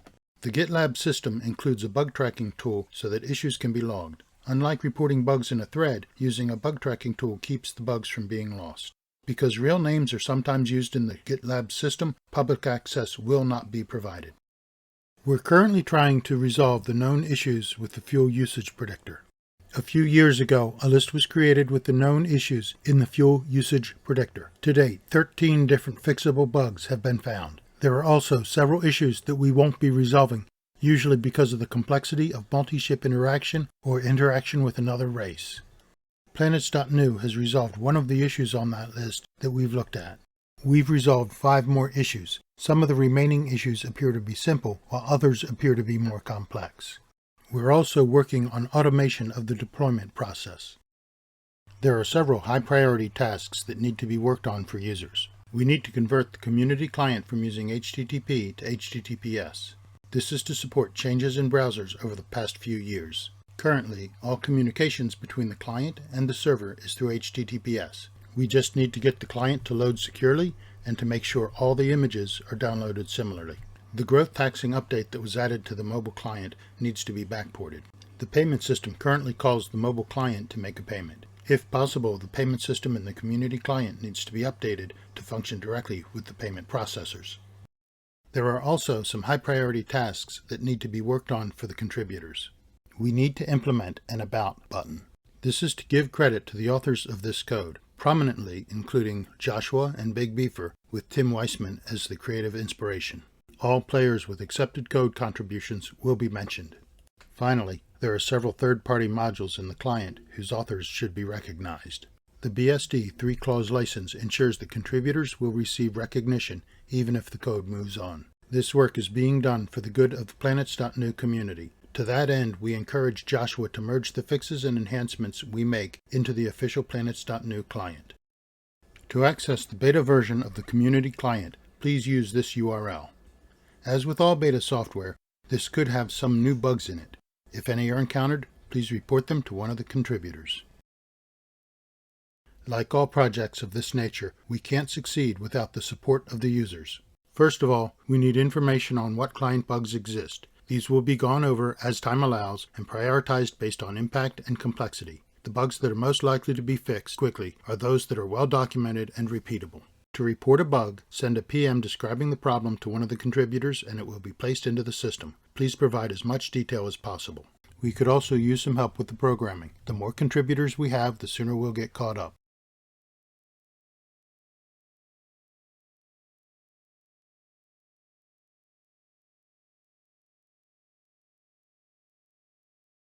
Hi, I'm Whisperer, and I'm giving this... Hi, welcome back. We have Whisperer on the line here, and we're going to wait for those questions to come in. But before those come in, I thought I might ask a little bit about how quickly your timeline might be for this project. It really depends on how much spare time I end up actually having. Right now, it is in a beta state. You can go in and play with it at your heart's content. It does have some enhancements in it from the basic desktop client. It is not anywhere near the mobile client, but we're working on it. At this time, I believe there are like 22 issues open on it in the issue tracker on GitLab. Do you feel like at where it is right now, it's a viable, usable interface for playing your turns on a day-to-day basis? I use it that way, but then again, how else can I find bugs? No, reality is I haven't encountered any new bugs this way that weren't expected. Anything I've encountered that's weird was also weird in the desktop client. So, gotcha. How big is the team that's working on it? Right now, it's just McNimble and myself. Okay. I hope to expand on. Go ahead. I said I hope to expand on that. Excellent. Tailspin asks in the YouTube chat, is this suggested interface to replace the new interface? No. Some people like the desktop interface, but they see that it's falling behind. This is to at least bring it back up to date and make it competitive with the mobile interface. The mobile interface definitely has some advantages to the desktop interface for certain players, just as some players prefer the desktop interface. This is to let the people who prefer the desktop interface play on an even, at an even level with the people who prefer the extra features in the mobile client. Excellent. Well, folks, keep those questions coming in. We have a few more minutes, and then we're going to move on to the next thing. I think we're actually getting quite a bit ahead, which is good because the trivia might take longer than I originally thought. But what do you think is the, besides making the desktop interface have feature parity with the ongoing development in the mobile interface, what do you think is the biggest benefit to this project that your average user might find? Again, it's just what you're used to and what you prefer. It's merely an alternative. And to be honest, I've looked at the mobile interface. I played with it a little bit. Did not think much of it, but I play on a big desktop. So all the features that Joshua put in to save space for the tiny screen, they don't really help on a big screen. So that's its core purpose. Give the big screen guys someplace that doesn't feel like it's been scrunched down. I know that personally I'm still on the desktop client, and that's primarily because, as I understand it, planetary management does not work on the mobile. Some of the features of planetary management I can see have been implemented on the mobile, but really I would say that's the number one reason why I haven't moved over. For my sanity and my time, I depend upon that plugin to make my games not cause me to get divorced. The planetary management plugin, and to be honest, most of the other plugins that are designed to work on the desktop interface should be able to be made to work on the community client just by adding the URL. Excellent. I'm not seeing any new questions coming in, so I'm going to give you an opportunity to give a closing statement, and then we're going to take a break here, and we're going to go into Turn of the Year. The only closing statement I have was, I believe, in slide 12. Send me your bugs and send me and try to find some time to help for those people who are programmer types. Excellent. Well, thank you, Whisperer, for your time and your efforts. We appreciate it. No problem. We try to help. All right. Bye.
All right, folks, and now for your consideration, the submission, the one submission for Turn of the Year, which comes actually from 2017 from Tailspin, is presented here for your enjoyment. As your host, Griffin, and his associate, Gideon Braver, are the subjects of this Turn of the Year, you can expect a rebuttal at the end. Enjoy. Hello, PlanetsCon 2019. Tailspin here. This is my submission for Turn of the Year, and it is entitled Forger and Tailspin Spank Some Naughty, Naughty Privateers. Now, in this game, I played the birds, it was the downworld sector, and Forger played the Borg. And to show you the situation, I need to take you back in time to turn 90. Forger, the Borg, is the blue, and I'm on the right over here. We were fighting the crystals, the lizards, the colonies, the rebels, and the privateers. So really, all these races were fighting against just the two of us. And he was somewhat locked in a battle with the crystals, hedged in by the rebels and the colonies, and we were locked in a battle with the privateers. The privateers were being an especially annoying, as they always are, and they were slowing us down. We couldn't advance. We didn't want to lose our ships. My ships were locked up over here, and some of his were as well, and we weren't able to support the other side of the map. So we decided around turn 87 that we would eliminate the privateers. They needed to go because we were too focused on them and we needed to help elsewhere. So we decided to use the fight or fail mechanism to knock them out of the game. So we started to go up through this nebula where the privateers couldn't catch us as easily. And we started to position ships above their planets. And he started to position Borg cubes. And we just set up. It took us about 10 turns. We set up in position to strike them with one major blow to take them out of the game. And then, on turn 95, fireworks everywhere. There were 20 explosions, there were 46 combats, and in one lethal blow, we took 25 planets from the privateers, and they were dead, knocked out of the game. And so from that moment, we were free to push north, into the colonials, into the rebels, into the crystals, and it broke the game open for us by eliminating those privateers. So that is the story of how Forger and Tailspin spanked some naughty, naughty privateers, and that is my turn for submission, or my submission for Turn of the Year. See you all in the Echo Cluster.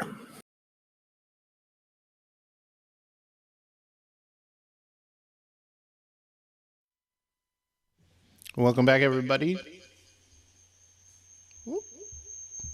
Sorry about that. Welcome back, everybody. No video at this moment. I'm just going to have a short conversation here about that Turn of the Year.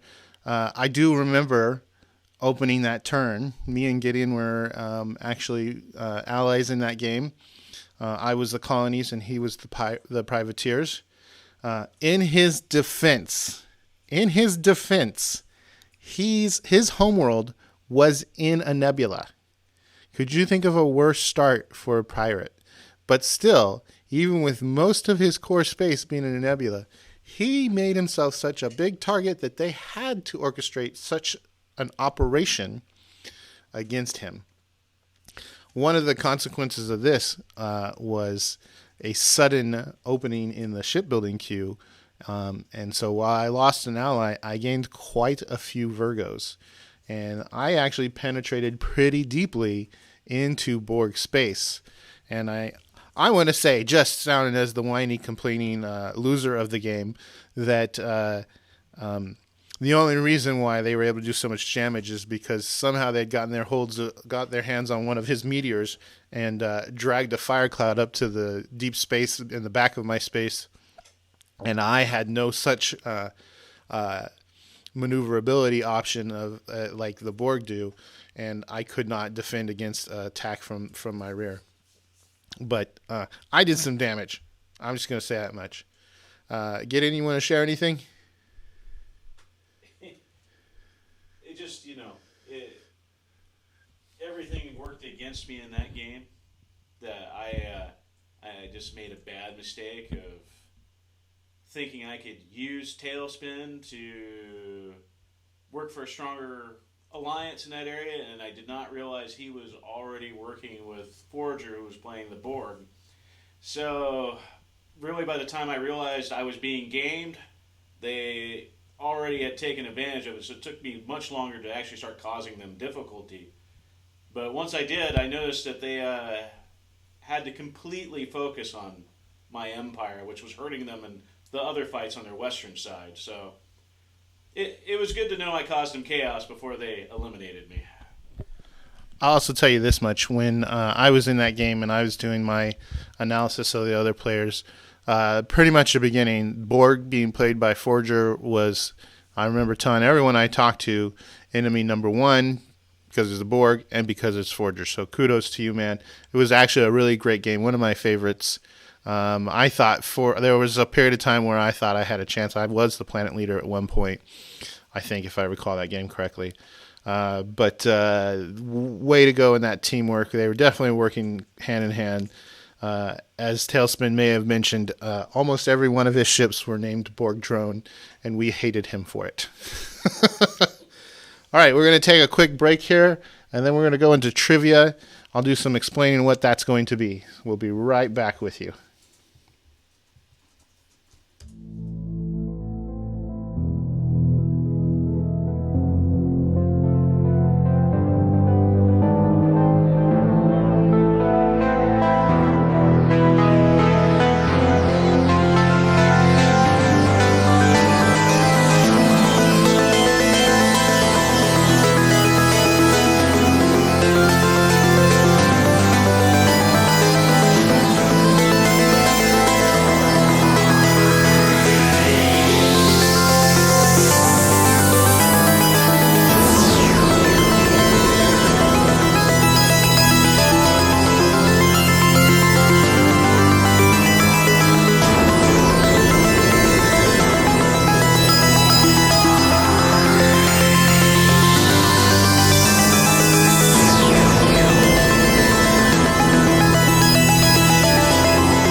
All right, welcome back, everybody. If you're just joining us, thanks for being part of it. What we're going to do now is some Planets trivia. In order to join, I highly recommend you grab your mobile device. A touchscreen is best, or open up a separate window. You'll need to be able to see the stream as well as going to the website on your screen, www.kahoot.it, and entering the game pin and a name here. Please make sure you have an appropriate name. I don't want to have to kick someone for something like that. In fact, it would be best if you used your Planets.nu handle. So go ahead and join in. Part of the challenge of the Planets.nu trivia on Kahoot is that there is a delay between what you see and what I see on my end. We've tried to account for that. So we're going to give a couple of minutes here to get people to join.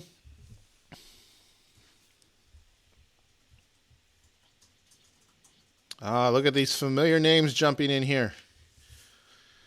Welcome McNimble. Thanks for presenting and playing. SMN, Emperor, retired.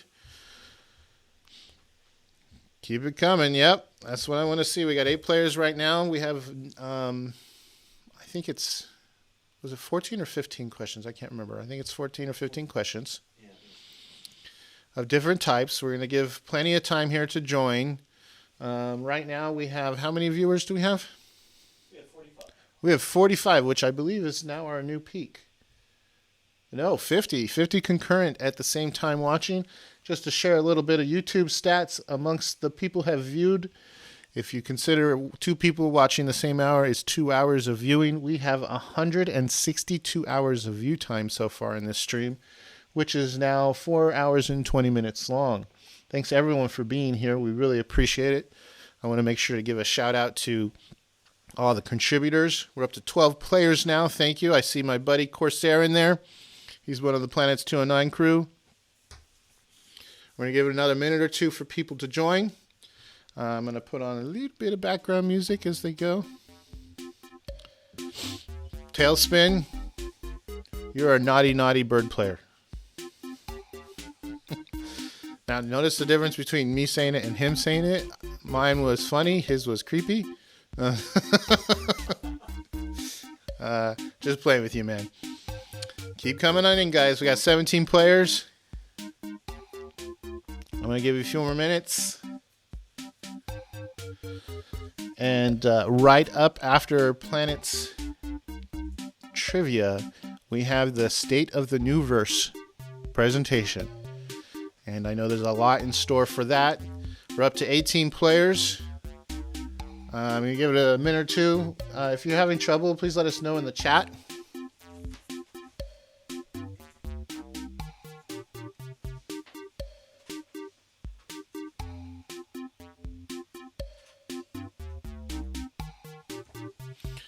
So yes, keep in mind when the questions come up and you are seeing it on your screen and it says 60 seconds, more than likely 30 seconds have already elapsed.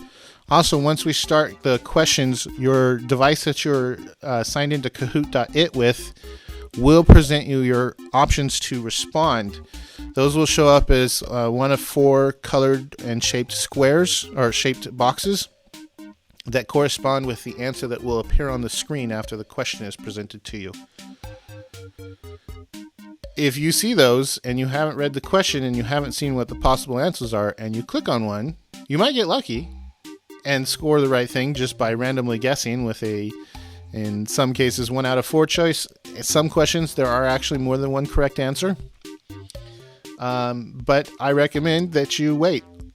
Also, the quicker you answer your quiz and get the right question, the more points you'll get. Time elapsed does burn that down, but if we're all on the same thing, it should level out. I'm going to give it about another, I want to say 30 seconds or so, and then we're going to go. I'd actually love to see it get up to 20. We get one more player to get it up to 20.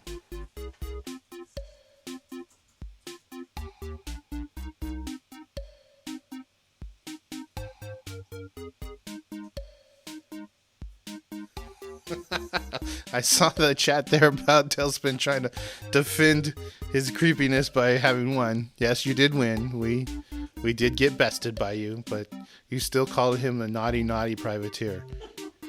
And that was weird.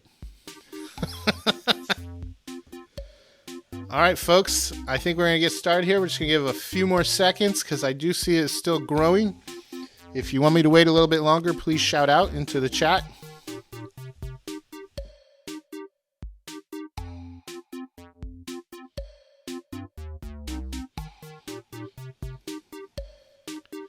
Okay, I think that's good. All right, enjoy. I'm going to try to read these questions to you. And let's see what goes. Here goes. If you're not in, sorry. 14 questions. Are you ready? PlanetsCon Live. What tech torpedo kills more ship crew than a gamma torpedo? Remember, if you answer early, you're just basically guessing.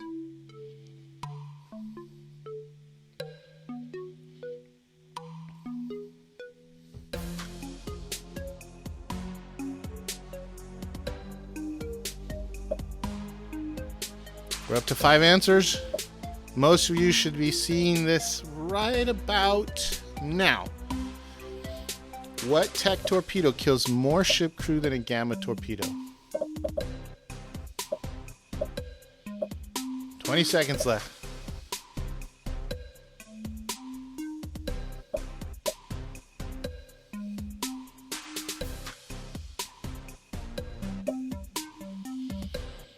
Time's almost up.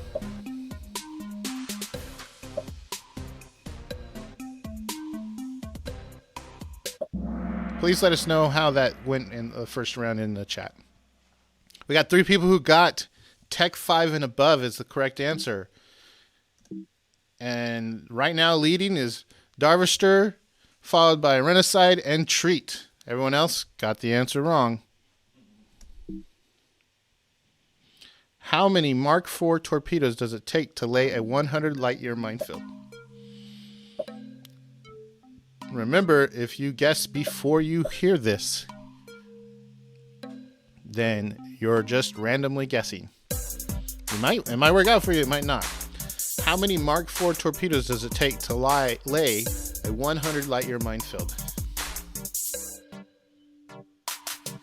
Is it 235? 278, 292, or 245 Mark IV torpedoes?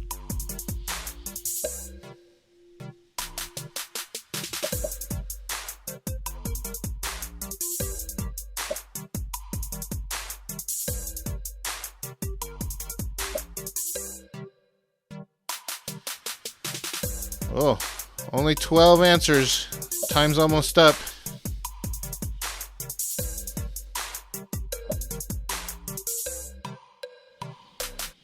Time's up. We got 5 right answers. In first place now is Sly Thrug. Tailspin pulling up second by 40 points behind Psych Dev, Darfster, and Renaside. All right, next question.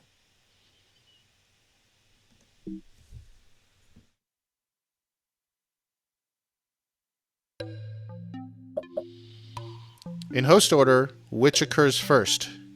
Mines destroy mines, web drain, mine decay, or mine sweep and scoop? In host order, which occurs first?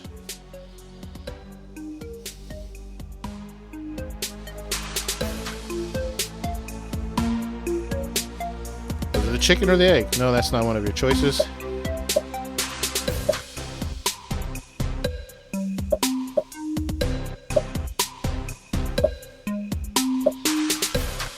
$20 seconds. Of course, when I say that, it's been 30 seconds since you had an option to do something. 10 seconds left. Good, we're getting a lot of answers on this one. A couple more and... Alright, which came first, guys? You guys know this one. We got 9 right answers on this. Mine, sweep, and scoop comes first. Darvister reclaims the lead. And we're going to move on to the next question. Tailspin, they're coming. They're challenging you. When on a ship, the Emork's legacy artifact Bones gives what advantage? I see a lot of people answering right away. So either you have no lag or you're just guessing.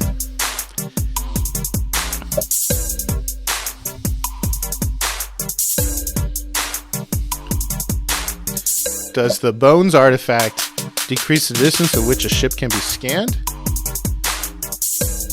Give 100% combat bonus? Or the starship can move without using fuel? Or does the Bones artifact double the charge rate of beams weapons on the ship it's on?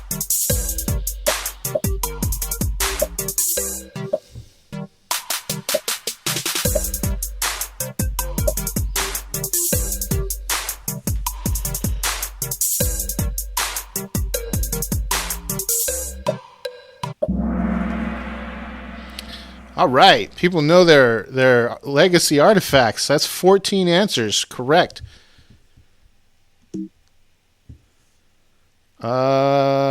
Faquid in first place with 2,222 points. That's a nice, beautiful number to look at. Centurion Prime is pulling up in second, closely challenged by Mersu.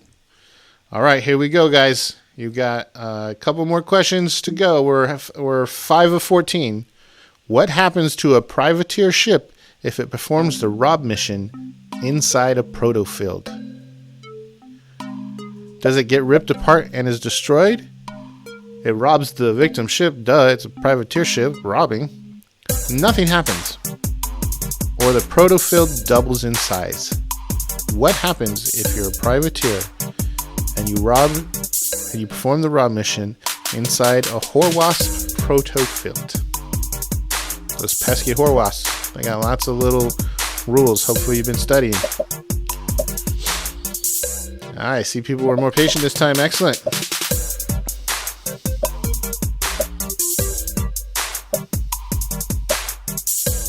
There's a little video or animated GIF that comes from The Expanse.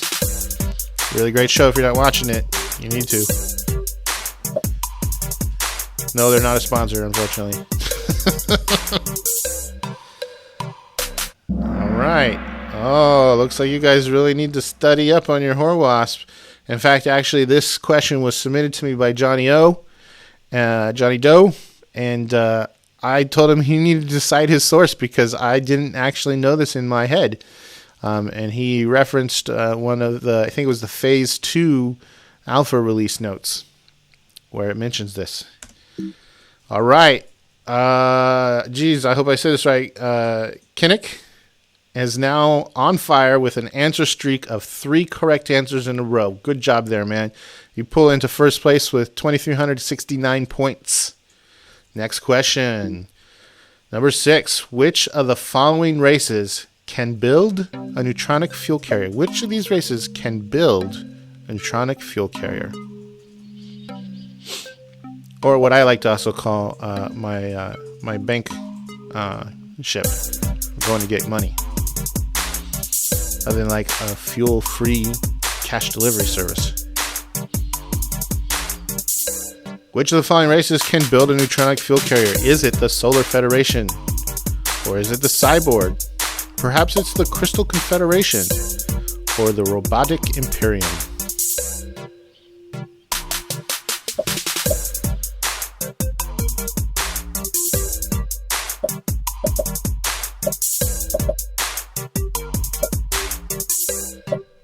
I want to apologize if the time delays of the internet causing you trouble. We kind of knew that might be a problem, and I didn't see a way that we could avoid that. So, sorry. Have fun following along if you can't keep up. 2 people got this right. Wow, I expected more people to get that right. Oh, and Kinnick is on another streak. 4 correct answers in a row. He's pulling far ahead, 3,311 points. That is awesome. You guys better watch out. We still got lots of questions, though, so you still have a chance. Number 7. How many clans will a single disruptor beam kill? How many clans will a single disruptor beam kill? Is it 35? Is it 25? Is it 30? Or is it 40? In testing out this quiz, I've taken this quiz probably like 5 times, and I think I've only gotten this one right once. Just because for some reason I don't remember that one number. Is it 35, 25, 30, or 40?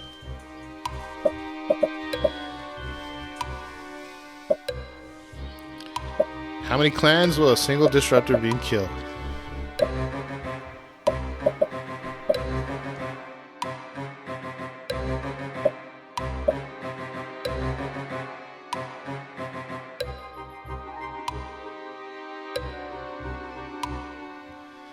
I don't get to pick the music, but I think this is a pretty good matchup for this question and the image.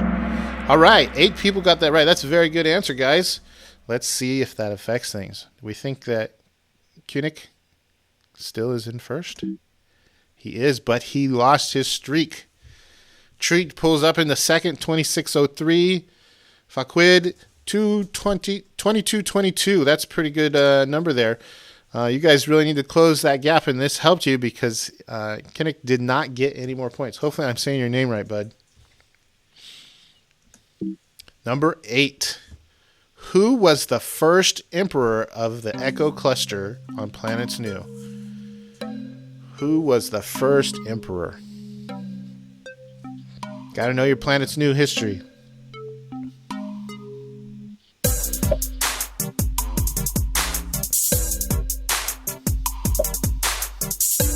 Was it Space Squad?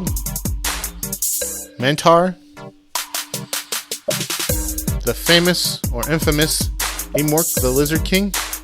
Or was it Dungeon Master?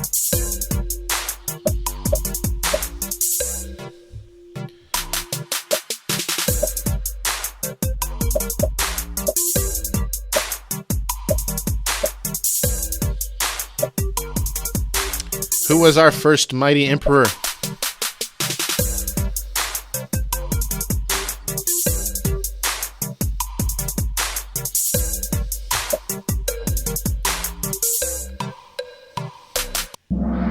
Hey, not bad. 9 people got the answer right. Dungeon Master was the first emperor.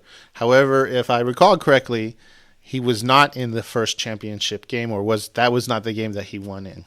It was actually the second one. It just ended before the first one, if I recall correctly. All right. A little change on the scoreboard. Kinnick didn't get that one right either. Up 5 spaces, Pale has been the highest climber. Good job with that. Let's go on to the next question. Number 9. How many clans will amorphous natives consume at 70% happiness? Someone guessed, hoping for the big points for getting it right. How many clans will amorphous natives consume at 70% happiness?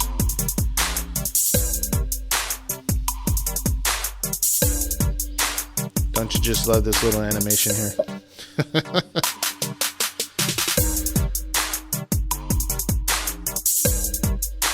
Will they eat 30 clans? Perhaps they'll eat 15. Or is it 5? Maybe it's 5. Or maybe it's 25. I don't know. What do you guys think? I actually do know. But that's because I made the quiz.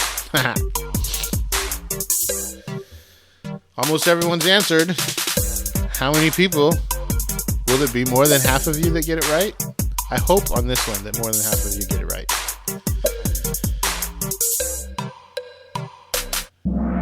More than half of you got it right. Excellent. Oh no, more than half of you got it wrong.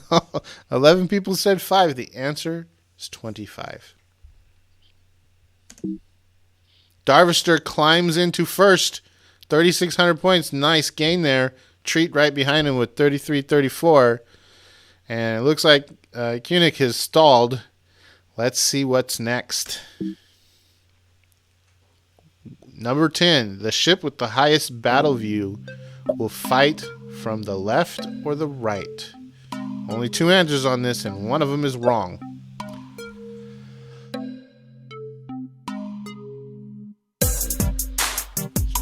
It looks like 2 of you were going to go for the 50-50 chance that you're going to get it right, or you have amazingly no lag time.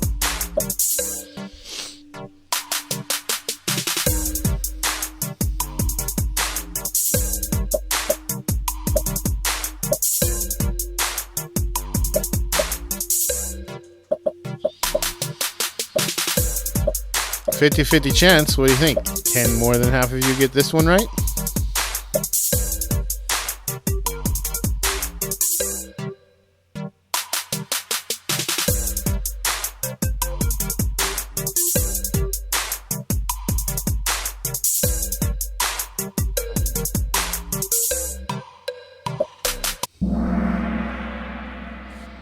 More than half of you did not get that right.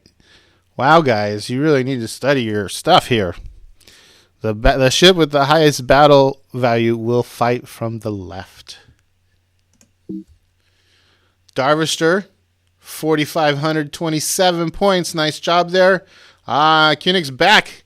And Tom Graves, highest climber, up 5 spaces, but still not in the top 5. It's pretty competitive here, but there's still a chance to make a difference. Question 11 of 14. Which ships have bioscanners? Which of the following ships have bioscanners? This is a little meme. I couldn't use a YouTube video with the way the timer works on it, but this is the data scanning for life signs song right here. If you haven't seen it, go YouTube it. It's kind of funny. Which ships have bioscanners? Kobo, Pan, and Taurus? Or is it oh geez, I'm not even sure how to say that name of that ship. Brynhild? Kobo and Taurus? Or is it the Brynhild, Kobo, and Pan? Or is it the Brynhild, Pan, and Taurus?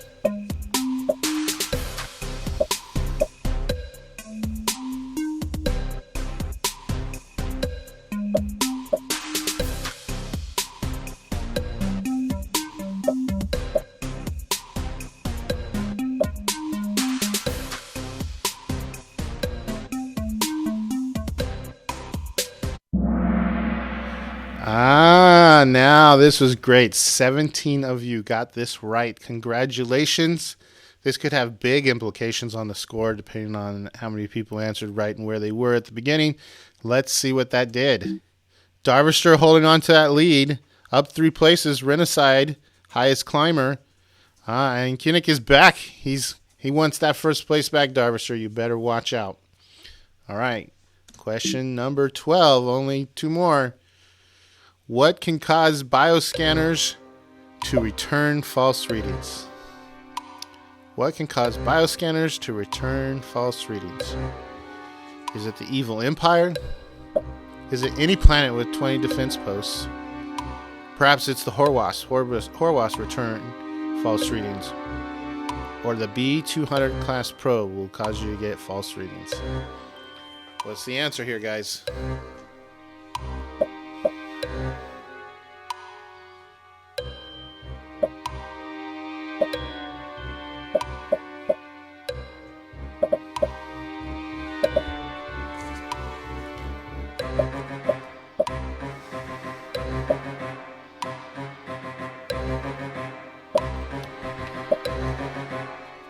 We're looking for the answer to what can cause bioscanners to return false readings. And the answer is... actually, 2 of these are correct answers. The evil empire or any planet with 20 defense posts. That means 16 of you got it right. That's a pretty good number. Glad it's getting a little bit easier for you guys. What's that do to the score? Darvister shooting ahead. Kinnick on his tail, but he's got a lot of ground. You basically got to have Darvister get the next 2 wrong, I think, in order for you to be able to really get up there. But don't give up yet. You still might have a chance. Question 13 of 14. What ship causes a Horwas pod to lose navigation lock to its distance? What ship causes a Horwas pod to lose navigation lock to its destination? Is it any ship that kills the pod? Or perhaps it's any ship that intercepts the pod. It's a Meteor-class blockade runner and the Koval, and both cause it to lose navigation lock. Or is it any ship that manages to tow that pod? What's the answer, guys?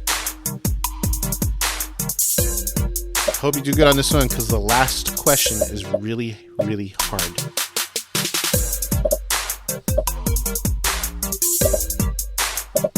And I don't know if Tim Wisman is still watching, but he's also going to like the last question.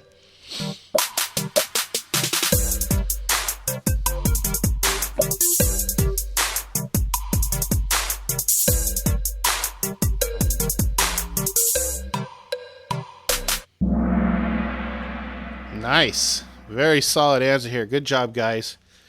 We got 19. We only have 1 person get it wrong. I wonder who that poor schmo is. Sorry, buddy. The answer is any ship that kills the pod obviously will cause it to lose the navigation lock because it doesn't exist anymore, or if you tow it. Darvister shooting farther and farther into the lead, but we've had a big lineup change here. Darvister, Treat, Faquid, Marusu, and Kinnick. He's still on the top 5, but now he's number 5. 3 places up. McNimble, congratulations on being the highest climber this round. Question 14. Which of these ingredients is not in Tim Wisman's famous amorphous shrimp soup?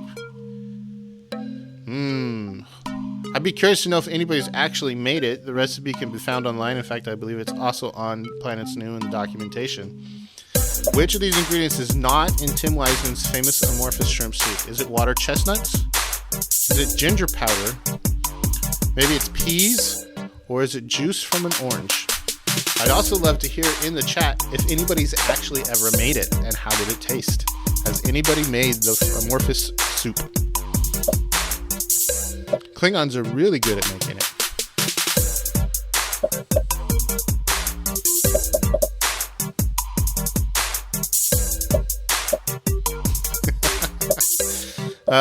Thank you, Fred Schmidt, for owning up to not knowing the last one.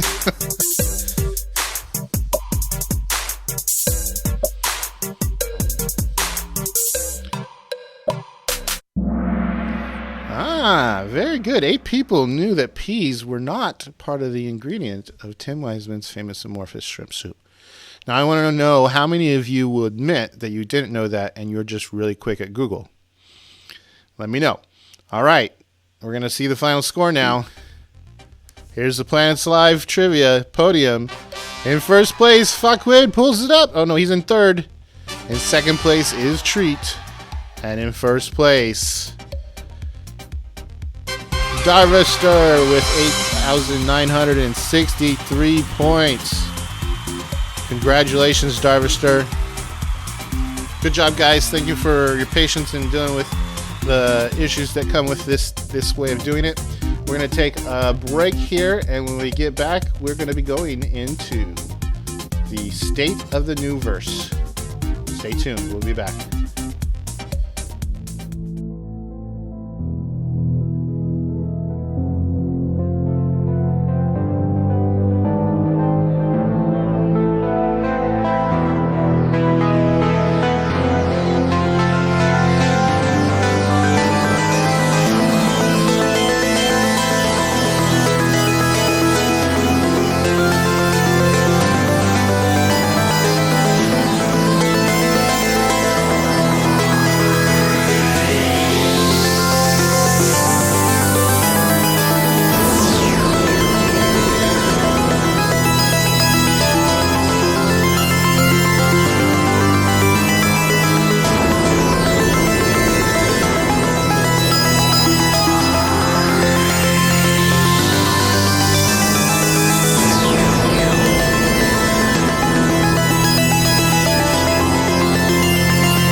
And welcome back, everybody. We are excited here to see the State of the Newverse presentation. I know a lot of you have been waiting for this moment. I'm excited to see what they have. On the line, I have Joshua and Big Beaver. He's on audio only. You'll see Josh here. I'm going to go ahead and let you take it away. You have the next hour or so to do your thing. And then after that, we'll come up and do closing comments and call it a day. So thank you, everyone that's been with us so far. Thank you, Joshua, for being part of this, and Big Beaver for being our closing keynote presentation. I hope everybody's enjoyed it. And take it away, sir. Thanks, Griffin. I just want to say right off the top, it's just been an amazing job you guys have been doing there during this presentation. So I've been watching for a little while, and it's been fantastic. I particularly enjoyed the interview with Tim this morning. That was great to see. It was nice to hear him chatting. Good to see him after a while. And it was also a lot of fun to do the trivia. I thought that was great. I also wanted to make a shout out to Tailspin there on that turn of the year. That was with Forger, who, as some of you may or may not know, is actually my father. So it was. I actually heard a lot about that turn, even on the build up to that turn. My dad was talking to me about that and giving me a bit of a heads up that it was coming. So he was also very excited about that turn of the year. So it was very cool. So we've got me and Big Beaver here for the first time presenting together. So we're going to kind of take you guys through some stuff. And we've got some exciting new things. We've been knowing that this con was coming for a couple of months now, so we decided to kind of hold off on releasing some things that we've been working on in order to give some extra presentation power here, I guess. So we've got some new things that are going to be rolling out as the day goes on, and Big Beaver will talk about that some more. So without further ado, I think we're going to kind of jump into our presentation. This is the State of the Newverse in 2019. BB, you want to go to the next slide? We're going to talk about just the year in review, as we usually do. We're going to talk about new features, a little bit of the roadmap. Some things are there already, and we're going to announce a new championship game. So we're kind of giving you a little bit ahead here, but we're going to. This is what we're looking at. So go ahead to the next slide. As some of the other presentations have talked about, we've done a lot of different things in the last year and a half since the last con. Obviously, the biggest thing that kind of has happened was the work on the whole new mobile-friendly version. And just want to kind of put in there, at this point, about 75% of players are using the new mobile version. I know that, I saw the presentation from Whisper, and I want to shout out to him too on all the work they've done with the documentation, and Whisper in particular. He's done a lot of work in that area, so really big thanks as always. I know a lot of you are still using the old version, and I'm going to say, as I've said it in the past in the feeds and whatnot, we're not going to be creating or doing new development on that version. We are going to keep it running and keep it supported as long as possible. And so actually hearing about a community-driven project to support that long term is something that we totally support. And if you guys want to integrate some of those features or backport some of the new features that we're bringing into the new version, bringing those to the old version, we totally support that. So that was news to us. Sounds exciting, and we're behind it 100%. But as for us, we have limited development capacity, so we're always going to be making our new improvements in the new version. Obviously, we've also made tons of small UI improvements in that new version in the last year. And when we talk about the roadmap, we're talking about that's a continued area of focus. It's been going quite well. A lot of people are now using mobile devices to play their turns. So we've been really pleased with that. And a lot of different tablets and mobile devices, we can see a lot of that usage happening. I've got a few stats related to that in the upcoming slide. We, in the last year, we also simplified the campaign resource system from being across all, each race individually choosing their things and now having it globalized. We added quantum torpedoes for the feds, so a big power up in the campaign features. We've introduced the idea of mentor rewards. So we just want to make a shout out to Dines here. He's leading with 4 months of free premium membership just for mentoring a lot of new players, and he's been doing a great job there. And there's no doubt that the mentor system works to help people to understand the game and get involved more. So thanks a lot, Dines. And if you want to earn some free subscription time, go ahead and be a mentor, jump in one of those mentor games. We have heard so much about McNimble's fantastic plugins, as well as the planetary management plugin as being huge things that people love and like to use in the old system or in the older client.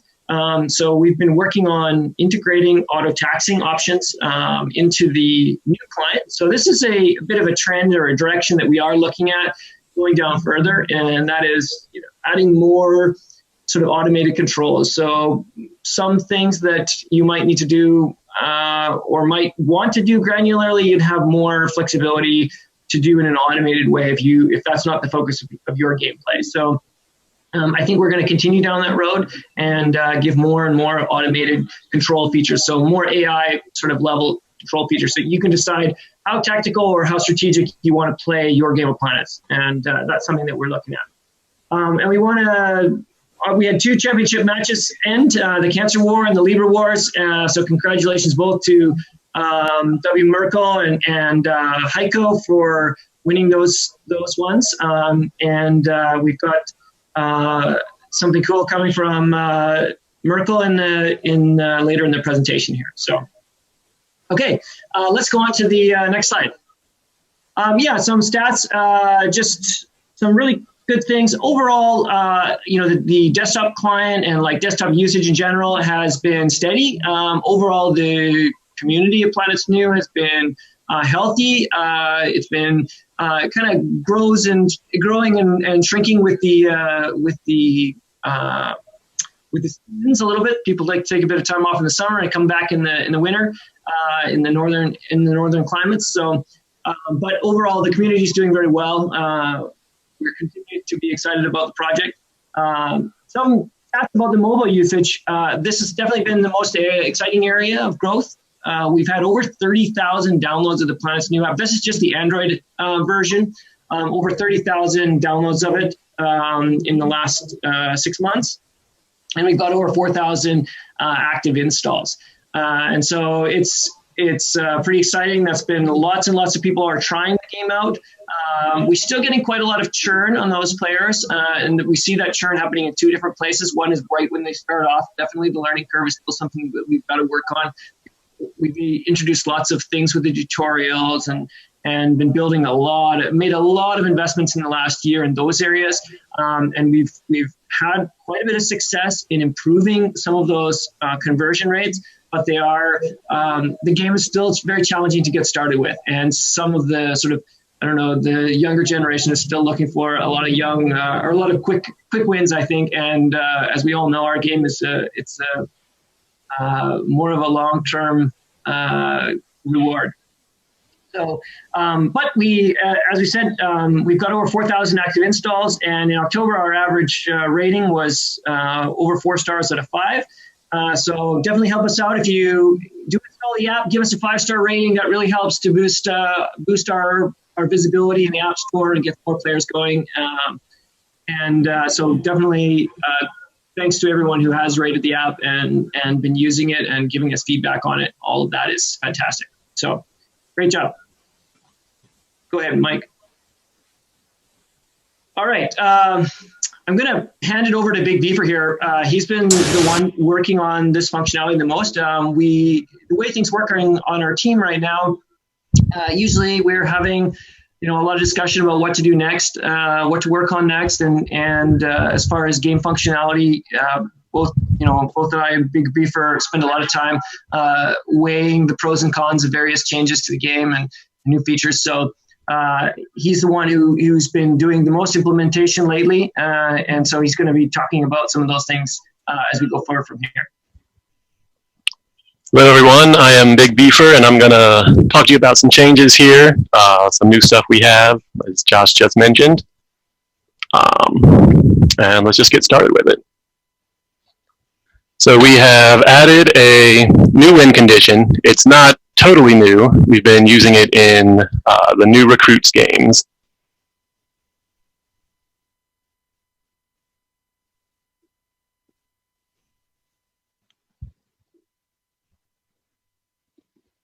So this, the new win condition, sorry for the delay there. Games end when a certain number of players are killed, or another way of thinking about it is when only a certain number remain.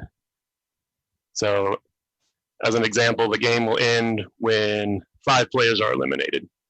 Might be for a standard game. And we think this offers some new diplomatic considerations. If you're leading, do you try and go all in and eliminate your opponents so you can hold your lead, risking leaving yourself open? Or if there's a player being close to eliminated, do you want to take them out or save them?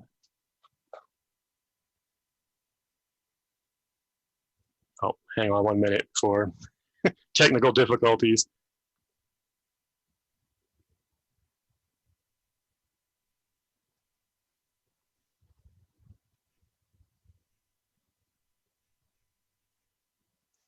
Is the sound okay? It's okay now? Okay. All right, sorry for that. We also think this might lead to shorter games, which is something we struggle with. I think sometimes the length of Planets.nu games is tough for people to handle. As I mentioned, it's already in place for new recruit games. We're going to be switching beginner games to use this as well, speed them up a little bit, and you'll see it available for custom games. And I should go ahead and mention we're planning to release all this shortly after our presentation, so if you don't see it yet, just hang in there a little bit. Okay, another change we're making, a team game fight or fail.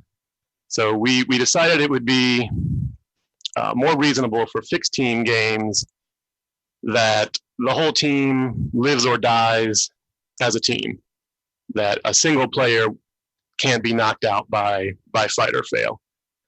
So we'll be using this for system created team games, also available for custom games.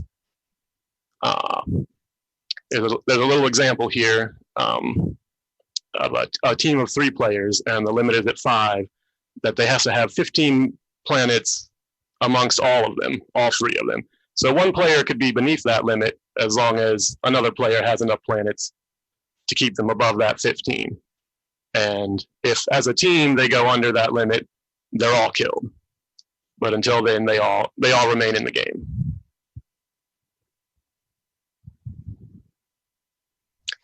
This is our new Echo Cluster map.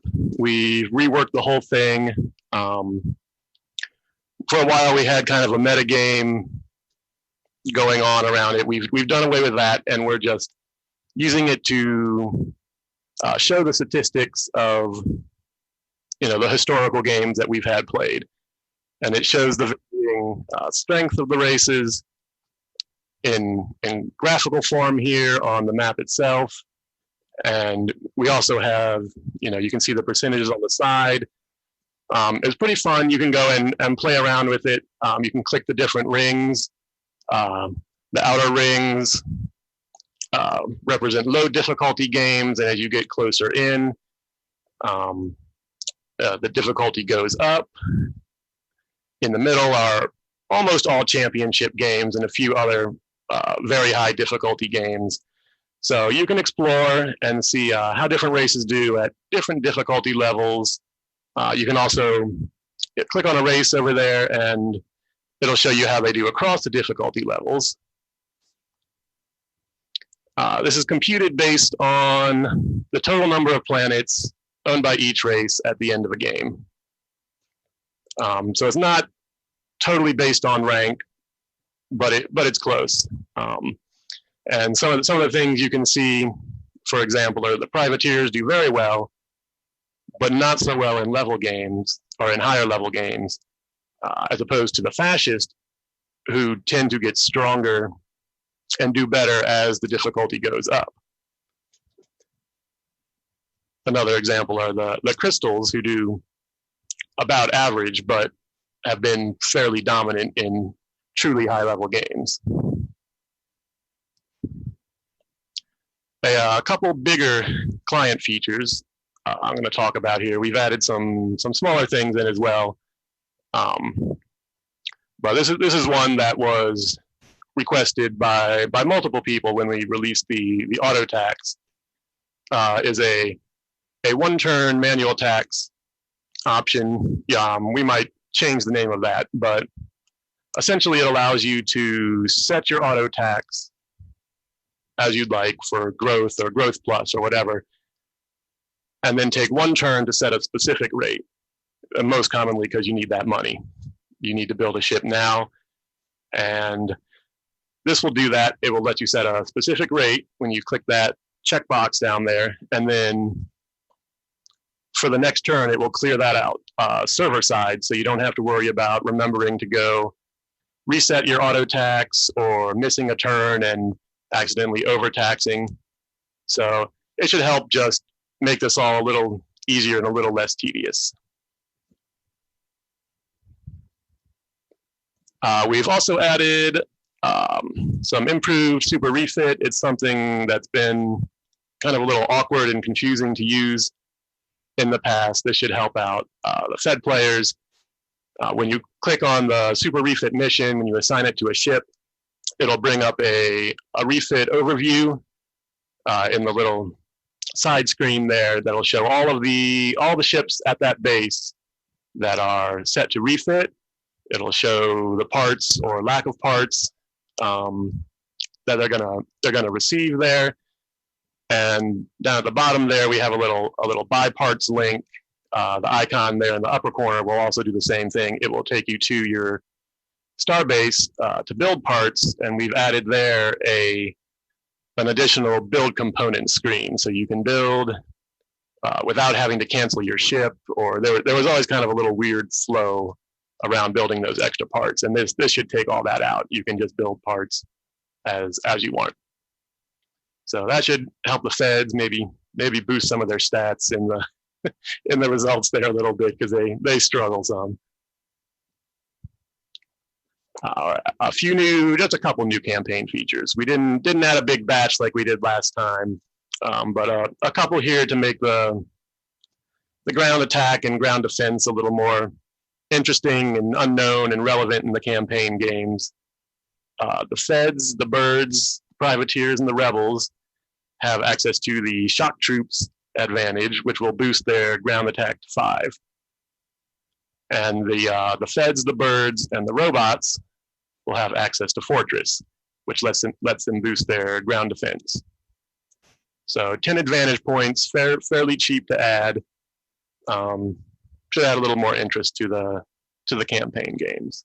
I just want to mention and we're boosting web mines again, very slightly, from 160 to 165 advantage points, because it's still overwhelmingly powerful.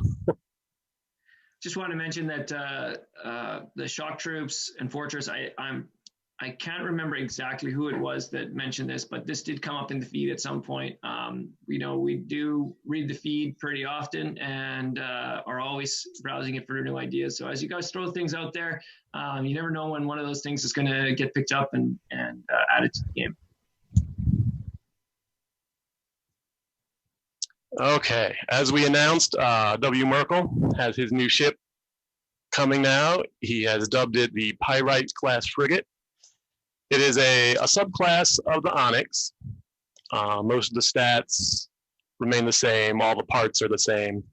Slightly increased mass, crew, and the cost. I think molybdenum was doubled. Everything else was slightly increased. The advantage cost is 50. It comes equipped with a sunburst device, which lets you heat up planets from a distance.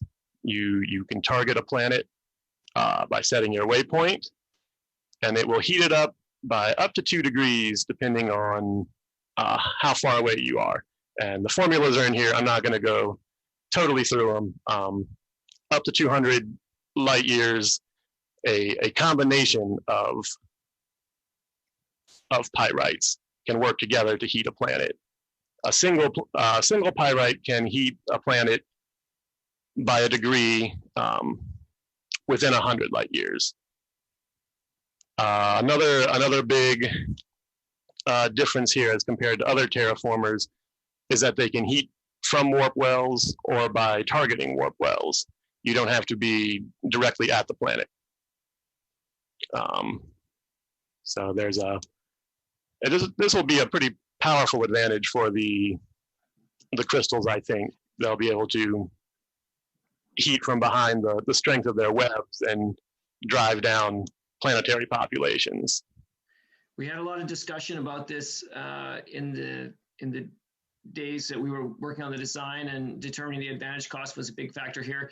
For those of you who are crystals players, or I can almost hear Emork's mind working as he hears this. This is a pretty big advantage, because it gives a way for the crystalline to as Big Beaver said, to heat planets up from far away, which actually gives them essentially a way to set up ground attacks against planets and take down star bases. So very powerful weapon. I'm sure we're going to see a lot of excitement. It is very cool and very fun to play with. The ability to bring a fleet of these and start heating planets from far is a lot of fun. So I think we're going to have a lot of fun with this one. And I'm sorry to anyone who starts having their planets turning up to 100. Just call up W. Merkel and you can send your frustrations that direction.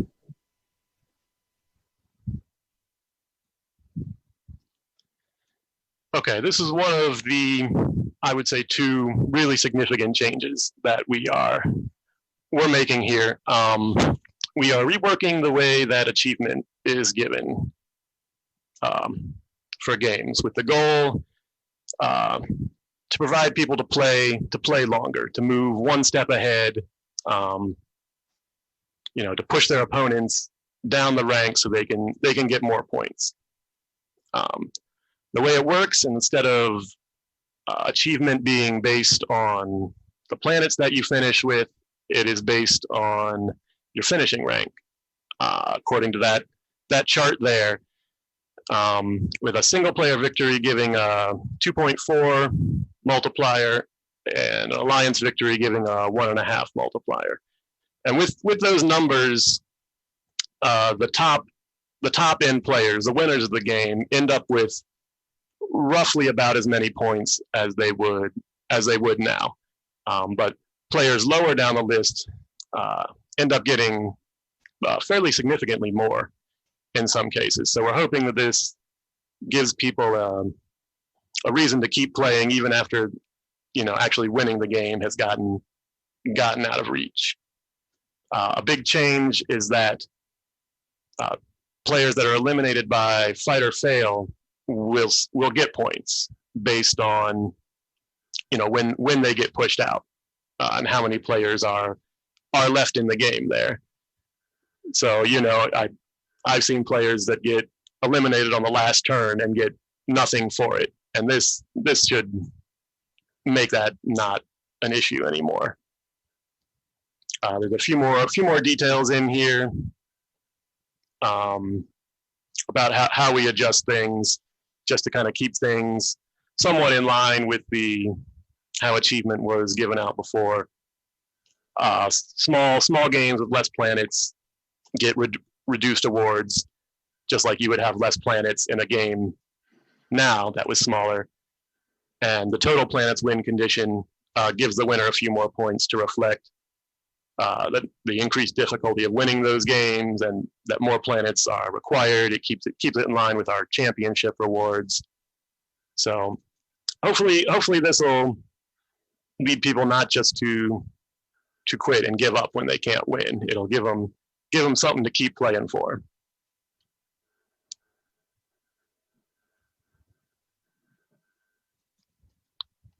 Anything to add, Josh? No, I think you covered it well. The big thing here is, as we said, we really want people to feel that it's worth fighting to go from 6th place to 5th place, or from 5th place to 4th place, and that there's a significant difference in those rewards as you take each step up, and that you're going to feel good about finishing 4th, finishing 3rd.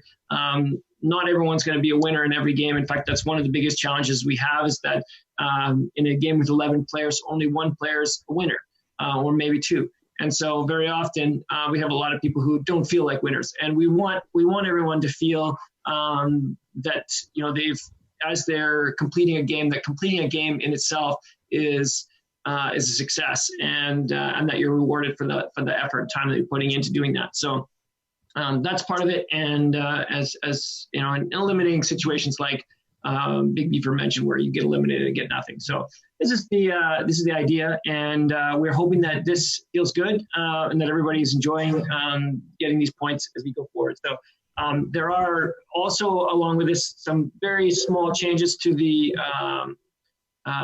ranks, what it takes to go up different ranks. So those are going to come as well as part of these changes. So that's not mentioned here in this slide, but yeah. So this is a change that we're hoping that creates a positive thing, in combination with the win condition of basically being able to play games that are a little bit shorter, by basically saying, I want to play until 4 players are eliminated. And this can be, particularly good for sets of players that are, doing custom games with friends, and you want to basically have everybody in, and once a few people are eliminated, then it's probably a good time to move on to the next game anyways. So those are options, and that creates like strategic tension as well, because you can basically go for the win by taking a risk and eliminating a player that might be the necessary player to give you the number of planets to be at the top, and cause the win condition to be triggered, or the end of game condition to be triggered. So all of those things are kind of working together, and we hope create some more fun experience. I mentioned earlier that people are sort of churning or not converting early in the game. The second stage where we see people kind of churning out is through their first long game. They play for 6 months and then they're just wiped out, and they're like, I didn't get anything for that. And so that's why they never come back to the game after. They're like, that wasn't very fun. I got beat up and I didn't feel successful. So those are things that we're looking at in order to get, particularly in the beginner and intermediate games, as players are getting into the lifestyle planets, if you will. We're trying to get that down. So that's the idea, and we're hoping that this starts to make improvements in that area. Okay, I think next is our big feature, so I'm just going to kind of turn it over to you here for a little bit. Okay. Yeah, this is a very big feature. I'm sure this is going to be an interesting one, particularly for those players that are used to being locked in very intense, longer games. We have decided to go forward and make another step in our attempt to find the optimal global ship limit mechanic. And as you all know, we introduced a few years ago the production queue system, and as a change over the classic queue system. And so we've decided to take one more step with that, and we're going to try another experiment to take what we've learned from that and take another step forward in this area. Just one of the things that I want to mention, or I want to talk about a little bit. One of the global ship limit. What is it? It's when I'm talking about the global ship limit, I'm talking about the fact that there's a 500 ship limit in the game, which is shared across all of the players of the game, or an X number of ships, usually 500 ship limit across all the players of the game. This is very different from the more traditional game mechanic in strategy games, where each player of the game has their own individual unit limit, which is managed by some mechanic. Maybe it's in Age of Empires you have houses that you've got to build, and StarCraft and other things you've got to build a certain number, but you have an individual unit limit. And when Tim created Planets, he created this global ship limit, which is a unified or shared limit across all of the different races. This thing at first glance seems kind of crazy, because why can't I build more ships? Why can't I do this? And in some ways, it from a storyline perspective, it is pretty challenging to bring in. But the thing that it does, which makes for a very unique experience in Planets, is that it decreases the weight of pure economics and drastically increases the weight of your tactics, because you must, once the ship limit is hit, you must be able to win more battles than you're losing with the ships that you have in order to make gains. And there's this sort of economic or like tactical elements that each ship becomes so important, because losing a ship, the weight of losing a ship is much higher, because it might be difficult to replace that ship, rather than in a single or an individual unit limit like we have with the Planets Limit Ships games, which I think is a very interesting and a very fun format, and really makes great sense for beginners and for players who are just getting started with Planets, so that they don't have to understand this more complex global ship limit. In those models, if I can build a ship, I can throw it at a starbase and it can be destroyed, and I just build another one. As long as I have the economy, I can exclusively focus on overwhelming my opponents with economy. But with the global ship limit, you are unable to take that course of action. And so, because if you just start throwing your ships away, you can't build more. You've got to be able to win individual battles with the ships. So this changes the weight, and this is what creates tension in a way in Planets that is not found in very many games. And so this is one of the greatest mechanics of the game, but it's also one of the most complex and has some of the most difficult challenges that can also slow down the game to a point where it can be very difficult. So if we look at the classic queue, for example, in the classic queue, there were some really great things about it. For example, you have some control over which ships you were building. So I know which starbase is going to build next, so I could choose to queue up a Merlin there, or a heavy carrier, or whatever it is, so that I know what I'm going to get next. There's some interesting strategic tactics about targeting planets that are going to build, because we know which ones are going to build next based on their ID numbers. But on the flip side, this is also kind of a negative, because it's very, it doesn't make sense to be building bases just based on their ID numbers, rather than where they would make sense from a strategic or tactical standpoint.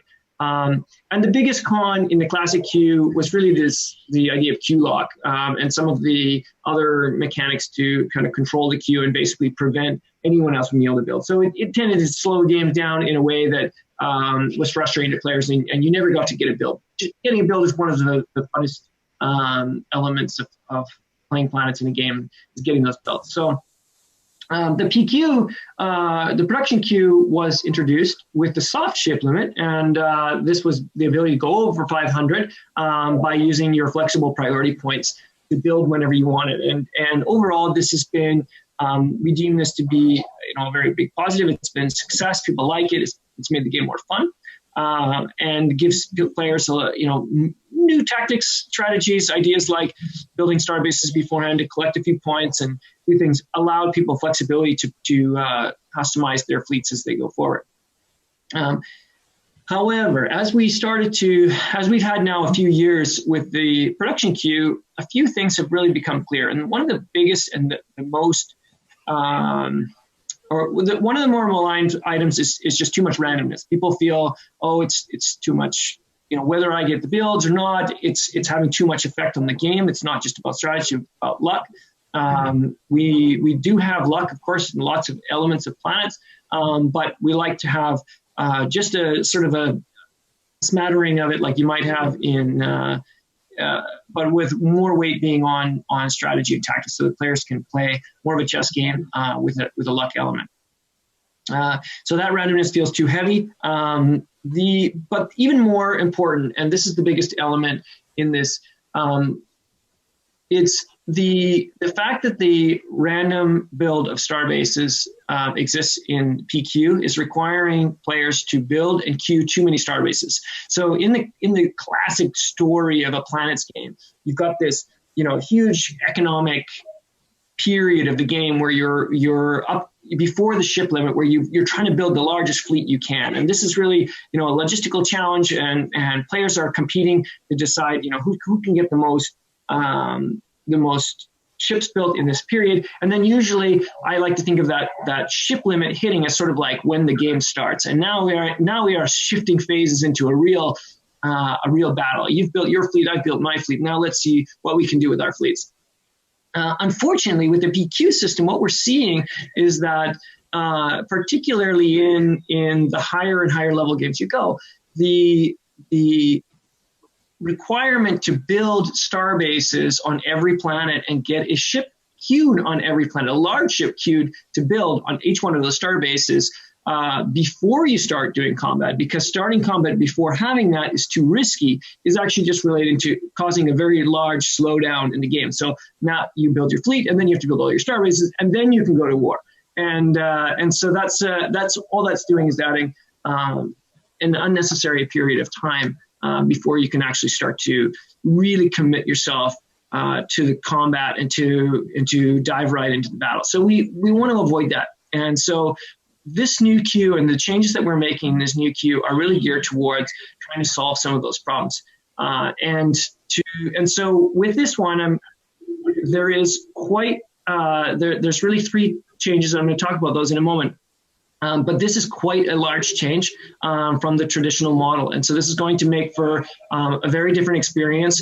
And we're going to take some of the best lessons learned from Planets Limit ships and other things into this queue. And so we're gonna do this. And as with all things on Planets, this is an experiment. The classic queue continues to exist. The production queue will continue to exist. And we're going to introduce this new queue, which is going to allow us to do it. But our hope is that it would replace the production queue as the standard, as the gold standard going forward, once it's had some period of shakedown. So go ahead, Big Beaver, let's go to the slide. Okay, so we'd like to introduce the planetary production queue, or PPQ, or you can call it planet queue.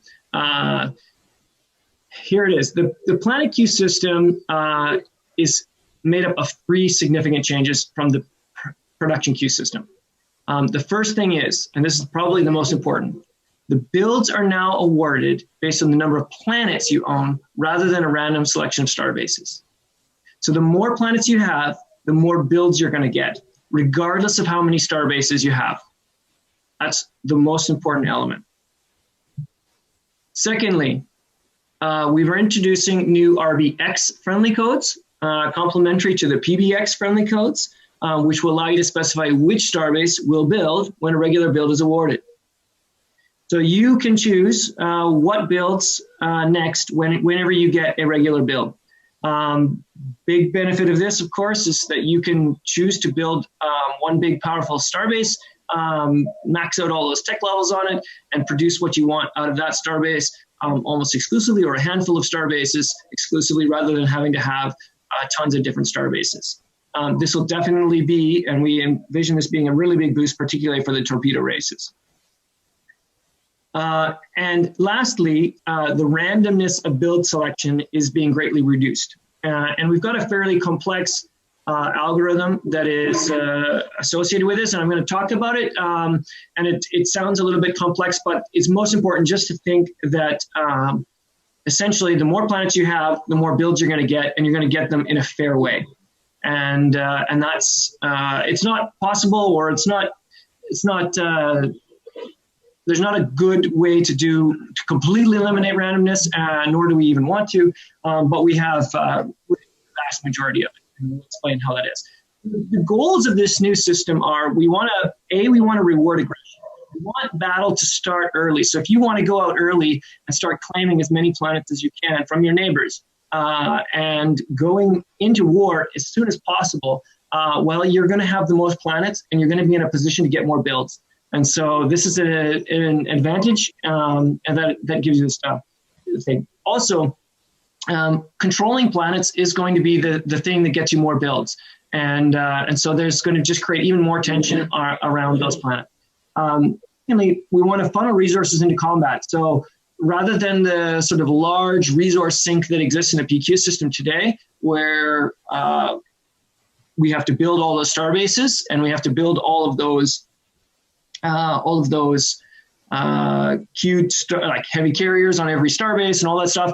We want those resources to go immediately into combat. So you're using your economy to build more ships, to send them to war, to build mines, to build torpedoes, fighters, etc., so that you can feel empowered to go and fight immediately to get more planets, because that's going to get you more builds. Also, we want to give players more control, RBX friendly codes, to be strategically responding to what your opponents are doing or the strategy that you're trying to employ, and we wanted to reduce randomness. So these are the goals of this new system that we hope are achieved by this system. Okay, go ahead, Big Beaver. So here's how the actual queue works. So I'm going to kind of talk about this, and there's some detail in here, but again, it's going to sound a little bit complex. It's not as bad as it sounds, or it's not as complex as it sounds. But the fundamental thing is to remember that all of this complexity is really about just meaning that the more planets you have, the more guaranteed builds you're going to get. Essentially, whenever the number of there's two things that are important here. The first one is when the number of ships in the game drops below the ship limit, then a minimum number of builds is allocated. So when we have 500 ships in the game, for example, and one ship dies, so we now go down to 499, rather than randomly choosing who gets that one build, we actually will allocate a minimum of 10 builds. This is a configurable option, but by default, it's set to a minimum of 10 builds. So we dropped from 500 to 499, we're going to get 10 builds no matter what, so we're going to go up to 509. And so when 10 builds are allocated in that scenario, then they are allocated in 3 phases. 1, the guaranteed builds, 2, the leftover lottery, and then other builds. And so let's go on to phase 1, Big Beaver. So essentially, as I said here, if the ship count drops to 498 with a 500 ship limit, 10 builds would be allocated in this example. So in this case, we look at the number of planets that players have. Player 1 has, in our example, player 1 has 12%, player 2, 22%, player 3, 4%, player 4 is 37%, and player 5 has 25%. So in this case, of the 10 builds that are happening, player 4 is going to get 3 guaranteed builds. Player 5 is going to get 2, player 2 is going to get 2, and player is going to get 1, because we are allocating for each 10% you have, you're going to get 1 build. So this is just based on the fact that there is 10 builds that happened, and we have 100% to divide up. So obviously this is more complex. In practice, you might have 20 builds that are happening, or 12, or whatnot. But generally speaking, you're going to have 10 as a minimum. And so you're going to have a certain number of builds that occur. So whenever a build event occurs, then people are going to get builds. Guaranteed in this model.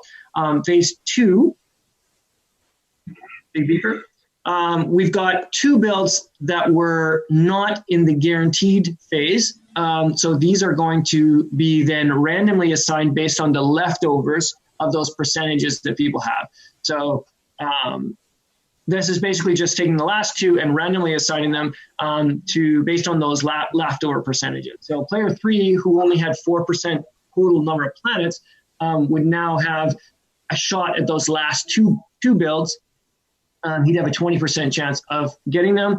And we do have a thing in the leftover lottery. Once you get one of the leftovers, you're eliminated from the pool. So this just slightly increases the odds that of all players getting at least 1 in this model, or most players getting at least 1 in this model. So it's essentially a slight edge to the little guy in this picture. So And then there are cases where people don't. So in a very rare case, we would go to the phase 3, which is in a case where a player doesn't have anything queued, so they weren't able to use their builds. Those kind of examples. Then there's just other builds, and that's weighted random based on the amount of planets that people have. So this is actually not expected to happen very often after the ship limit. Prior to the ship limit, this is the build phase that often happens or will happen based on the fact that there's loads of builds. So this just sort of fills up the remaining builds. So it's an allocation of the remaining builds. But the biggest thing to understand is that this overall results in a fair distribution of the builds with only a small amount of uncertainty. So based on the amount of planets that are owned. So generally speaking, most builds are allocated based on sort of a guaranteed model, and the last few, say 20% or something like that, are 10%, 10 to 20% are allocated on a random basis, but not entirely random. It's based on sort of the amount of planets you have. So a weighted random thing. So this does sound a little bit complex, but as I've said over and over again, the basic strategy is very simple. The more planets you own, the more builds you will get, and you will get them. It's a guarantee.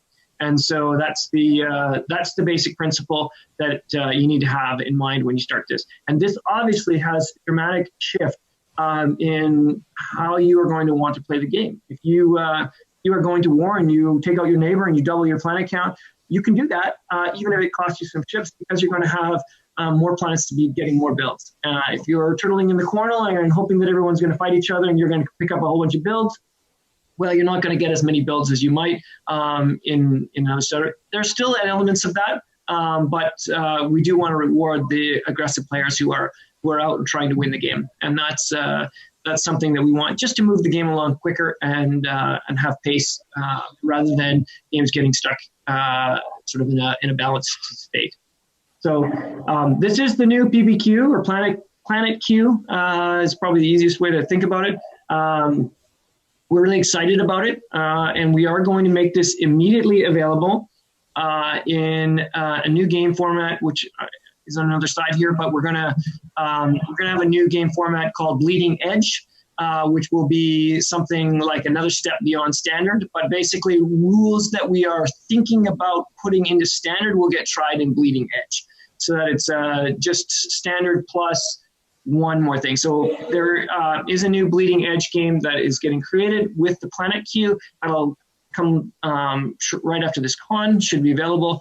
And then so feel free to join that if you want to start trying out this new Planet Q.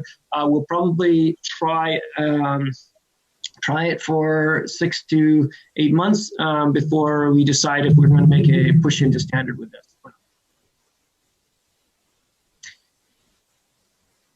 Sure, there'll be some questions on that, and we'll have a chance for some questions and answers at the end if anybody has anything.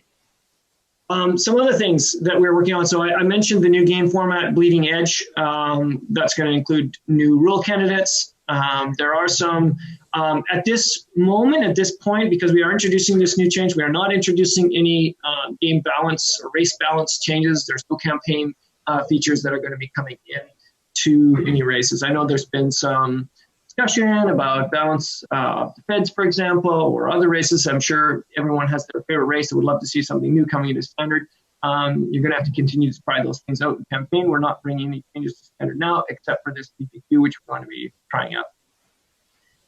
One other thing that we are working on that we expect to come in, and it is going to be a real change in standard, is that we are going to eliminate, or we are going to introduce chained intercepts. And the basic principle here is that we are going to eliminate the sort of escape route of not two ships not combating each other when one intercepts the other, or one intercepts another ship. And the principle, or the primary reason for this, is with beginner games primarily. We see it all the time, particularly because the computer player likes to do a lot of intercepts. We get beginners trying to intercept computer ships and then wondering why did it not happen that my ship would intercept their ship, even though we flew theoretically right towards each other. So for those of you who are not familiar with this, the basic thing that we are trying to fix here is if you have a higher ID number ship, also set to intercept something else, and then a lower ID number set to intercept that, the lower ID number ship will intercept the location of the higher ID number ship before it moves, and then the higher one will intercept whatever it's intercepting and move away, which creates a very strange user experience, particularly for beginners that don't know about this rule, and even for many intermediate or players that have been playing for a long time that have never seen this happen. It also creates in higher level games that are, people who are utilizing this. I'm looking at you, Emork. This can get used to such a point that there can be no combat in higher level games, and that also isn't a win as far as we're concerned from the fun aspect of the game and moving games towards conclusion. So those are things that we're working on. There are two sides to every one of those changes, and we do really recognize that. And those tactics are a lot of fun to employ against others, but can be difficult from the big game standpoint. So I really respect both sides of the argument on any one of these changes that are, where we look. There was one earlier, if you watched McNimble's presentation, he was talking about, he called them evasion points. And it's a very, very interesting, very cool feature in a way. At the same time, it creates, we had discussion in the feed about whether that's a bug or a feature, and there are two sides to every question. So from my standpoint, we're trying to look at which ones of those things can be considered to be really impactful, particularly when we look at beginner players. Thinking about those, and with every one of the changes that we make, we'll bring them in as switches that can be turned on or off based on custom game settings and what we're looking at. So any change from the sort of classic game is going to be introduced with that sort of switch mentality, and that's to keep it available to people. And of course, classic games will be as close to Tim Wisman's original version as possible, as always. So that's something that we're looking at. So, we haven't quite got the change intercepts code completed. There are actually some extremely complex things to consider when you consider loops of ships intercepting each other. What should happen, and where should they go, and how can this be exploited by some of the real tacticians in our community? We are knowing that they're thinking about ways to implement or exploit these tactics to still create very bizarre outcomes. So we're looking at those things, and in fact, we would actually welcome some feedback from the community on what they think is the best way to solve a chained intercept loop, if you will, or the ability to exploit chained intercepts to create bizarre outcomes, I guess. So definitely give us some feedback on that in the feed. It'd be great to see a discussion happen about that. I think that's it for this slide. Okay, we are excited to announce a new champ game is going to start up, the Virgo War. This is the last of the Zodiac Wars, the 12th Zodiac War, if you will. So we're excited about the Virgo War, and the game is going to get released right after this presentation. And if you are among the leaders in any of your races, please join the championship match. Please express your interest in it. And as soon as we have 11 players who are interested to join, we'll be kicking that one off. This one features a round map with no sphere.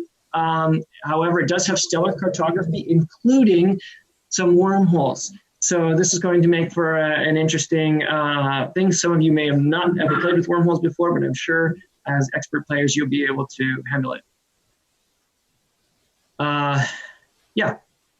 So go ahead. 2020 roadmap. We're going to continue to work on rule sets, win conditions, and map designs with a focus on creating new, faster-paced games and more mobile-friendly games. I really want to make a shout-out to new dogfights series has looked like. It's been a lot of fun for the players playing that. I like the format a lot. Great job there organizing that. So we're looking to those kind of examples as like models for better games. I particularly like the fact that in those games, the top half of the players are advancing rather than just the top individual. That creates for a lot of fun as people are able to work forward. So as always, we're going to continue to improve and develop the UI. We want to continue to make the mobile experience as good as possible. And we want to increase the number of features overall, things like the Fed super refit, things like that. We want to keep making improvements like that. There's some bigger ones we've discussed. There's some really huge functionalities that would be great to have, but are challenging to implement. So we're looking at those areas, and we'll be prioritizing as we go. And following the Virgo War, which is, as I mentioned, the final Zodiac War, we may revisit and possibly even redesign the format of the championship and the road to becoming emperor. So this is something that is on the discussion. It's on the board for us, something that we are thinking about. But there's, we'll decide whether we're gonna take this opportunity after 12 wars to make any changes there or not to the model. Lastly, we're going to remove some unsuccessful campaign features and hulls, some things that nobody likes to use, or things that are not working very well, or we just don't like the design of. We're going to take those out, and we'll figure out how best to kind of return those reward points, those points to you guys if you guys have bought some of these things. We just want to make a point here in that it's not going to be an endless cycle of adding new features endlessly to a campaign. We want to have a nice set and find the best set possible. So that's the idea there. I think, is there another slide? I think there's a couple more. I think that's it. So yeah, we welcome any questions. Griffin, I don't know how this is going to work from here forward, but maybe you can kind of inform us, and sure, we'll be happy to answer any questions you guys have. Sure. Do me a favor and stop sharing your screen, Big Beefer. Thank you. All right. So lots of good information. I know I was there watching. You guys probably enjoyed my facial reactions as you were reading that stuff off. We do have a couple of questions queued up, and we also invite the chat to send some more. The quicker you get them to them, the more likely they're going to be answered. Obviously, a lot of questions about PlanetsQ or PPQ. One of them is from Jonathan Sue or Johnny Doe. How does the Horwas mix into the new PlanetQ? Whereas before, when a player dropped due to fight or fail, they were usually the ones that got a ton of builds from the ship drop. I mean, I don't think there's anything like particularly special there. I think if anything, they're kind of more in line with the way the new PlanetQ works. So they were already sort of focused around planets more and didn't have star bases anyways. So there's just a sort of a shift there. But basically, there's nothing particularly special around Horwasp. They're just handled in the same way, using the same model as the rest of the races. And Emork asks about the PlanetQ. Before the ship limits hit, queued ships are built like we're used to outside of ship limit time. That's right. They're built like you're used to. And in fact, you still can acquire 2 PP from a starbase that is not queued. So that's still a possibility there. And that is still a possibility even post ship limit. If you were given a guaranteed build, for example, but didn't have anything queued, you would get your guaranteed build. You just wouldn't use it, and you get your 2 PPs. So that still works in the same way. So your experience more or less prior to the ship limit is unchanged. It's just this experience after the ship limit where the allocation is happening based on planets rather than star bases. So priority points are still a factor in PlanetQ? Priority points are absolutely still a factor. We still imagine that the system is going to look very similar to PQ in that you will drive up to the ship limit. Let's say you've got 500 ships now. There'll probably be a period of time where people are spending their PP in the same way. So maybe the ship count continues to rise up a little bit more. And then as the battles come back, then we're going to start seeing that regular build queue start to kick in, and you're going to be able to do it. But the big difference is that during that period of time where the ship limit is over 500, you're not going to be in a big scramble and rush to build 50 more star bases in that time and get a star base on every one of your planets. You're going to be going to war because you already have 10 star bases, and that's really all you need, and possibly all you need for the whole game, because there may not be another build event. The only thing you're going to have to think about is how many, like, what's the biggest build event that could occur, and what's the biggest number of builds that I might get allocated to me. So I need to have enough star bases to kind of accommodate that event.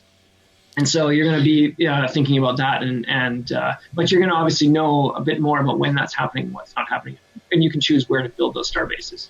So it sounds like I don't know if you guys could hear the gardener outside. Sorry, but it sounds like there's still a valid tactic behind building star bases before the ship limit to gain PP.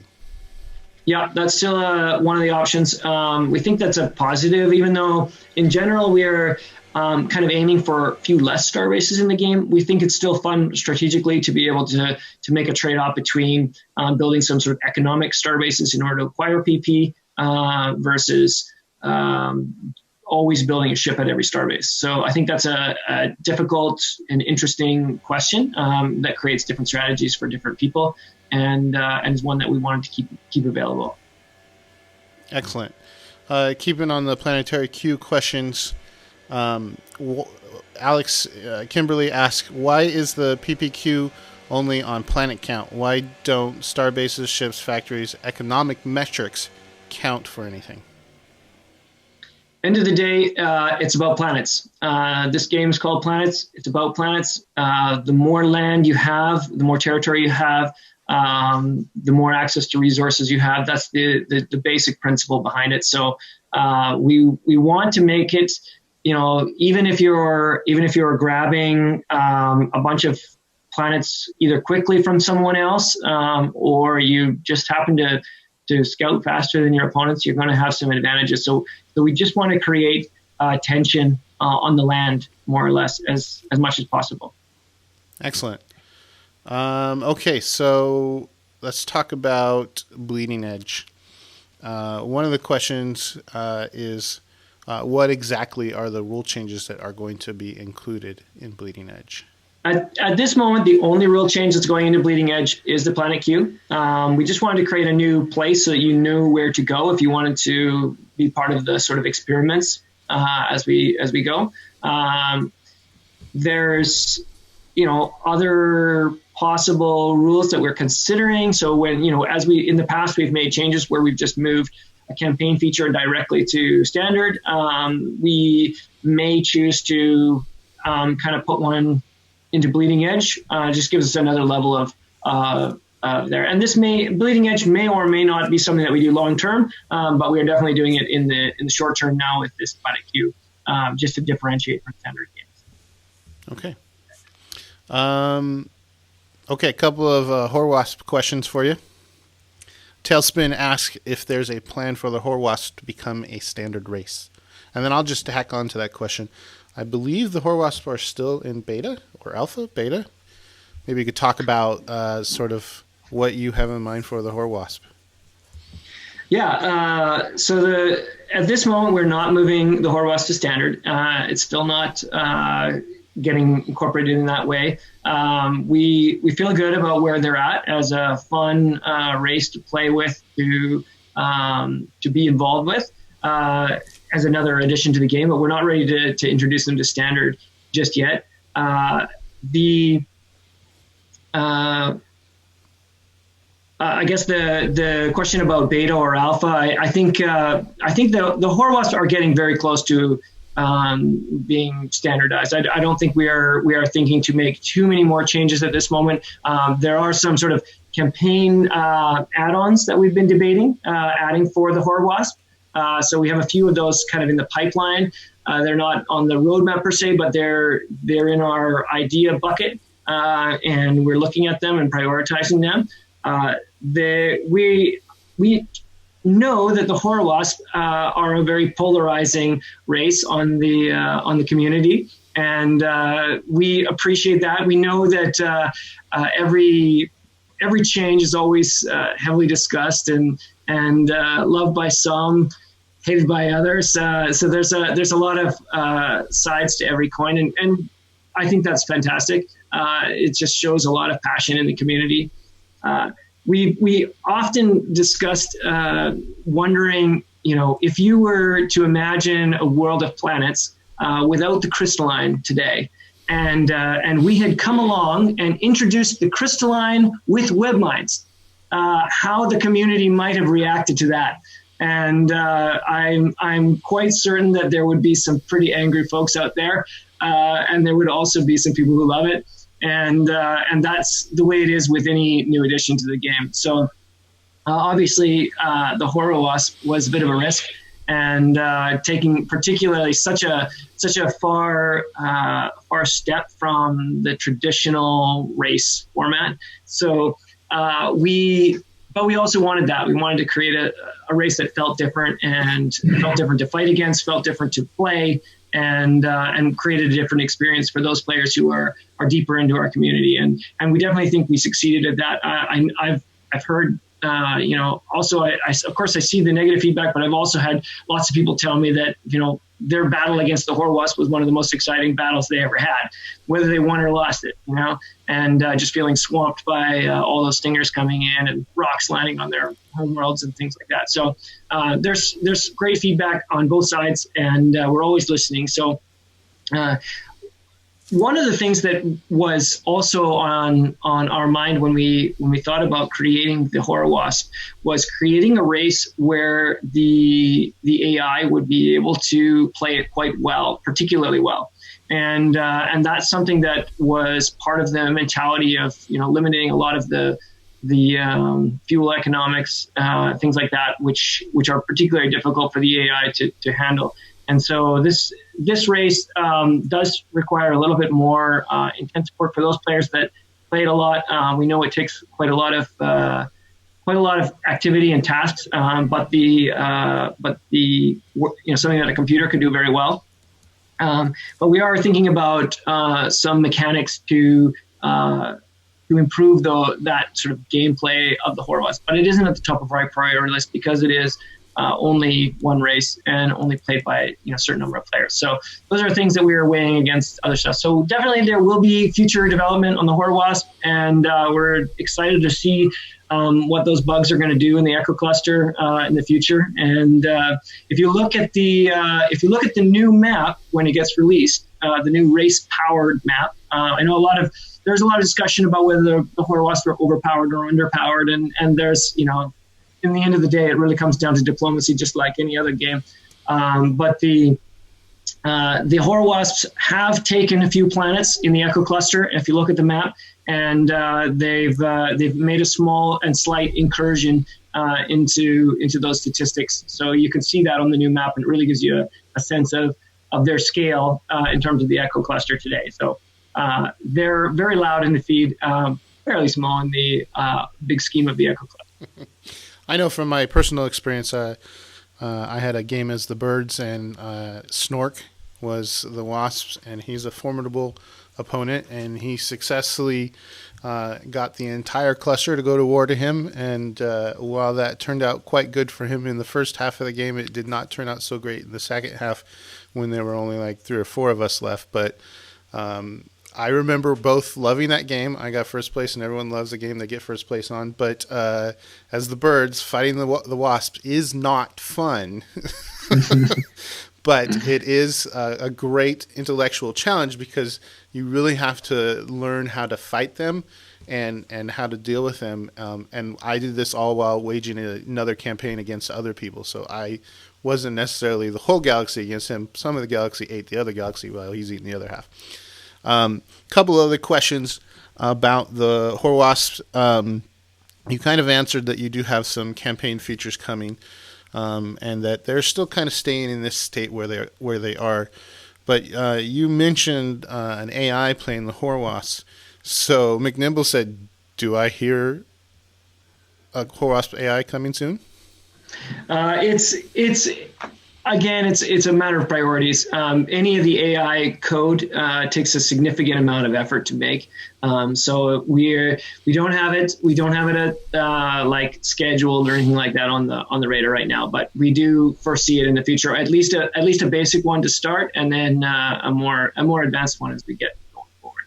We think getting a basic one up is a more achievable goal. Getting a more powerful one is always very challenging. Jumping back to Bleeding Edge, in the Bleeding Edge games, will those be campaign games? No, they would just be standard plus whatever rule changes might make it into standard. And then will the Planet Q system be available in custom games, and when? Yes, we are going to release it immediately for custom games, so anybody who wants to spin one up can do so. And can it be a custom public game? Yeah. Okay, as long as you meet the other rules for 8 players plus. Will system-generated games follow PPQ? Will they be PPQ? The Bleeding Edge ones are going to be system-generated, so as soon as one fills up, the next one's going to go in. And so that'll be system-generated and have it. And that'll be the only format that has it at this point. And then, but as we said, our hope is that this is a lot of fun and it works, and that in a few months down the road that it will become the standard. Okay, I don't currently have any other. Oh no, I do have one. This may be our last question. I don't have anything else coming across to me. So, PsychDev asks, which holes you plan on retiring? There's a few that are on the chopping block. I think we're looking at things like the Vendetta B and C, for example, as like unnecessary complexity. So maybe just one Vendetta extra, for example. The Topaz and the gunboats, we're not totally in love with them, so it's a discussion point that we're having about the extra mechanics that are required to support that. There's a lot of code required to do that stuff, the multiple combats and all that stuff. So that's something that we are considering making some modifications to simplify that as well. So those are examples that I will mention. I know the gunboats are very excellent for fighting wasps. Yeah, that's probably true. I hadn't thought about them that way, but I know that they have some popularity for sure. But they're a lot of complexity and just such a different mechanic than some of the other ships that we're debating the value of that. So. Okay. Darvister asks, do you foresee Planet Q games that award Grecian having a detrimental effect on the slower expanding races such as the Borg or the Evil Empire? No, I think if anything, those two races in particular are going to continue to benefit. We talked about the Borg quite a lot. We think that the Borg seems to have advantages in almost every Q system. So we don't think that they're going to be detrimental at all. In fact, their common strategy is to expand their planet count very early. So that's going to give them some advantage very early. The Evil Empire, they have got the ability to really go out and smash and take planets and take risk. With their Super Star Destroyer, they can go out, they could take more risks in order to get more planets. There's some options there for them, and they also have a hyperjumper, so they can claim a lot of far-reaching planets as well, quickly and early. So I think that they'll be fine. PsychDev really wants to request system-generated campaign games using Planetary Q. Another campaign.